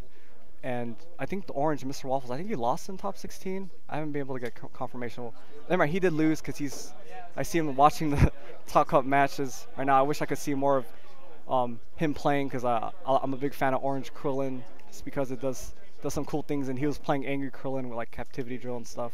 So I'm getting off on a tangent because there's not much to say because Tim is just he's gonna get the board set up where Krillin, he just gets Lookout Drill in case he's gonna go into trying to foreshadowing or just like corruption. He can't even go for that. Like, Lookout Drill is so powerful this format with so much black Krillin we've seen. Justin, I don't know if he has to re-KO Ken. He doesn't believe it, how good it is. But it's what? Was the Lord Slug movie? Was it KO Ken or he had a fake Super Saiyan form? Wannabe KO Ken? KO Ken is a great card, and there's not a lot of decks that can take advantage of it. But this, it's Orange Goku. Kind of like, you give me all the time in the world to set up, then I'm gonna set up and put you in a unwinnable situation. Sad to say it, right? People didn't like, like pre-rat and Namekian was like uninteractive, right? They're just gonna keep passing until you enter combat with them, kind of thing. I don't want to say this is close to it, but it's in general, yeah, he has some attacks, but the bare bones of his deck and his mode of victory is he wants to get to a point where he doesn't really have to interact with you. He's just gonna keep playing drills that keep pushing you far away from even getting a choice to even have a chance at this game. And look, that he draws a natural drill that Devourer that he's been sitting on, gets a trigger off that, gets to Goku level 3, and it's crazy. Even if he has not another way to level up, Goku level 3 is highly underrated. People don't. I think he's one of the best level 3s, if not the best level 3 in the game. His recursion of things like heroic assistance is amazing, and in black it's a lot harder to do. You don't have like Devouring Drill, but in like set 1 and set 2, we kind of messed around in decks and testing like Goku trying to infinitely bring back in black power up and weird decks like that because we were really worried about his level 3 power just getting back styled setups like that because there's not too much of those type of powers in the game. So we have to watch those really closely because some of the set 1 styled setups are pretty powerful. So lucky for us, they're using an active player here, kind of counter. If you don't remember, that's actually an old insert from the old game. It was just randomly inserted in packs like those puzzle pieces. Sorry, I'm just talking about random stuff while we see if Justin wants to enter or not. I know this is mean to say. I don't even think it matters if he enters anymore at this point. Like, He's at Goku level 3. He has Lookout Drill. He has Hiding Drill. He's at like I said, he has Goku level 3. One more level, and sorry, I kind of brought this up before. I want to expand upon it, but no one in this tournament is playing Blue Krillin. You know, if people are gonna play stuff like this, Orange Goku non-interactive, maybe, I hate to say, you know, switching to Blue over Black is totally different styles, but Blue's the only style that can interact with this Goku, right? You can set up a takedown turn versus him. He can't really prevent that, right? Like, you can just set up with your mastery. Like Tim, like if let's say Tim was playing a blue deck that had stuff like takedowns, he has to play very patient. Like, he can't walk into he can't play an attack for no reason, get it blocked by blue mastery, which sets up his anger to 1, and then he starts getting takedown back down, right? Because eventually Tim will possibly run out of ways to level, right, versus blue. I know this means nothing to what the current situation is going on, but right now blue is the only way to interact with this Goku deck, sadly, and that's only because they can actually level him down. And the worst part of this is, versus other decks like the Blue Mirror, when you level them down, you're also getting rid of blue setup, but the power of Orange Mastery, you level them down, it doesn't even matter.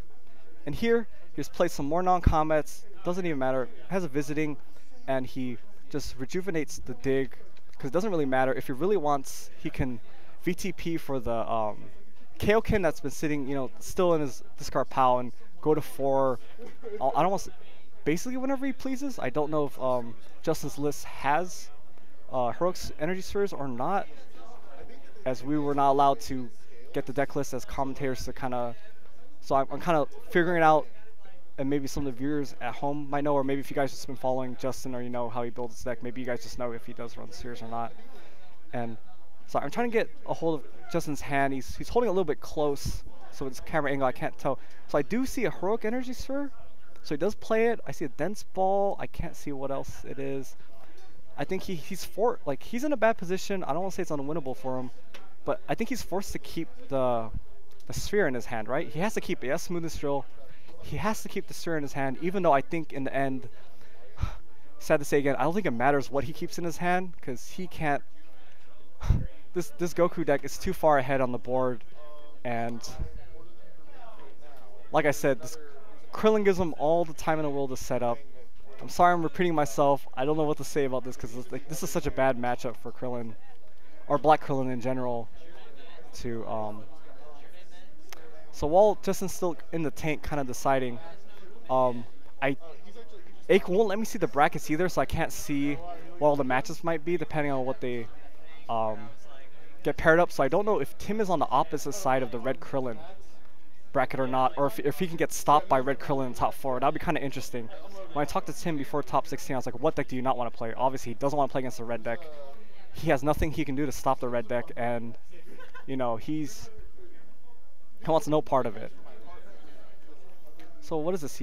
A Mastery with Black Decoration. It comes into play. Tim's setup, I think it just doesn't matter about Decoration getting rid of something, but he did remove the Kaioken, and I wasn't paying attention. Did he VTP for that confrontation? I think he did. So he has an Orange Destruction in his hand, and I believe Justin had a Heroic Sphere, right? Confrontation is going to get sphered. I hope Tim didn't see that. You've actually revealed the Destructo Disc, but Destructo Disc against that board setup doesn't really matter that much because he has Hiding Drill. But no, he's going to go for damage. I kind of like this.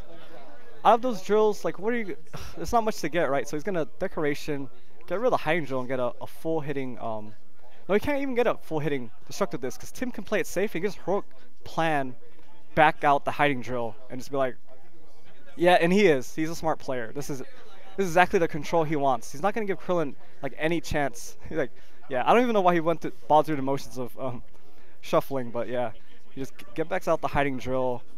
You know, I don't know if there's anything Justin can really do. You know, maybe he could just Decoration, maybe hope Tim forgets, but I don't think Tim is gonna.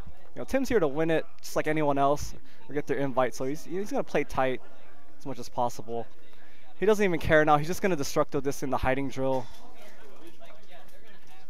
So normally Lookout Drill is kind of okay versus Orange Drill, or maybe the old build of it when they just had Destruction. But now with Torching Drill, you know, Torching Drill could eat up the Lookout Drill. So, you know, Lookout Drill, not really a speed bump for Tim's deck.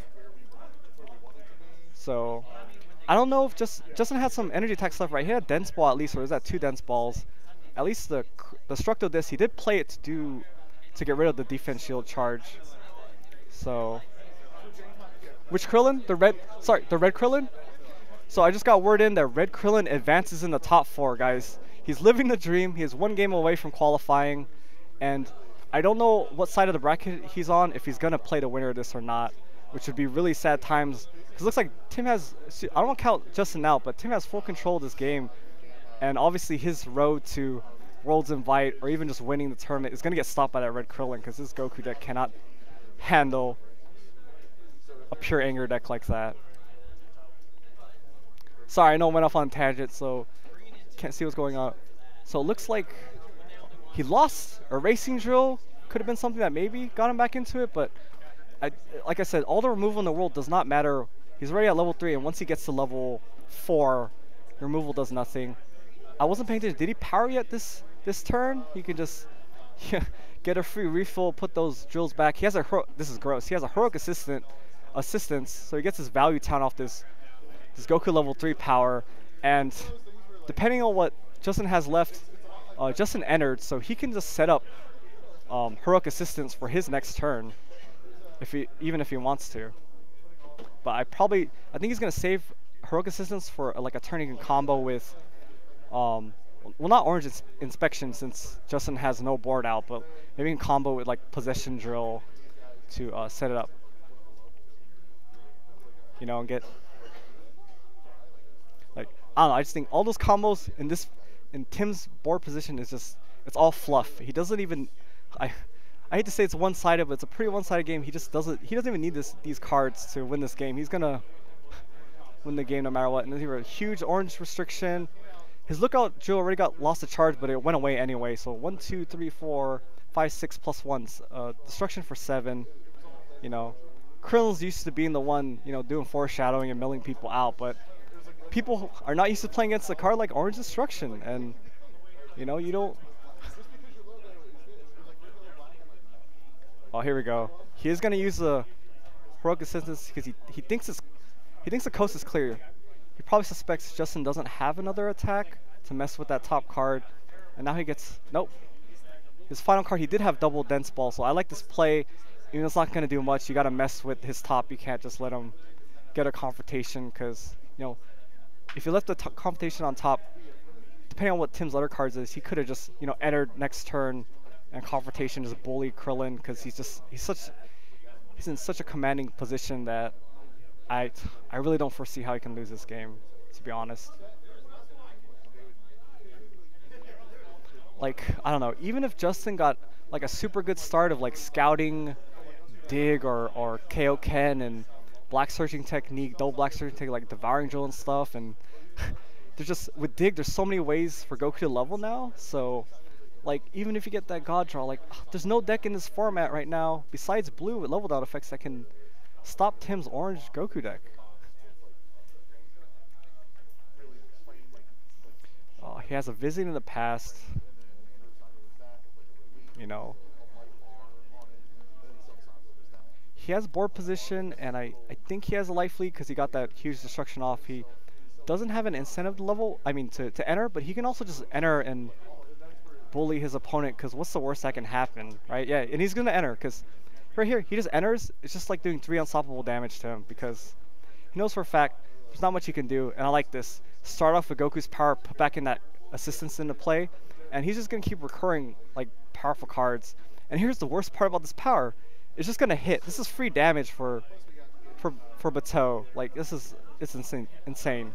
Goku level 3, you know, Piccolo takes the spot of what, best level 2, right? I think Goku takes the best spot of best level 3. If you guys didn't get your heroic assistance back in set 2, man, this is the hype train. If Goku wins, you better stock up on those heroic assistance. He gets a mastery effect. He got removed launcher and I think a PowerPoint from his hand.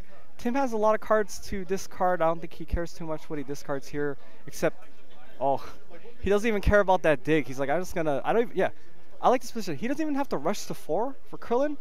His level 3 is just so good right now.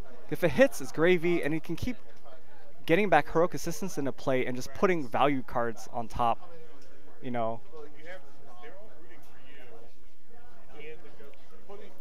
So Chris came to the streaming table. He's hype about winning, advancing to top 4. He's 1 game away from his invite. If you get an invite, you're going to Worlds, right? You're gonna make it?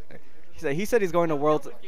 Yeah, he has a Cowboys game to go to. There's no Disneyland in Texas, but that must be what it feels like for him as a Red Krillin. Living the dream.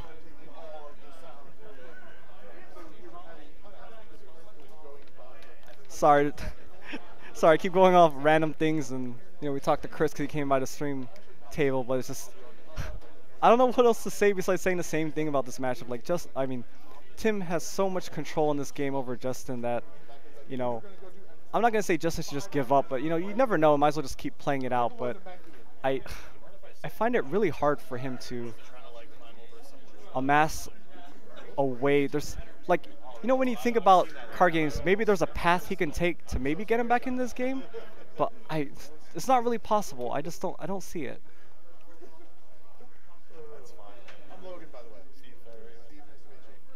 You can also sit on that visiting the pass, however, it's great. Wall breaker here, I don't know if it's just to do some, it doesn't even do chip damage because he has Hydra out.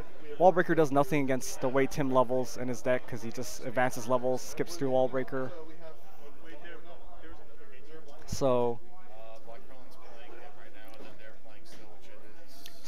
I'm trying to get some feedback, but there's a blue Wheelo left, so we can get a hype top 4 with like Red Krillin, blue Wheelo. I don't know what deck the blue Wheelo is playing, but they're still playing, so I don't know who advances from that. He might be playing against the other Krillin, because like I said, guys, there's a bunch of Krillin in top 16 this tournament. They came out in force to kind of prey on, you know, blue Piccolo, because that deck can't really stop you from just destructo disking them and grinding them out. Like, I don't want to fault them. Krillin's a great meta choice. He was represented pretty well at Gen Con, but he was super represented this tournament. And it makes sense, like, whenever you have a deck like blue to slow down the format, you know, people think Krillin's the king of passive, right? But come on, Tim is playing Goku, Orange Drill. I'm sorry, this takes the cake of the best passive deck in the game. So, even though Tim is in a great position to take this game, you know, he's still a careful player. He's going to make sure there's no, you know, his opponent doesn't he's going to play carefully enough and tight just to make sure there's no possible way he can kind of give away this game. And it's a real shame since it's best of 1 until finals. But to be honest, guys, do you want to see a 2 out of 3 in this kind of matchup? Probably not, right?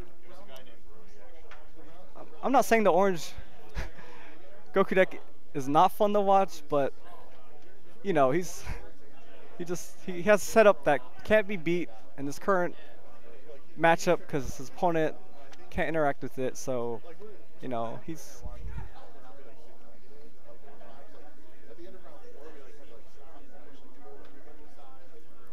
so he took a lot of time before it went to his turn looking through what Justin has went through in his discard pile. I wasn't sure what he was checking. We don't have like table audio, so I don't know if he was saying anything, but looks like he has his orange energy Dandrill. He could just play it now to get a free mill off torching drill. He has a crushing beam.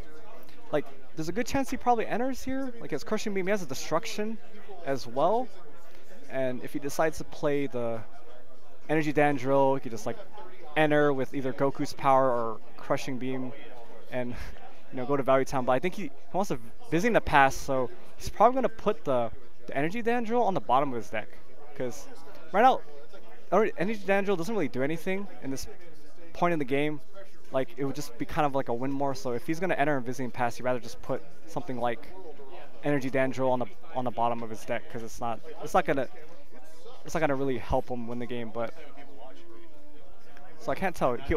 So he entered, his visiting pass hasn't been used, and Justin redrew his card, so he's not even going to use visiting pass. He thinks he doesn't even need it. So here we go.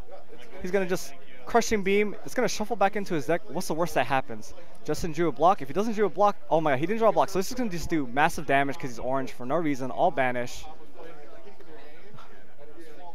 This is just, I mean, the outcome is pretty obvious, and he needs to banish that damage. I don't think it will matter, but can hopefully, yeah, okay, Tim remembers.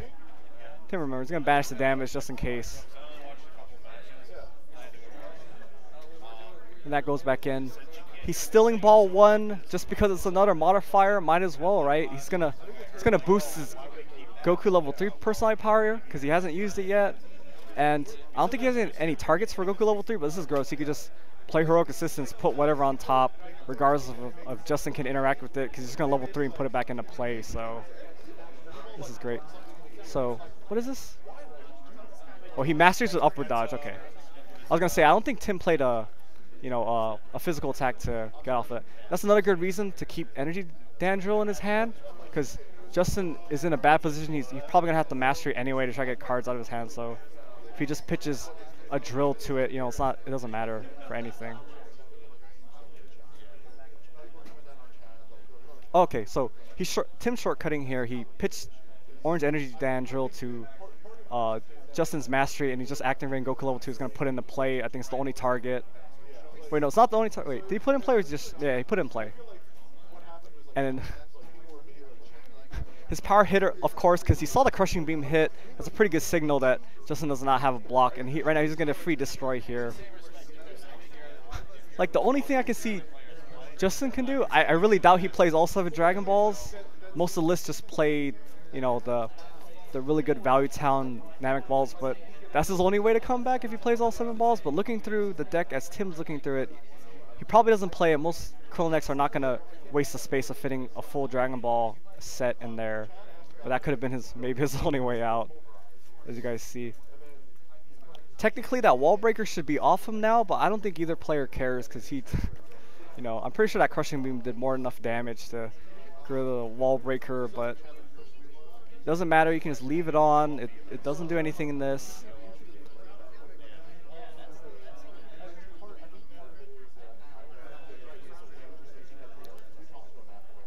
Looks like Justin is just running the standard like common good stuff package of 6, 2, 7, and we see the 1 right there. It's pretty common, or not, I don't say common, but it wasn't really, people didn't build their Black Krillins like that before, but I know in Gen Con, they're really about that, of playing some balls that you don't really care if they get stolen because they don't hurt you as much like ball 6. So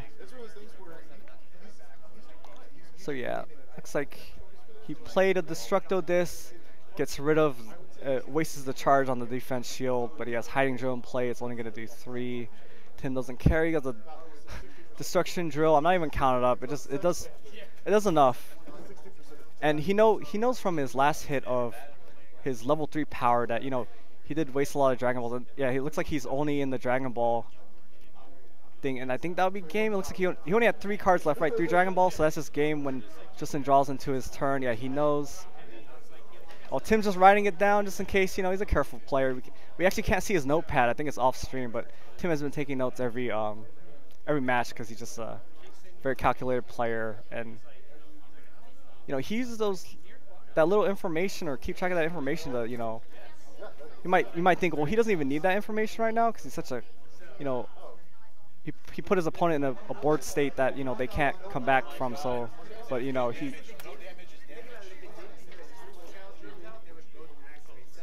Yeah, and he knows. So Tim advances. Another Krillin is knocked out of the many Krillins.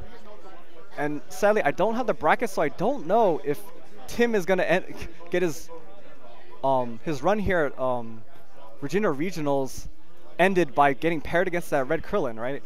Because if he has to get paired with Red Krillin, he wants to get paired with it in the finals, because at least he secures his invite, and he will feel less bad, right, losing to the Red Krillin deck, knowing that at least he got his invite, right? But if he faces in top 4, it's gonna be rough. I don't see how that deck can beat the Red Krillin, and he comes so close to the invite and not get it would suck. But I think Tim metagame extremely well for this tournament, and it's really paying off in Top Cut right now. Because it's just that type of deck. You get the matchups where it's either not Anger or maybe not something as aggressive as Ginyu that can hope to catch Tim in bad combats like Ginyu. That's like Ginyu wants to do. That's what they've been doing set 1, try to keep you in bad combats. And Tim obviously has a lot of dead cards to draw versus Ginyu. So he could easily have lost to maybe a Ginyu in top cut if you got paired with one, just because maybe they win a dice roll and they get a couple good combats off on him.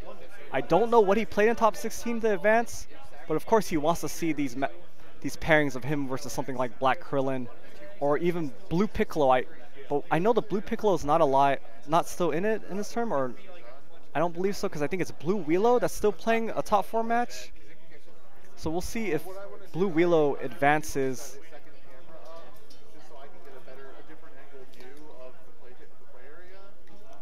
And the round ended. I'm not going to go on a tangent about strategy.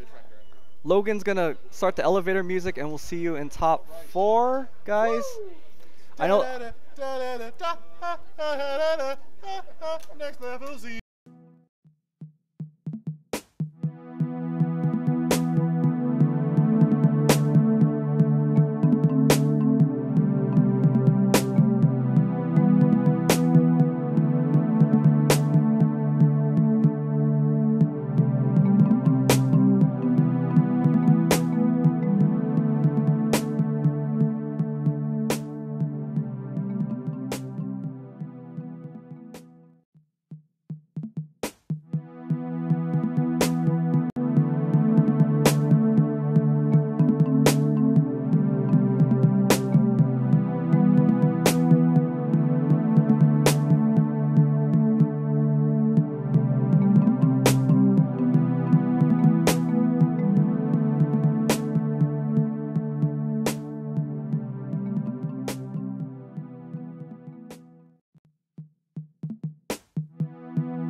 guys, we're live. So this just in. Okay, so on the other side of the bracket, they just started, kind of. So, sorry, it's red versus blue, classic matchup right here. Elmer Walter is the only blue deck left. The blue Willow deck that, and I don't want to show bias to, but I really want to see it. We didn't get to feature it on stream. Lost to Black Krillin naturally. So Tim is playing against the other Black Krillin in the other side of top 4. And we decided to obviously feature this matchup because you guys just watched Black Krillin versus Goku. And I don't want to say it's going to end the same way, but probably, because Krillin doesn't have... So we got this red versus blue matchup. Elmer's the last blue left, and technically, I don't say he's the only chance, but he has the chance of knocking out both this red deck and Tim's deck, to a certain extent. Because he's the only deck left. Sadly, blue's the only deck in this form that has, in this game, that has level down cards right now, right? So possibly that can slow down Tim from like Goku, like if he's leveling him down while aggressively entering, and Tim is maybe drawing into like just a handful of drills, so if you guys are Elmer Walter fans, like he's your, or maybe you're not, but I'm just saying this blue deck is the last hope of possibly stopping red Krillin or orange Goku from taking this whole thing. Of course, if Chris pulls out this game and he plays versus Tim, even at a best of 3, if they meet in the finals, there's no way Tim can beat this red Krillin deck. It's just, there's no way that orange deck can do anything. So this matchup kind of matters a lot, right? Because if, like, I hate to just speculate what's going to automatically happen, but like if Chris wins this game, and we can just assume Tim's going to win this game because he's been beating Blue Ginyu, Black Krillin all day, that Chris is going to get a win, right? So sorry, I'll start commenting on this matchup. So here you go. It looks like Chris entered, and he has a red energy blast to get away to. He should actually banish that Nappa. Could someone tell the judge he needs to banish that Nappa? It actually matters in this matchup, right? Because he energy blast the Nappa away. Can someone please? He red energy blast the Nappa and he just put in his discard pile. He needs to. Oh, is it? Oh no, never mind. So false alarm. Sorry guys, false alarm. He has Frieza out, so that's his banish zone. Never mind. We got it straight. I just want to make sure it matters in this matchup, since if he was in the discard pile, he would have ways of recur as Ginyu. But never mind. False alarm. I wasn't sure. I didn't see Frieza at first. My bad, guys. I'll try to pay attention more. So Nappa's gone for good, which is good for Chris because he's the setup heavy build, and Ginyu relies a lot on Nappa because outside of Blue Betrayal is a great card, but Nappa is also a great card to kind of lean on. But I don't think Elmer probably doesn't matter as much because you see that he's running the setup attacks. So maybe losing his Nappa isn't that bad. It's still bad because like he has a relaxation left over. So at any combat, Chris can activate that going into combat and crit away another ally to kind of slow down his damage output. Because Blue Ginyu, depending on if you have the setup with like Biting Drill and like lunge into setup attacks, Blue Ginyu doesn't have the super damage output unless you set up a big combat that like you see orange or even black have. But blue has that stability of the master just being so powerful, basically having a block automatically every turn, which is great against the Ginyu mirror. We can say, and obviously we saw dominance. I think he runs dominance in the deck. I don't know how many. We saw it's just a great card, boost to Ginyu level 2, get some allies back, and I like this. He's taking in a Battle Drill. I don't know if that helped him win any of his Black Krillin matchups. Battle Drill right there is just a great card right now in this format. Black Krillin's running probably Blinding Energy move and Black Power Up, and that card is just a straight no to those cards to try to keep him in combat when he's used to just being able to run away. But Battle Drill is probably not going to do anything in this matchup, of course. I believe Chris does not run Blinding Energy move or anything that would matter. So he cleared away all his allies, even the Frieza. Looks like there's a promo Withering Fire. If you can't notice the picture, looks like he's just doing it for value damage. Oh, Chris is he's at 0, right? So this Withering Fire is actually doing nice damage with Biting Drill. Biting Drill doesn't care what type of attack it is. It's just gonna do +2 like Burter. So the store kind of quiet down now. So I hope I hope the players can't hear me. Maybe I need to quiet down my voice because a lot of people have been leaving. They don't want to stick around to watch. So, dude, can they hear me? That would suck if they can hear me commentating right now because the store got so. Okay, sorry. I didn't get confirmation they can hear me or not, but I'm gonna try to lower my voice a little bit. But and so let's see. Sorry, we're trying to figure out if they can hear me because a lot of the background noise. I don't know if you guys can tell. A lot of people have been leaving, right? Because the end of the regional, and I just want to make sure the players can't hear me because we don't want them to be able to hear all I'm commenting on what kind of cards they have in their hand. And because of that, I'm missing some of the action here, so I'm sorry, guys. So it looks like he got a Raccoon out.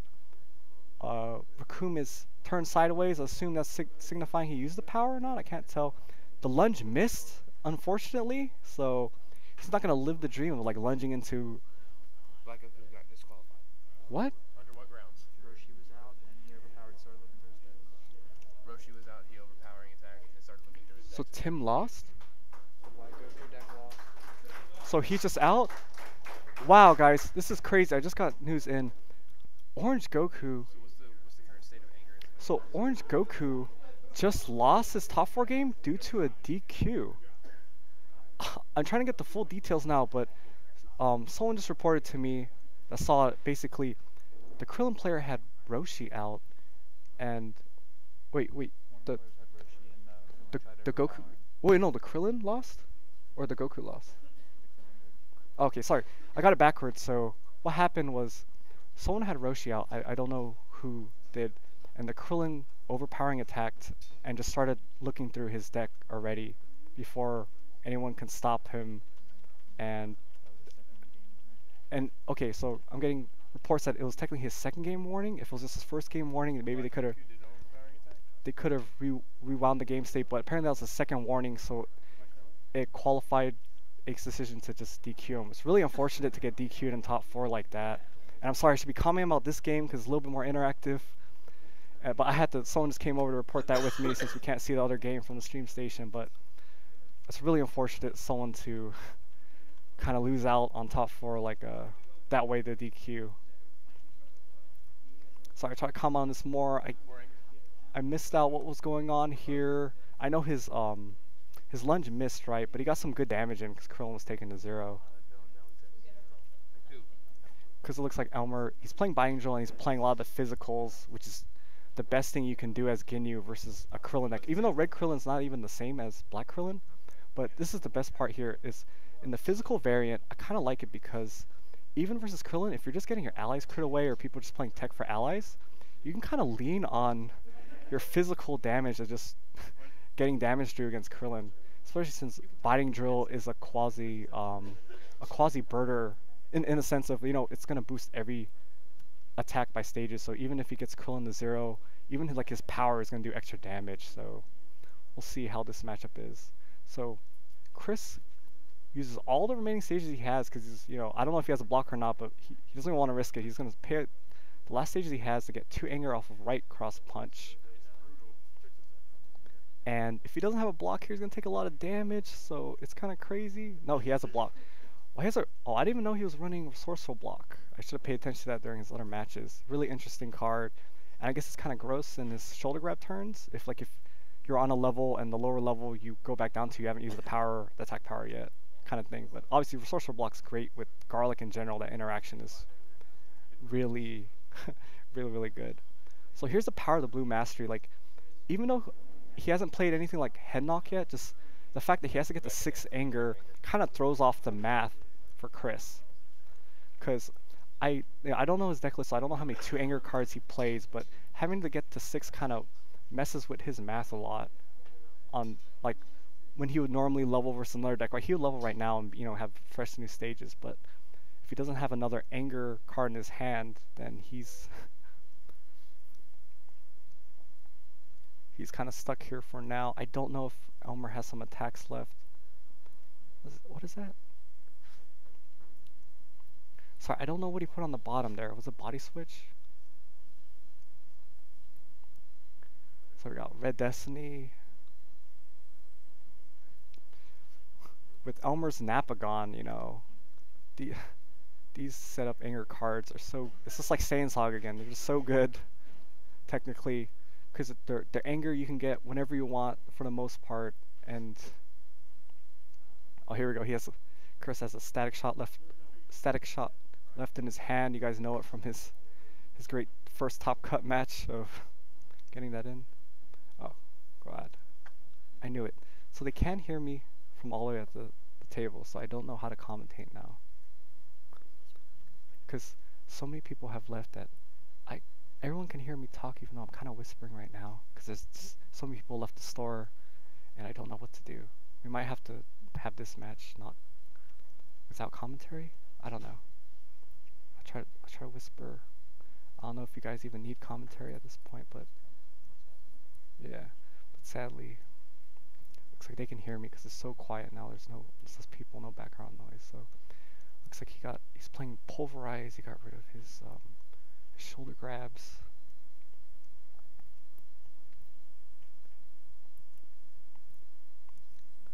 Now here's an interesting thing. I don't know if Elmer is playing any Devastating Blow. Usually Devastating Blow and Pulverize kind of fight for the same card slot. But you can see that the upside of Pulverize is just, it does more damage, right? And gets you a nice setup. Versus, well, if that was Devastating Blow, he could have lowered Krillin's anger too and maybe try to slow him down. And obviously does way less damage, but it's what you saw introduced in set 3. There's pros and cons of, playing, there technically isn't just one card, even though Pulverize and Devastating Blow are kind of the same thing, but they're not the same thing in the end. They have pros and cons in it. Of course, if you can make room for both of them, then that doesn't even matter, but I don't think there's a lot of decks that can really devote slots to both of them. So it looks like he has a body switch. Wait. He was actually lower power level to get this body switch off. So I wasn't paying attention to where his power level was at, but I guess it's worth giving up the biting drill because this is just another attack to push damage through, and I believe he has an ally. He has allies in there to get. I think whether it's Frieza or maybe Raccoon. I think the only banished ally is Nappa. So it looks like he's just gonna do Red Destiny here. Hopefully, this combat's kind of long. Hopefully, he doesn't forget about the minus modifier from Red Destiny. It could be huge. So he's just gonna get Raccoon back. Which, I mean, I don't think it matters unless the last card Elmer has in his hand is something to get his ally to take over. I mean, get him low enough stages where Raccoon can make an attack, but it looks like, yeah, he did remember Red Destiny. I think he took less damage, right? He didn't take the full damage. Looks like he's going level 2 power. Sadly, this is only going to do 4, can't even crit. So he's just doing for some value damage, but what I like about, he's on level 2, right? So Elmer will have to lose his last card. Wow, that's kind of gross. His last card is a blue guard, so he's just going to replace it.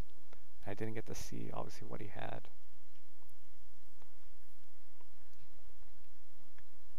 What he drew into, if it's like another attack or something else. I think, okay, so this is kind of crazy. This is a crazy interaction here. Chris is not paying attention to Elmer's visage on that side. Yeah, exactly. He did what I think he's going to do. He's not going to... We can't endurance versus static shock anyway, but he's going to take the full damage, and of course he's going to take the opportunity to visage for 10 here. I really wish... Because Chris is stuck on level 2 right now. I really wish he saved this static shock. I don't know. He's going to 3 off this. He's going to get a drawn discard, but he just took a 10 mil from visage, and he's going to get another drawn discard from his mastery. So he... time's running out for him. And even just, I don't think Emerald has done anything like blue head knock or the normal blue tricks to slow his anger down. I think Chris has just been getting his anger slowed down just from requiring 6 to level and just Elmer getting enough damage off the crit and get the crit level, lower anger part off of it. Correct me if I'm wrong, I haven't seen like anything like a head knock yet this game. And even without those, he's still slowing down Krillin enough. And like I said, it's tough to just set off a visage like that, but I really don't like how he set off for 10, because it looks like Chris is getting really low on his life deck, and that move for 10 could just be the game. So it looks like he does get a huge Krillin level 3 power hit off, he got anger off of it and some, nice damage, but was it worth it in the trade-off for taking 10 from Visage or a mil for 10? I don't know yet. I can't. I'm trying to see how many cards Chris has left, but it doesn't look like much at all, and it looks like he might just be able to get grinded out by Elmer entering, and oh god, so Elmer remembers his pulverize. You can see it turn sideways in his discard pile, and puts head knock on top to just really make it so Krillin. I hate to say it, but it looks like Blue Guinea is probably gonna move on because he has a head knock on top. Oh, and Chris entered versus him, so he's gonna, yeah, there's no reason he's not gonna enter now, right? Because there's a head knock. Or he has a life lead, he can kind of play passive and hold on to the head knock, but no, he's gonna enter, yeah, there's no reason. I like this. He's not gonna get greedy with head knock, he's just gonna go ahead and just do it right away. Says anger to 0. Oh my god, his only hope was the time. And he has a he has a sphere, and that's it. The dream of Red Krillin dies here, guys. And it looks like it's gonna be Blue Ginyu versus Orange Goku in the finals.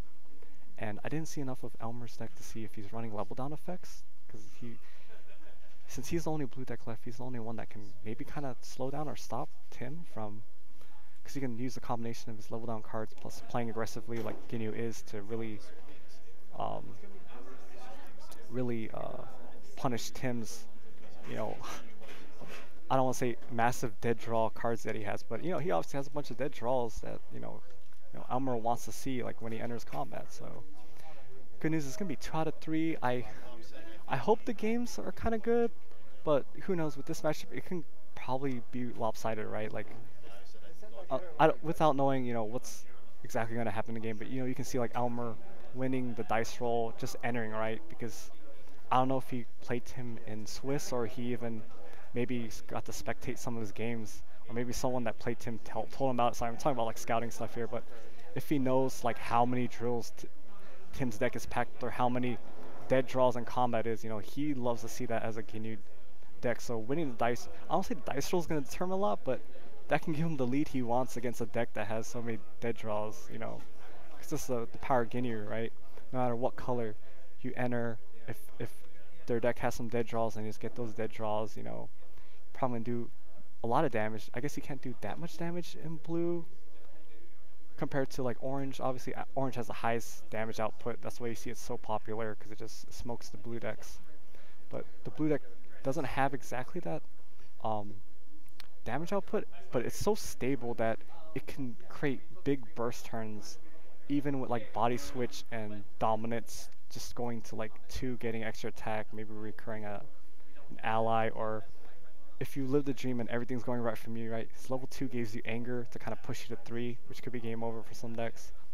So it'll be really interesting to see, right? Because even if Elmer's, sorry, I'm just trying to fill in space because they just ended, and I think they're taking a break before preparing the finals or the final match. But like Elmer, like he has no incentive not to just enter combat, right? Like Tim has so many dead draws. The only thing that's different in this game, it's not like I hate to use the comparison to like Magic the Gathering, but like when you make a top cut or a top 8 at like a big Magic event, since that's a 2 out of 3 game with sideboards, you actually get to see your opponent's deck list, so you know every trick they might be working with. In DBZ, it's kind of unique, so I'm just gonna assume though Elmer knows that Tim is playing the slowest version, the slowest interactive version of Goku. We can just assume that, right? Regardless, and he's the last Ginyu deck left. He's the only deck left that can possibly stop Tim. The other deck that could have stopped Tim was the red Krillin, but he was stopped by Blue Ginyu. And what I'm worried about is, let's say they don't even, let's say even if they go to the max amount of games, best of 3, and Elmer comes out on top, I don't want people to see this as, well, Blue won again, Blue's obviously the best deck in the format. That's not true, because I don't know if they posted all the decks in top 16. It was actually pretty diverse, aside from the bajillion Krillins, right? But there was a pretty good mix in this top 16, where a lot of it was really matchup dependent for some of these players. Like Tim, he just loved playing against the black Krillin, like any pairing with black Krillin. And he was just telling me, as long as he is on the opposite bracket of red Krillin, he is not, he's less afraid of versus the other decks because the red Krillin he knows just loses to for sure. And the only Ginyu left is a blue Ginyu, so I think, like, I don't know, Tim has so many dead cards. I don't want to say he. It's hard to really tell who has the edge in this matchup since it's blue Ginyu. If Elmer was something like orange Ginyu, I would kind of slightly edge on him because orange Ginyu has the highest damage output in the game, so he can really punish the bad draws more than what the blue Ginyu can. I'm not saying that blue Ginyu can't have some good combats, right? But we know blue Ginyu is to be more of a style of, I don't want to say safer Ginyu deck, but with blue mastery having a block every turn is kind of mimics being a safe style. So while he doesn't have the orange damage output as orange, just winning the dice roll and just entering and having Tim, I know I'm just repeating myself, enter dead hand is, he technically has what it takes to take down the orange Goku deck. And yeah, and we're gonna go ahead, elevator music. I think the finals are taking a break right now, and we'll come back with the finals. I still don't know what to do about commentary right now. It's, the match is over, so everyone's talking right now, but I don't know how quiet I have to whisper because I don't want people the players in the finals to be able to hear me. That's really unfortunate, but thanks for watching, guys.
So our break is over. We're just gonna go straight into the finals. It's two.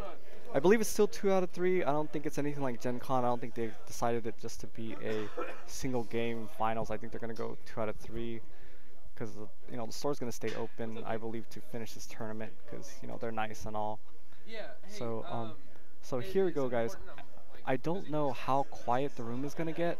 The reason like 8 came over saying, hey, they can hear me commentating from the table because I don't know if you guys know, I tried to touch upon that DQ situation in the other match in top 4, but apparently when that DQ happened, like everyone got really quiet because it's, you know, it's kind of crazy when someone gets DQ'd out of a, you know, a top 4 match like that. So it got really quiet, and it got so quiet where no one was talking at all. And 8 came, I was like, yo, we can hear you commentating, and you know, obviously I can't, you know, let the players hear me. And oh my god, it's getting really quiet. So I don't know if this is me. Like, am I talking soft enough where they can't hear and you guys can still hear? You can still talk pretty loud. Are you sure? I'm positive. No, cause I was talking barely louder than this. Yeah, I was barely talking. Yeah, I was barely talking louder than this, and it came back. It's like, yo. No, I'm on a headset. Sorry. And Here, we'll turn up your gain. So, good run. Yeah, no. Sorry? Turn up his headset to where they can hear him louder, but they can't. Hear what? Oh, we can't do the footage. Yeah, we don't. Yeah, instant replay, but definitely they should check it out. Like, you weren't keeping track of active player. He didn't turn to active player, and you think he went 2 comments in a row. Wow, that might be kind of huge. Did you just realize this now? You didn't. No, they noticed it like right after the game was done. Oh, they noticed it after. Oh, wow. It was going in. Yeah. He went right in after and finished. Do you play spears? No. Oh, because you're saying the turning pulverized, right? He entered to pulverize. Is that what you're saying?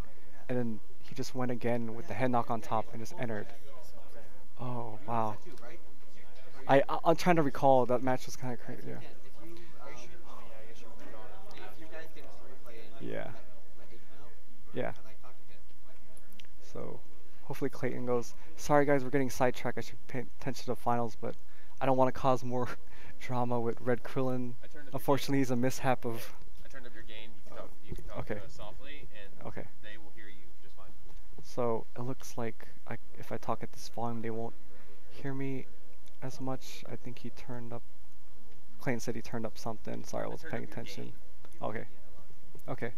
So sorry, I was kind of sidetracked 'cause Chris came over, the Red Krillin player, saying they think Elmer initiated combat 2 turns in a row from, I guess, the turning pulverize, and from the pulverize, and just, you know, entered again with the head knock on top. And he was asking if we can review the footage, and I don't think they can instant replay or any, like, it's not Sports Center, so I don't think we can do it. But I know they can review the footage after to see if Elmer did enter combat twice, which was really unfortunate. We're getting that Red Krillin is getting swept up in quote-unquote controversy right now and it's a matchup. So I should be talking about this game. I didn't notice if Elmer won the dice roll, but he has multiple allies out, so he's, you know, on a roll as Ginyu right now. He goes aggressive against Jace because I guess I don't know if he knew this attack was gonna hit, but worst case scenario, if it hits, he just gets another attack he can do and really push the damage through. But Tim's orange deck, he's playing all the orange decks with endurance, so he's not taking that much. But Frieza actually really hurts versus Tim's deck to a point. If he can't if he can do enough damage and kind of like slow him down from getting to Goku 4, then, you know, bashing the drills actually matter, because, you know, he needs to be at Goku 4 to get those drills in play to gain his you know, his control over the game as Tim has made the game. So it looks like he pulverized for dig, which is kind of interesting, right? There's no way he can afford to dig and level up Tim, right? So maybe it's just a value dig, because he's gonna enter this turn anyway. He's gonna dig to turn off endurance like a mini Turles, right? Which is another great use of dig that I don't think people probably didn't see. Like when Richie spoiled dig on Dragon Ball Radio, people weren't really too crazy about it, right? They're like, whatever, I don't want to aura clash my opponent, give him 10 stages or whatever. But we've seen over Gen Con and this tournament, Dig is so good versus decks like Krillin, where maybe you just leveling up doesn't matter. Or like I said, I think Elmer is he just put the dig on top to just use it to turn off endurance from Tim, because Tim is struggling on stages right now, so you know he can kind of just get in there. And like I said, he probably knows how passive Tim's deck is. He can just enter every time without there's no drawback for him right now, right? It's all upside. You know, there's no risk right here, and he's gonna start off with dig, turn off the endurance, and this. Even though he does not have Birder out, this is still going to hurt, right? It looks like Tim's dice, he only has 2 stages. This is a minor nitpick. I really wish Elmer was using dice for his stages, so we just keep track of it a little better on this stream. But yeah, this dig hits, he goes to 0, all banished with Frieza out.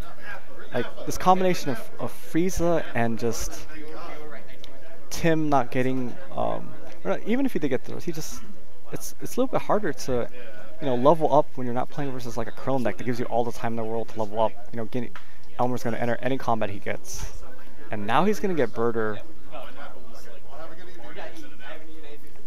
Now he's going to get Birder.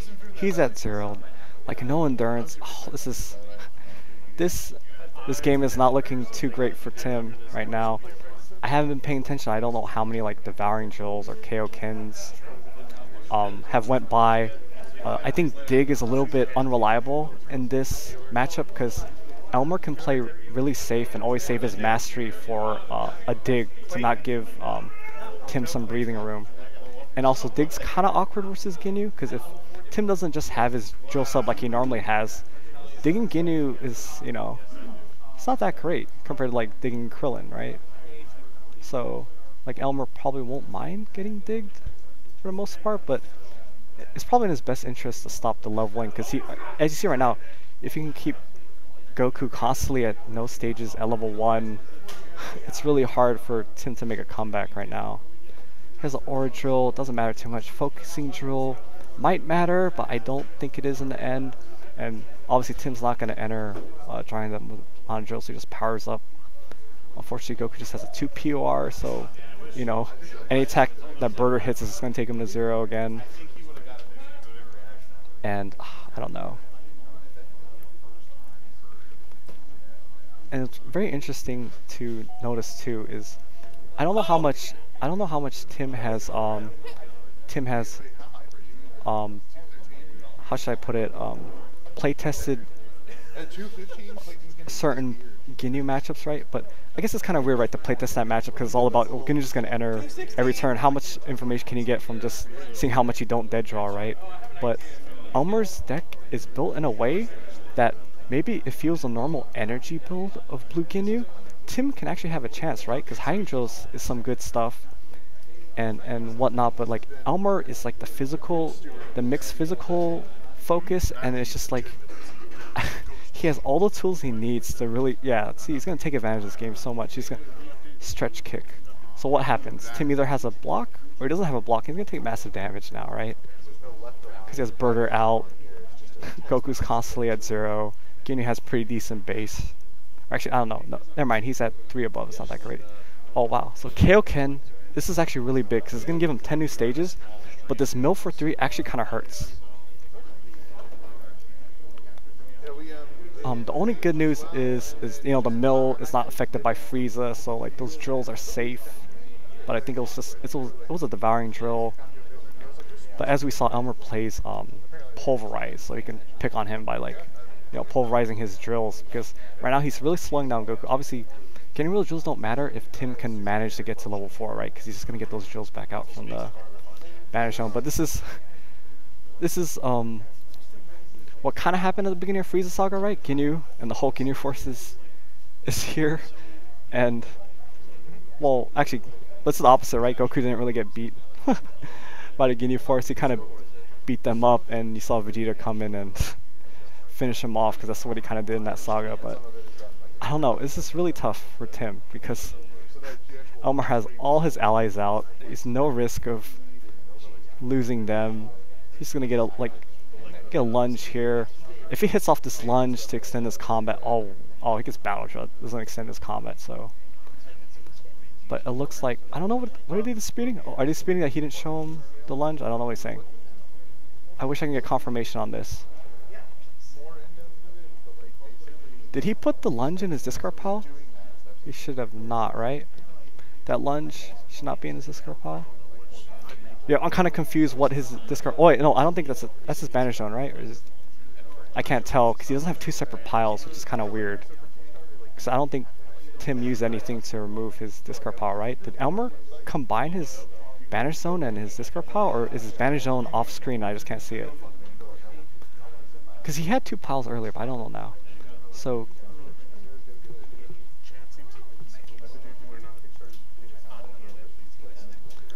So here we go. Raccoon just to get some damage in with Birder, and this is really rough for Tim. But like, I don't know. Here we go. We get a Jace effect. It's gonna -2 from Hiding Drill, but he has Birder, so it's almost like it's still net positive.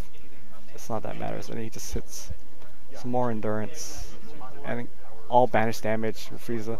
Like, people mostly know what Frieza being good in, what would you say, the Mickey matchup, right? But against a passive deck like this versus Tim right now, Frieza is doing a lot of work, especially if Joey. I couldn't tell from that Raccoon that if Joey's playing any level down effects, like he can really control the pace of Tim. Right now, where he can't even mount a comeback, a comeback if he can even push to level 4. Like, I'm curious to know if Elmer's running takedowns, because takedowns would be pretty gross versus Tim, because not only is, like, if Tim manages a way to like level up and get new stages, like he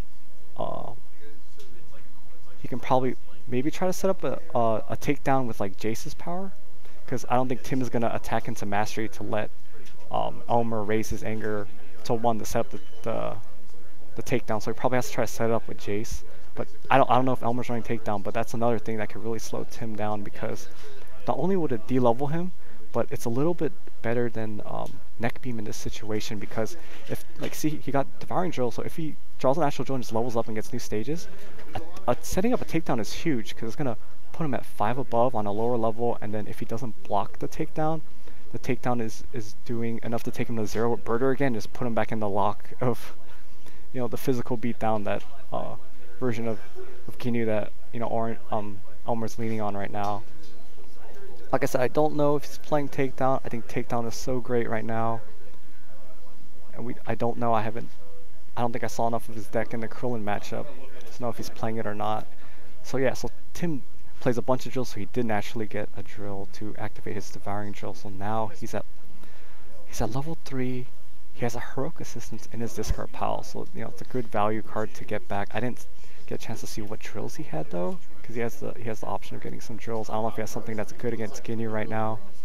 I don't know if he has like a driving drill right now, but it looks like Jace does not have any dice on him right now, so Jace doesn't even have any stages anyway, so I don't know how good driving drill would be. Besides just turning off, I guess, Raccoon's physical and Goldo. I guess turn off Goldo is a pretty big deal, right? At this point, assuming, you know, Elmer can get in a spot where he has, even if like Elmer can get to a spot where he can use, at least force him to maybe not want to Goku's power. Like if he can get to, you know, 1 above, or his Goldo can just get the free damage boost to, like, you know, if Tim wants to use Goku level 3 power, maybe he has to think twice because he doesn't want to set off Goldo, right? Yeah, so Jace did not have any stages, so he's just going to power up 1, so we know Jace at least can't do his attack this turn. Trying to look at how big Tim's stack, Tim's banish zone is so huge right now that, yeah, it doesn't look like Tim has much left. But he is on level 3. If Tim has a way to come back, he has some destructions there left. He can set up destruction with level 3, like with Heroic Assistance, putting destruction on top, and maybe, I don't know, maybe Tim has a way. If he could get to level 4, and he has, you know, he can get all his drills back, and maybe he can come back with a crazy, destruction or mill way of winning. Who knows? This, like, I don't want to say Tim's out of it now, but Joey's definitely taking it to him. But Tim did timely finally get level up cards when it mattered, right? He leveled up when he was at 0 stages, so he's getting a fresh full set of stages, and we know Elmer is the more physical variant, right? He still has like Ginu's power, that's energy and Jason, stuff like that, but we saw he's playing a lunge, stretch kick, the value dig to turn off endurance, so all that. Sorry, what we just missed here, Elmer Henry started off with stare down, like you would normally do with stare down. Tim is playing heroic spheres. He's a more controlling slow deck, so he wants to help protect his hand. And like you said, there's no reason for him not to steer, right? He's not gonna let the stare down go, right? You have to trade the 1-for-1 there with the sphere, and at least he's rejuvenating a card. So, but the only thing else, I didn't see Tim's hand. I don't know if he was like holding the sphere or not versus that deck, or if he just naturally drew into it. Because like sphere seems so good when you draw it on the right turns, right? But but sphere doesn't seem that great when you're just holding on to it. You're like, man, I have the sphere. Hope I can use it. Hope to play something. Sphere is a really touchy subject too with the community because it's an ultra rare. Some people think it's a staple, but as deck building, as more cards come out, and you see in set 3, deck building gets harder and harder to fit everything you want. Like, I'm not saying spheres are not staples. I think it really depends on how the format shifts, how it slows down, right? And I don't want to call them true staples, but it is what it is. So it looks like Goku level 3 powered to get a Devouring Drill in play. Yeah, he's trying to set up to get to level 4. Tim knows the only way he can even try to get a comeback here is he gets to level 4. So I'm wondering what's going on here. He started with the power, right, to get the Devouring Drill. I think Elmer has not decided yet if he wants to block it or not. Because this is kind of big too, right? I think Tim has some drills in there. He just gets some free life cards, right? Back into his deck because Goku's going to rejuvenate. It looks like he has a Focusing Drill, another copy of Hiding Drill he can't even put in play because he already has one in play, but this, some cards that kind of pad his life deck right now, because his life deck is, oh yeah, it's like he's getting a deck count right now. We can try, oh, he counts his deck so fast, I couldn't count. I couldn't count how much he had left. But, wait.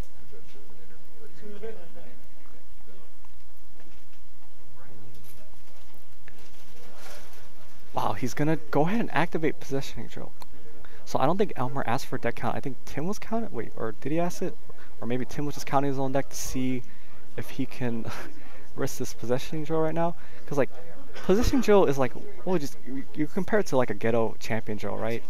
But you don't understand that it's not pure card advantage in a sense. It's more like filtering. But you guys have to also understand that, like Tim right now, he just did 2 life cards of damage to himself in a game that he's, oh wow. This destruction is huge. If he can set up maybe a multiple destruction turn like the following combats, he can actually come back here. I wasn't able to see how much Elmer has left. Tim is going low. So I like that he pitched for his possession drill. He didn't have a drill to pitch, so he pitched Heroic Plan. I didn't see what else in there because he can always buy back Heroic Plan with Goku, which is, like I said, I'm not trying to hype up Goku level 3, but Tim is really showcasing how good Goku level 3 is. There's no other deck we've seen in this format. Most Goku decks are like God, or they don't level right, or maybe there's some like red Goku drill variant with like Tactical Drill, MPPV, right? So you usually just breeze through to level 3, but like Tim's deck really shows how powerful level 3 is, right?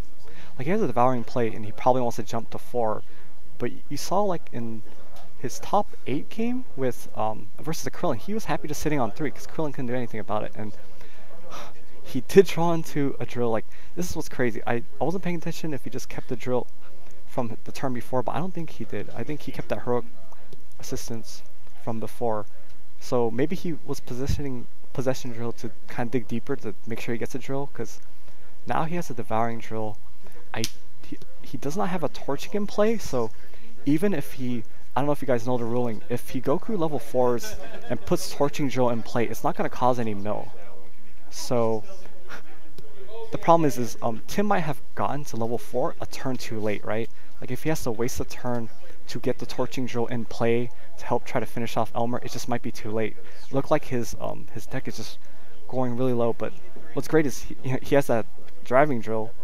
So Driving Drill is going to kind of help stem the bleeding, but Elmer, if he just draws a fistful of attacks, maybe physicals plus birder is enough to take it home. But it might be hard because he's no longer be doing base, but I don't think that matters to him. Goku's at 10 stages, and I believe Tim can just... He already has the... Does he have the physical? So I get the art mixed up. I don't know if he has the physical blocking drill or the energy blocking drill, but obviously level 4 power is just going to get the physical blocking drill for sure. It's a free block versus him.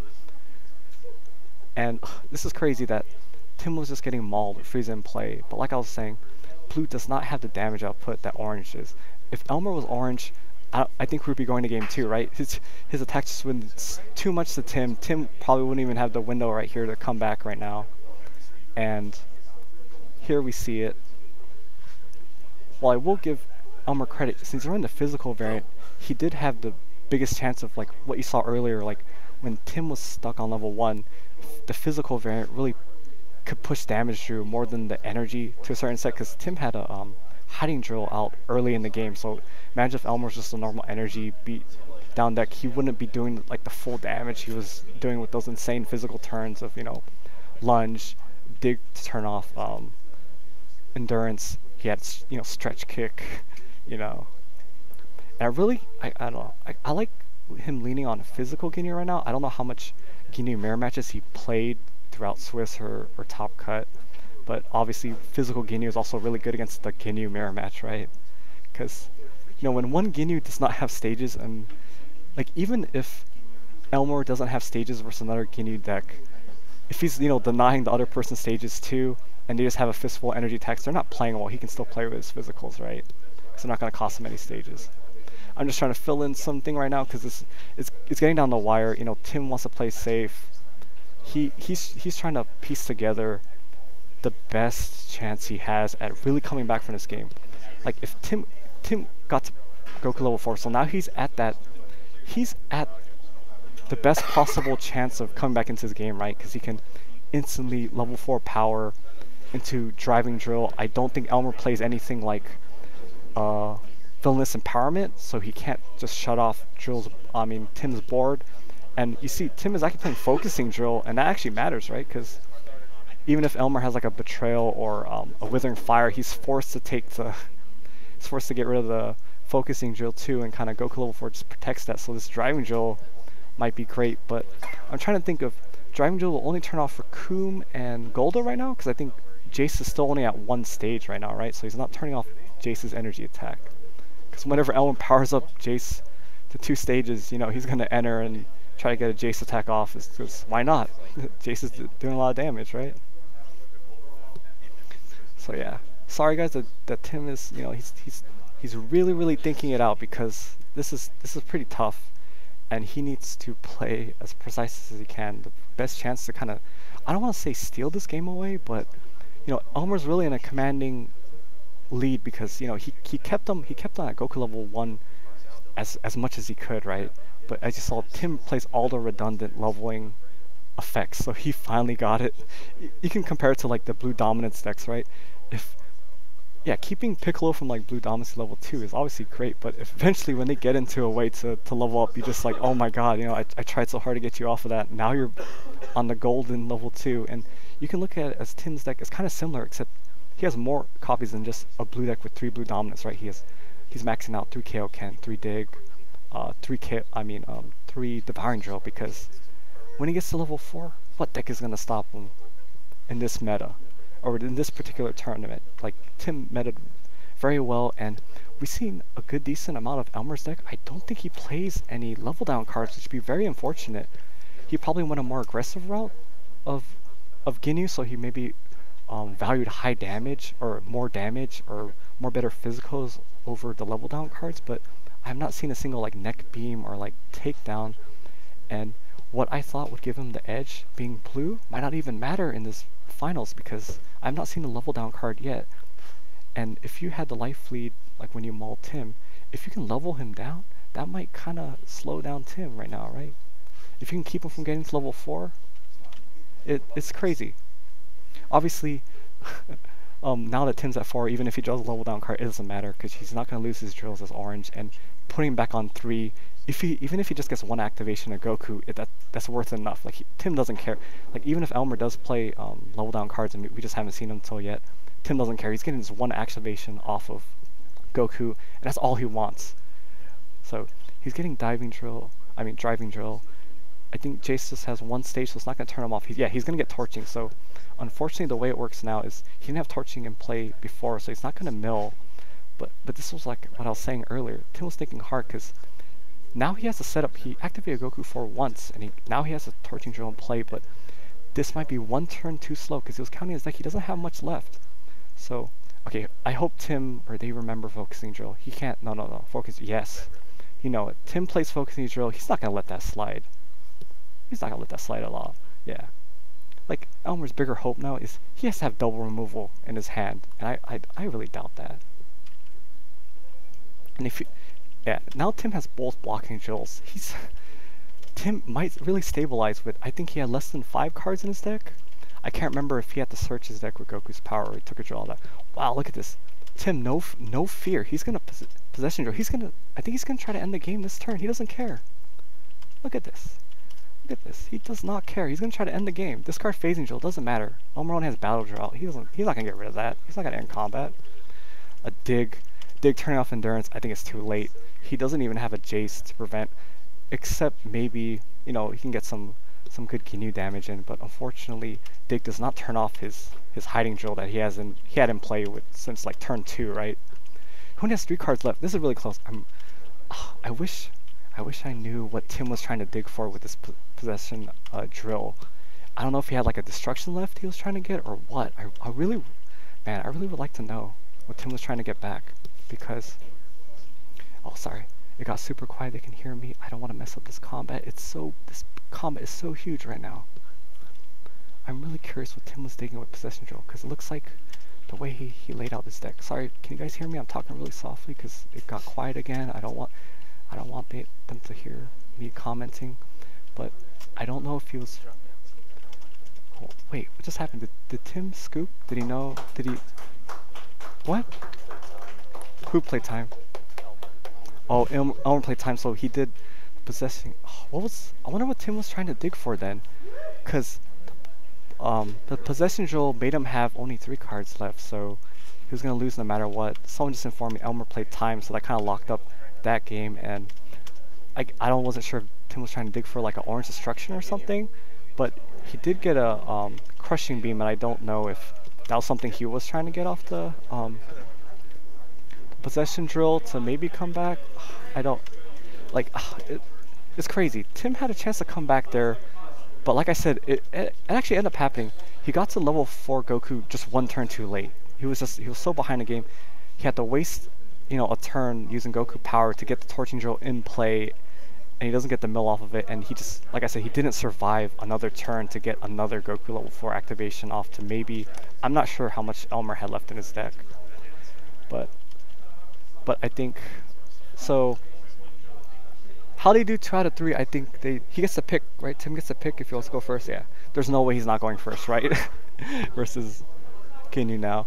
The only thing that kind of sucks now is like if Tim decides to go first in this game, he can get set up. He can get set up faster than Elmer just pounding him. And even if he wins, Elmer's gonna get to go first in game 3. Like, I'm not trying to jump ahead, but Elmer, even if Tim he's gonna obviously choose to go first because it's a setup deck. But even if Tim, wins this game 2, Elmer's gonna get to go first in game 3, and unless he just gets the hands of drills, right? Like, it's tough. And it's crazy to think about that. Like, Tim finally got to level 4. I'm sorry, I'm repeating myself, but he, like I said, he got to level 4 a turn too late. He couldn't get 2 Goku activations. If you're wondering what they're waiting for, Tim had to get a bathroom break. And the Elmer Walter, the Burger King himself, it looks like he's going to step away. Tim is back. Oh, they're taking turns going to the bathroom. And if the people chatting wouldn't know, there was a warning for that stretch kick with that. Okay, so someone just let me know for the stream chat, Elmer did get a warning for playing the stretch kick with Nappa out. I don't know how the rulings work. Oh man, Ake disappeared. I want to ask if Ake, Sorry, we're live right now, so they're gonna hear my question. So Did they let the stretch kick happen? so you let the stretch kick happen. He had a warning, right? So warnings will carry over throughout the whole match, right? So you're saying if he gets another, just another warning in general, or a similar, does it have to be a similar warning to warrant a game loss? Sorry, I'm asking Ake live right now. I'm putting him on the spot. I'm just curious because we're trying to we're trying to take this a little bit more serious and just see what happens with warnings. It's a very touchy subject, and no one wants to get DQ'd from finals. Okay, so I don't know if that picked up on the mic. Ake said since Elmer has one warning already in this match for getting the stretch kick, for activating stretch kick from Nappa out, even though I know it's been a long day, but come on, man, it's your Nappa in play. Come on, be responsible. Don't drink and drive. But anyway, so Ake just ruled that saying if no matter what warning he gets, it doesn't have to be a similar warning. If he gets another warning in this matchup, it will result in a game loss. Apparently, they want to ask about a 2 turns thing. Oh. So I don't know if you know about this. Chris, the Red Krillin player, came to me after his match. He said, I don't know if it was him and the judges noticed that Elmer possibly, I don't know for sure. Yeah, you're gonna have to check that he went 2 turns in a row from that pulverized turn because Chris was saying he entered versus him as Krillin and he pulverized and he put at the end call he puts the head knock on top and he just draws his 3 again. He obviously enters and head knocks him. But Chris was saying he entered in the first place to pulverize, so he just went 2 turns in a row. I couldn't get the full story. Yeah, like I said, I couldn't get the full story for Chris because he was really kind of bummed out about that and he left already. And Ake just said he wasn't watching that match, so I don't know if it's the judges that saw what happened or not.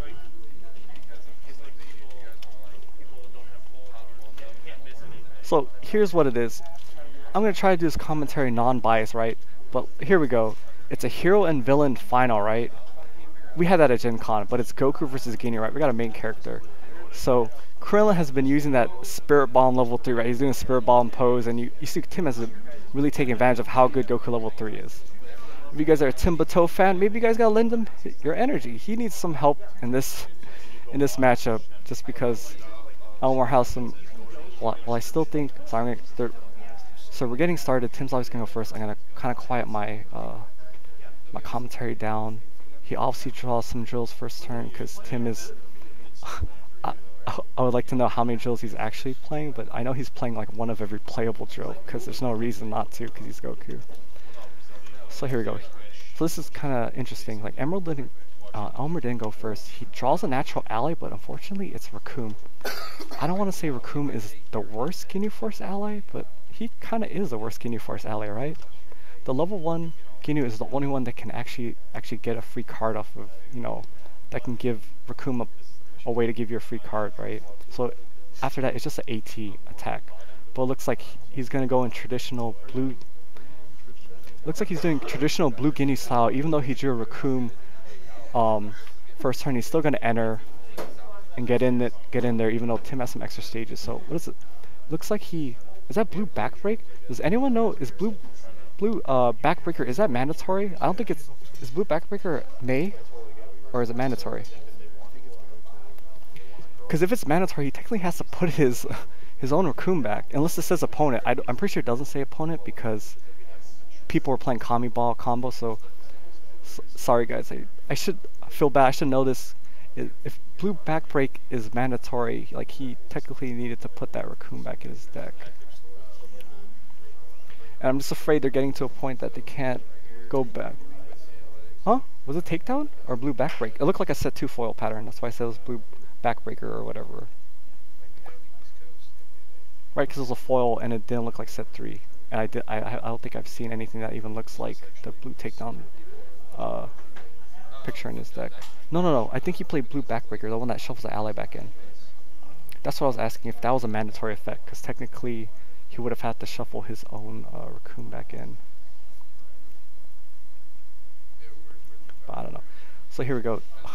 Sorry, while good old Thomas Engel here is gonna 4G and look up backbreak for me. I really should just know this. It's not commentary, but as we saw, he Ginyu powers to get Frieza because he knows how good Frieza was that last game, right?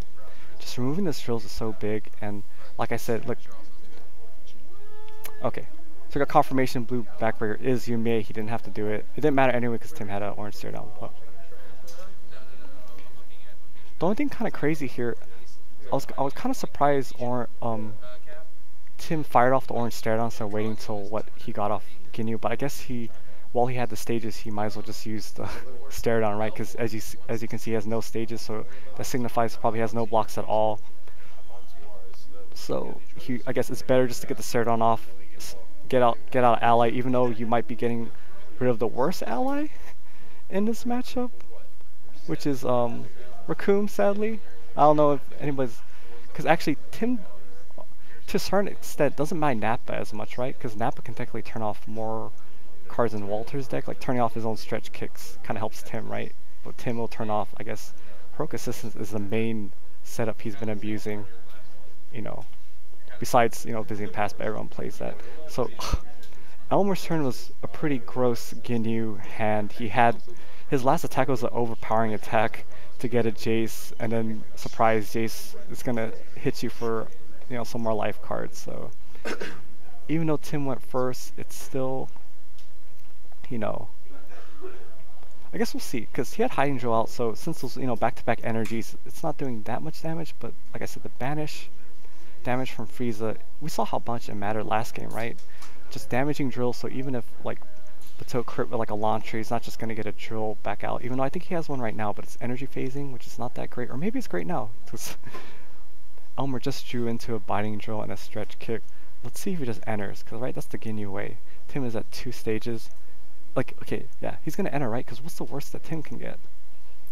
What's the best possible scenario here? Is this Tim draws more ally removal, but he, like I said, Elmer's the physical base deck. He starts off with Stretch Kick, not even gonna take a chance of if he has a block in the stare down.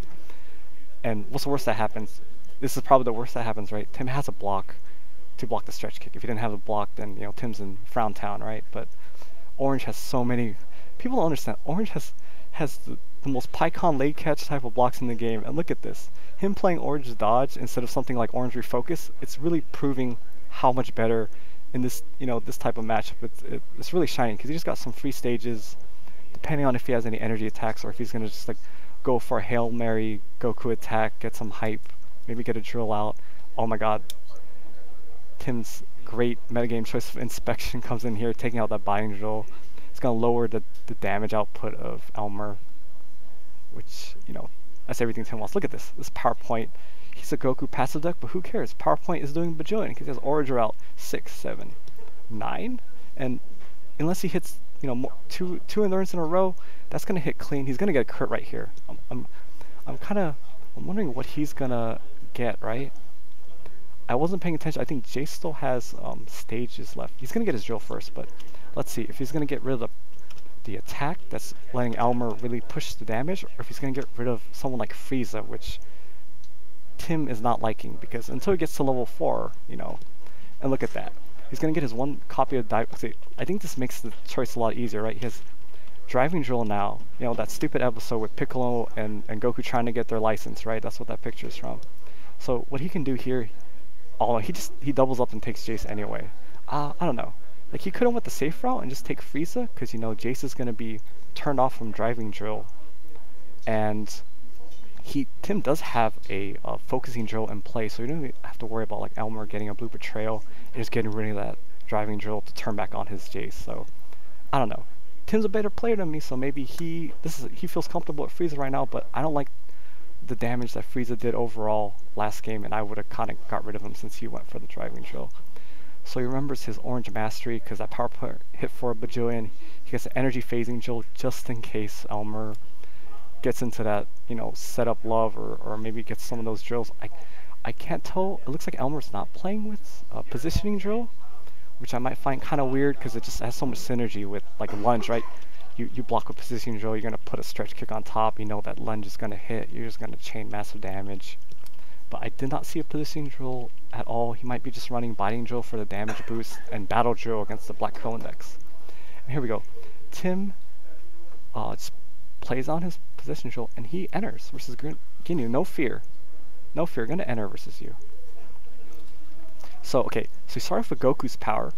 That we hardly see this Goku level 1, so you might even forget what that did.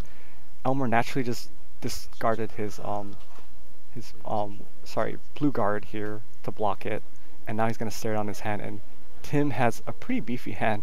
He either has a power point for bajillion damage and another and another drill, but he's gonna take away the ally removal, an orange stare down. So I'm wondering what Elmer's scheming right now. He better have a block for this this orange power point. So okay, that's why he sequenced it that.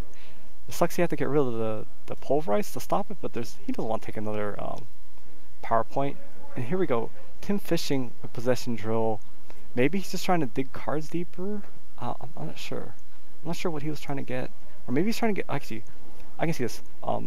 Elmer looks like he has no cards left in his hand, right? So maybe he's trying to take this opportunity to kind of dig with possession drill, maybe get a leveling card, because that can really put him, start getting him ahead in this game if he would have top decked into a leveling card like KO Ken, and really just get to level 2.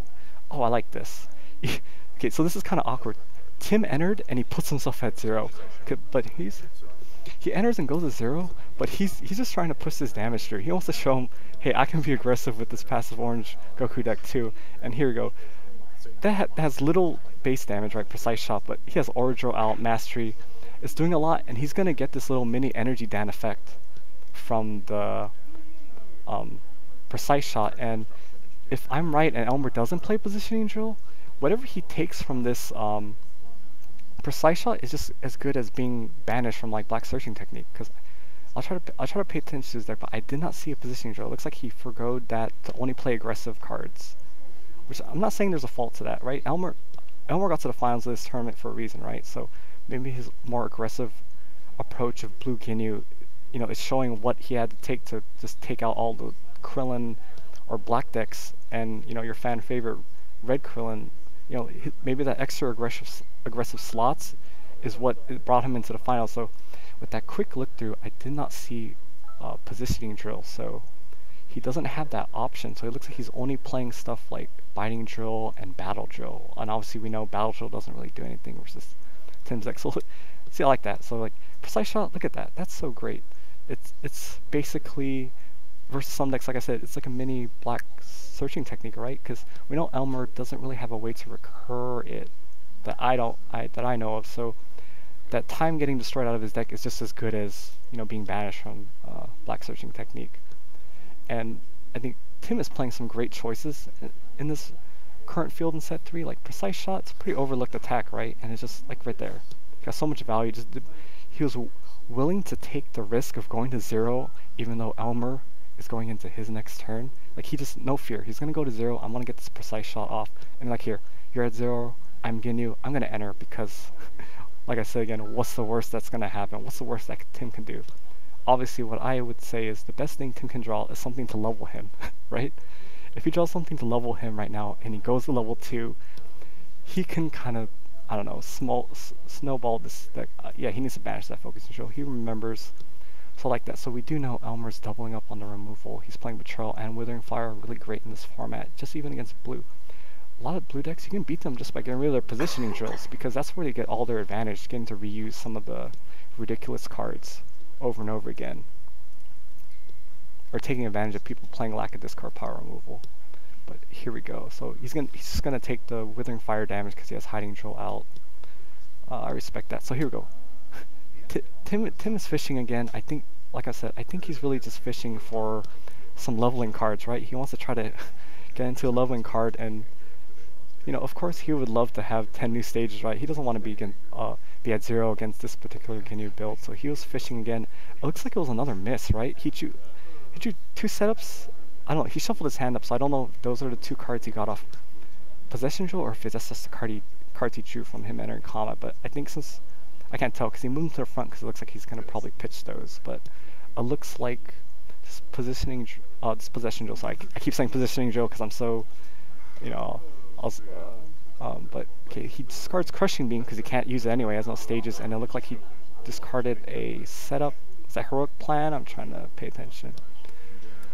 So here we go. Elmer is gonna use this opportunity to get some friends with blue battle readiness. So blue battle readiness, we saw it a lot in set 1, right? Because you had the extra slots to play in it. But we saw at Gen Con how good blue battle readiness really is, right? Cause like here, like he's getting full value out of his battle readiness. He's getting 2 allies. It's way too good. It's way too good right now. You know, and as long as, you know, Elmer doesn't put Nappa in play to turn off, you know, his own like blue battle readiness right now, he just got great value. It's like the brand, the great value. Look at that. He got 2 Ginyu Force. He got his Jace back because it wasn't like banished away. I think the only Ginyu Force that got banished was Raccoon, but of course Elmer will take that. That's probably the worst one in this matchup. I guess the only drawback though is right battle readiness only puts him at 3 stages above, so even if he can get a Jace attack off this turn, that means, you know, well, he'll still power up to 2 on his other turn so he can get 2 Jace attacks off, but it looks like he couldn't even get a Jace off because Ginyu was not low enough. Is that what we see? Oh god, Devouring Drills. Okay, so this is similar to when Blue Dominance gets new stages. Like Elmer's the physical based version, obviously he's kind of mixed beats, right, because he's Ginyu's power and Jace, but getting 10 free stages and now he has a personal drill tutor, like that Devouring Drill is huge. And like I said, it doesn't even matter that Elmer is doubling up on removal unless he can keep Tim at one of the lower levels, right, because he eventually can't stop Tim, right, from getting to level 4 depending. And like I said, all that removal does not matter against Goku level 4. Except we saw in the last game, right? He got to level 2 too late. He was already too low on life cards where it was 1 turn too late getting the Torching Drill in play. So here we go. Elmer has a Visage. I know Tim's a smart enough player. He's not gonna like attack into it like the Krillin and take unnecessary damage from Visage. So I expect him to play around it. And as you can see, he has Energy Phasing Drill, which is a great answer to Visage. I'm surprised. I didn't look at the Gen Con list to see if people were playing Energy Phasing Drill, but it's so good versus cards like Visage, and even anyone that just has a energy attack personality power, because you get to see if they block the energy attack first before you minus with Phasing Drill. So this is a great turn for Elmer. He has a Blue Betrayal for the Driving Drill, because I totally forgot Tim had Driving Drill in play, so it didn't matter that he got Jace with battle readiness, because technically he'll still turn off from Driving Drill. But Blue Betrayal, there's no Focusing Drill protection, and I know Tim probably only plays 1 Driving Drill, so you know the Jace is gonna have the opportunity to go Hulkamania right now. And I'm curious if Elmer didn't keep a block or if he's gonna force to block with Master right now, because he has Aura, like Tim has had Aura Drill out for a long time, so maybe he can. He got brand new stages, he might just be able to like energy beat down him. Yeah, wow. Oh, I like this. Okay, Tim's a great player, you see that. He's like, Elmer, don't take your damage. You're not blocking? I'm gonna -2 it. All I'm doing is just losing my modifier on Aura Drill. Of course I'm gonna get rid of that Visage. I'm not gonna take it all and, you know, take a Visage to the face. So Tim's a great player. Energy Phasing Drill. Got rid of Visage. He doesn't have to worry about it now. There's no way that there's no way that I think Elmer's Ginyu that can like get Visage back in, so Tim's probably great knowing that, you know, he doesn't have to deal with that card anymore. Like I said, he might just be able to energy beat down Elmer because he has Aura Drill, and you know, Aura Drill Mastery is a win sometimes, as we've seen from Orange Ginyu. So here we go. I believe this was from a Captain Ginyu activation, right? Getting out Birder, the last of his Ginyu Force that's left. All my attacks doing +2. Too good right now. And it looks like Tim is just gonna take it. Yeah, it was a Ginyu attack, so he took the 2 stages, and unfortunately it just does 2 life cards because he had the, like I said, he had the Hiding Drill out since like turn 1, right? So that Hiding Drill out is really gonna stop the massive damage unless Elmer can kind of transition into more physical beat damage. But like I said, every time he's gotten Tim to 0, Tim has had a level up card to just get those 10 stages, and it's really hard for physical to deal with that, right? We saw physical not having a great time versus a deck like Namekian, right? Because they level, well, I mean Red now in the new meta, but like Namekian in the old meta, they just leveled so fast. So like, I don't want to play a physical beatdown deck. They're just gonna get 10 new stages. You basically negated like 2 attacks depending on what character you're playing. You just don't do enough base damage. Maybe you're only doing modifier damage, but like, I really like, even though Elmer has a, you know, the full Ginyu Force cast out minus Raccoon, I don't think he cares, like Raccoon's not in play, but he got rid of Tim's only Driving Drill. He had to eat through a Focusing Drill to get to it, but Tim is still not at level 4, so you know, he might be able to grind out this game with, you know, just Jace. and or even getting low enough where Tim has to think twice about doing random energy beats, because like in set 1, it happened in set 1, no one wants to run into a Goldo and just boost his attacks, right? Because the Goldo is going to make his attacks break through the hiding drill, which is so key right now. But it looks like, let's see what is in Tim's hand. He had so his position drill looks like, Tim runs a lot of dead card, quote-unquote dead cards, so it looked like he hit something like a Heroic Assistance, right? Not too great of a draw from position drill. So here we go. He discards an energy block, and I believe the second card he discarded was a Heroic Energy Sphere. So he's actually valuing the Heroic Assistance, I think, that he had left pretty high. I'm pretty surprising, but Tim's a better player. He knows his Goku deck in and out, so. And here we go. This is gross. I wasn't even seeing how much anger. I didn't even notice that Elmer was just sliming up the anger like that. So his Jace power allowed him to get to Ginyu level 2.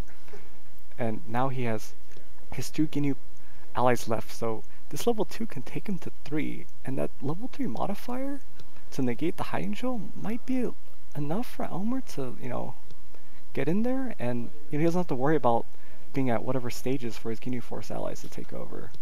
Oh my god, Tim has a launch. Okay, this launcher isn't that bad because he already went to level 2. Oh no, it is. Yeah, it's not that bad because the launcher is not going to banish the ally with Frieza. Frieza's only damage, so whatever ally Tim chooses, he can just get back with level 2, so this isn't too bad. Yeah, I think Elmer's fine with this. I don't think Elmer cares about losing Battle Drill. That does nothing as for this matchup, and I think Battle Drill has endurance, right? So I don't know if you got to use it off that. And yeah, just like I said, level 2 power, get Goldo right back, and hopefully Elmer remembers to raise his anger, because it actually matters. Because just another another turn of Ginyu level 2 power would mean, he's on level 3, and he's probably going to be sitting pretty against Tim's deck. Because that way, Tim can only get rid of his allies from Orange Stare Down. I don't know, I was paying attention to see how many Orange Stare Downs Tim has left, but we know he's playing a full set of launchers, and turning off that way to crit the Ginyu Force allies out is, it's a huge advantage. I don't know, did he level his anger? Come on, I think he needs to remember the anger, it matters. It actually really matters. I can't tell because the dice is like set at 2, and even if you remember the anger, that's not right, he should be at 3 anger because he has 3 Ginyu Force friends. And looks like they're going past it, so he's not having the anger. I hate to see if this anger matters in this game. It might be crazy, right? That anger actually might matter, because with him being at 3 anger, it's just another level 2 activation away to getting to level 3. And not only that is, when he gets to level 3, he has a modifier now, so it's going to boost the level 2 damage also for free. Oh, I hope I hope that anger does not cost him a chance at this game. So it looks like Tim got a defense drill, and like I said last turn, he valued Heroic Assistance really high. He really likes that card, so he kept that over some of the other cards that he decided to pitch to possession drill. So, and he knows that Elmer, outside of Blue Betrayal and Nappa, right? He doesn't have a good way to interact with Heroic Assistance, right? So maybe Tim's plan is to get that jump to level 3, and maybe he can just beat him down at level 3, just getting value out of bringing back in that Heroic Assistance and stacking his deck in a way that maybe he can put back Orange Stare Downs to just pick off these Ginyu Force allies one by one. Because then Tim wouldn't even care if Elmer gets to level 3, or if you remember the anger last turn, because if you can slowly pick off the allies with Orange Stare Down, then, it's a lot of extra damage that Elmer's kind of leaning on right now to help try to close out this game. So here we go. Oh, that's gross. He has another Blue Betrayal. This is hard. Gets rid of the defense shield. Gets rid of the energy defense shield. Triggers the physical defense shield. So Tim just lost his free block, but he has confrontation. It's not bad here. I think he can let him have the Lunar Ray, right? Lunar Ray's not really doing anything. Head knock loses life card damage from hiding drill. Overpowering. I think sadly the only ally he has left is Nappa, right? So, but he'll probably get it to turn off assistance. So I wonder what Tim's gonna take. I didn't get to see what was in his hand, but I think he's gonna let him have the head knock no matter what, though, right? That's a safe choice to leave him with the head knock because Tim doesn't have no anger and he has hiding drill out. So you know, head knock for 3, even though he's slowly getting chipped away. Like he'd rather take that than some of the other stuff. Sorry, it would do 3 in 2 stages because Bird's out, but we'll see. Like, and it looks like Elmer is at a high enough power stage that he can't get his allies out. Ugh. See, this might actually come back to bite him. If Elmer remembered his level 2 anger last combat, he can actually not even worry about trying to get to 1 above to use like his Jason stuff. He would have got to just level 2 power again, instantly level, and now his Ginyu Force like Jason stuff can oh no, it looks like, oh no, he did keep track of the anger. I guess that, okay, never mind. So that 3 dice right there is actually his anger. It's not that random blue dice. So he did remember. I knew he was going to remember because that's a great plan right now. So now he's sitting at a +2 modifier, basically negating hiding drill. And now Jace is ready to, you know, get an attack in. Even if they're reduced by Tim's setup, it's still, you know, still chipping away. Well, actually, Jace is just hitting base for damage now because the Ginyu modifier is basically negated by high drill. Oh, and that hurts. He just lost a Kaioken right now. He was probably trying to dig into that Kaioken to try to get a level. Because, you know, like you saw in last game, level 4 was his best chance at really coming back from this game. But I also think if he has enough drills in his discard pile, maybe just getting to level 3 and like getting some rejuve of the drills maybe can kind of pad his life cards. But I don't know. I don't know. I would hate to see Tim just lose 2-0 like this. So, I would really like to see maybe Tim can pull this game out. But it was a rough matchup because there was a Ginyu left, and like I said, Ginyu is, even in the blue version, it's still aggressive enough to take out a passive control deck like Tim.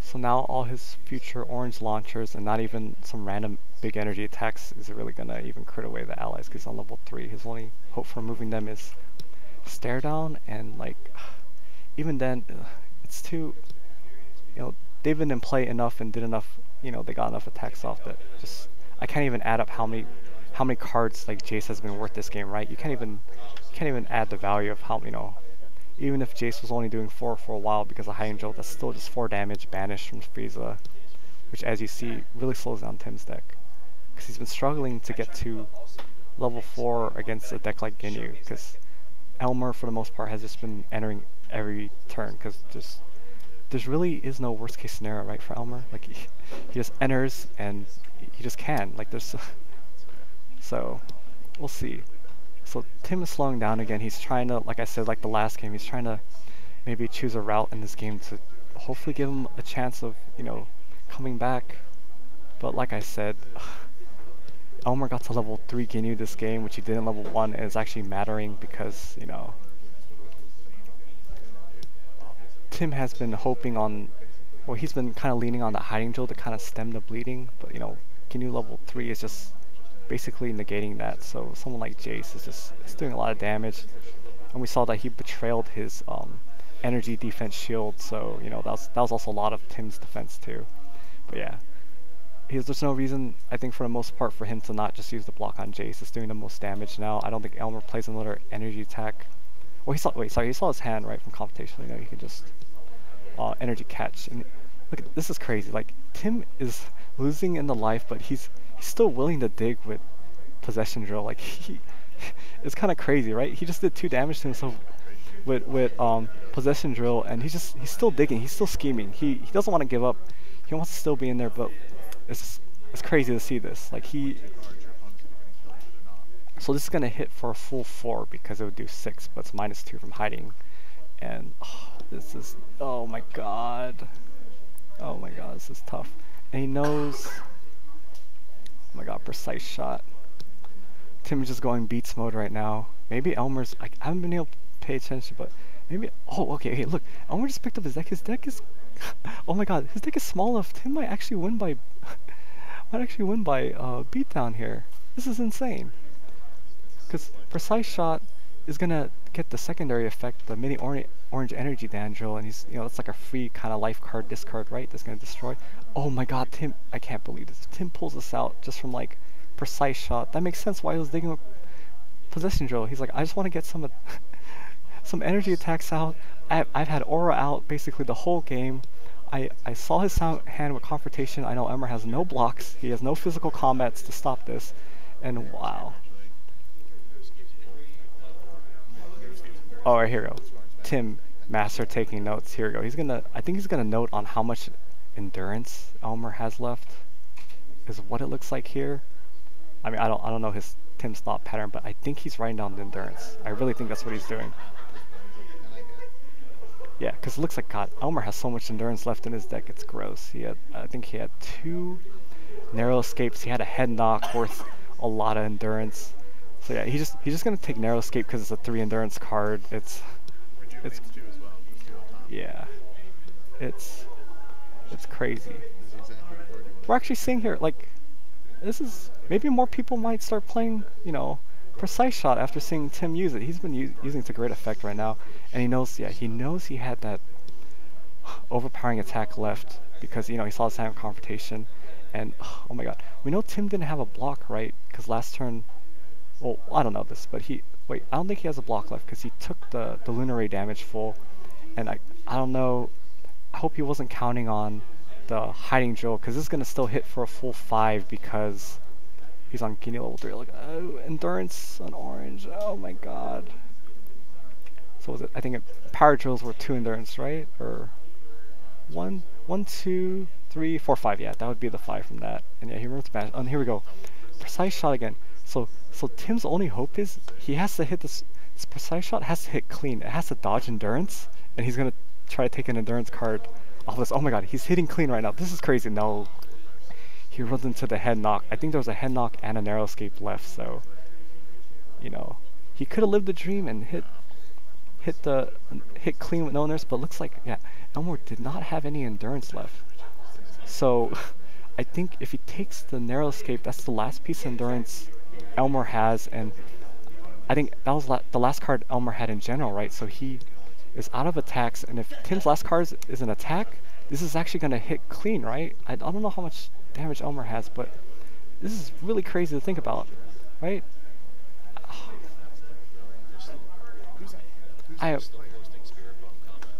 God, I am wondering, is that last card in, I wish I was paying attention, if that last card in Tim's hand is an attack, it's a launcher. Wow, but I don't think it's going to be enough because it's not an energy attack, which would have been the best thing, right? Because if he had an energy attack, he could have, energy attack gets boosted by Origil. I'm not sure what he's doing here.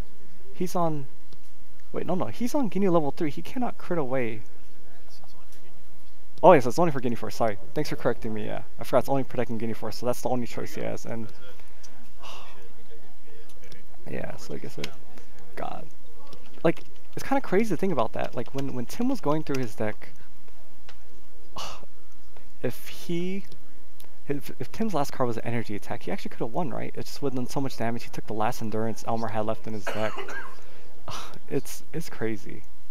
No, like, even though it's a pretty bad matchup for Tim, his deck is not just a passive deck. He can see the weakness of, Guinea's gonna try to enter with as many I should put attacks in his, live attacks in his hand. So like Tim took advantage of that this game and tried to go the energy beats route, and he actually could have had a chance. But so there you have it. Elmer is your post-Gen Con regional winner here in Virginia. So yes, I know guys, Blue won again. I know you guys are just gonna say Blue's the best style because this proves it. It won 3 events in a row. Congratulations, both of them get their invite. Tim really showcasing the power of Orange Goku. And it's tough to say, like, Tim knows his deck way better than, what I would know. I'm just commentating, but like I said, he was digging with Possession Drill any chance he got. So, he was actually, he was kind of shortening his lifespan too, because he's basically milling himself for 2 every time he Possession Drill, but I think towards the end of that, he was just trying to get, he saw the opening of energy attack route, so he was just trying to get as many energy attacks as he can. Like you saw, he got close to decking Elmer, but yeah. So, So yeah, guys, blue won again. I don't know what you guys are gonna say. It's gonna be the blue is the best deck in the format or not, or what, but blue won. A more aggressive take on blue. He wasn't running, it looks like he wasn't running positioning drill at all. He chose to go the physical route to kind of, you know, punish decks that need stages, and I guess it paid off. He was the last blue left standing going to top 4, and he had what it takes to take on and beat the red Krillin and Timbato here in the finals playing orange Goku. Yeah, I'll be exporting to YouTube. Yeah, so Like as soon as I get home. I hope you enjoyed the stream, guys. I hope you guys enjoyed my commentary. Logan kind of left me alone, so if you feel like I was blabbering because no one else was talking, so I was trying my best, and at the end here I kind of had to, there's not that many people left, so we were getting really quiet, so I didn't want the players to hear saying that. So once again, congratulations. I hope people see this results and see that Gen Con, regardless of what people choose to believe, Gen Con did impact the meta of this regional itself in Oregon. I'm sorry, Oregon, Virginia, because people showed up with more orange than we've seen before because they want that blue matchup, right? Obviously, you can call me a hypocrite because blue ends up winning again, but I don't. Okay, to be honest, I don't see it as a blue victory in this sense. He won because he was Ginyu and he can constantly be aggressive against Tim because what's the worst? Like I was saying, he's gonna enter every combat because what's the worst that Tim can do? So I don't want to say it's the blue style that he leaned on for this win, but just Ginyu was a aggressive aggressive deck that can prey on Tim's slow controlling deck.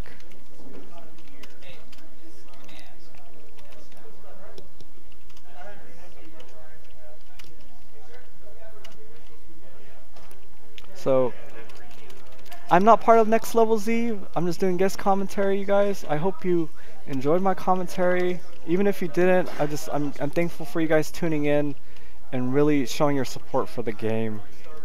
And we work hard to work on the game. I hope you guys are excited for set 4. I know we're a while away, but next regional, I don't want to say Blue's not going to win that one again, but It's going to be blue Krillin.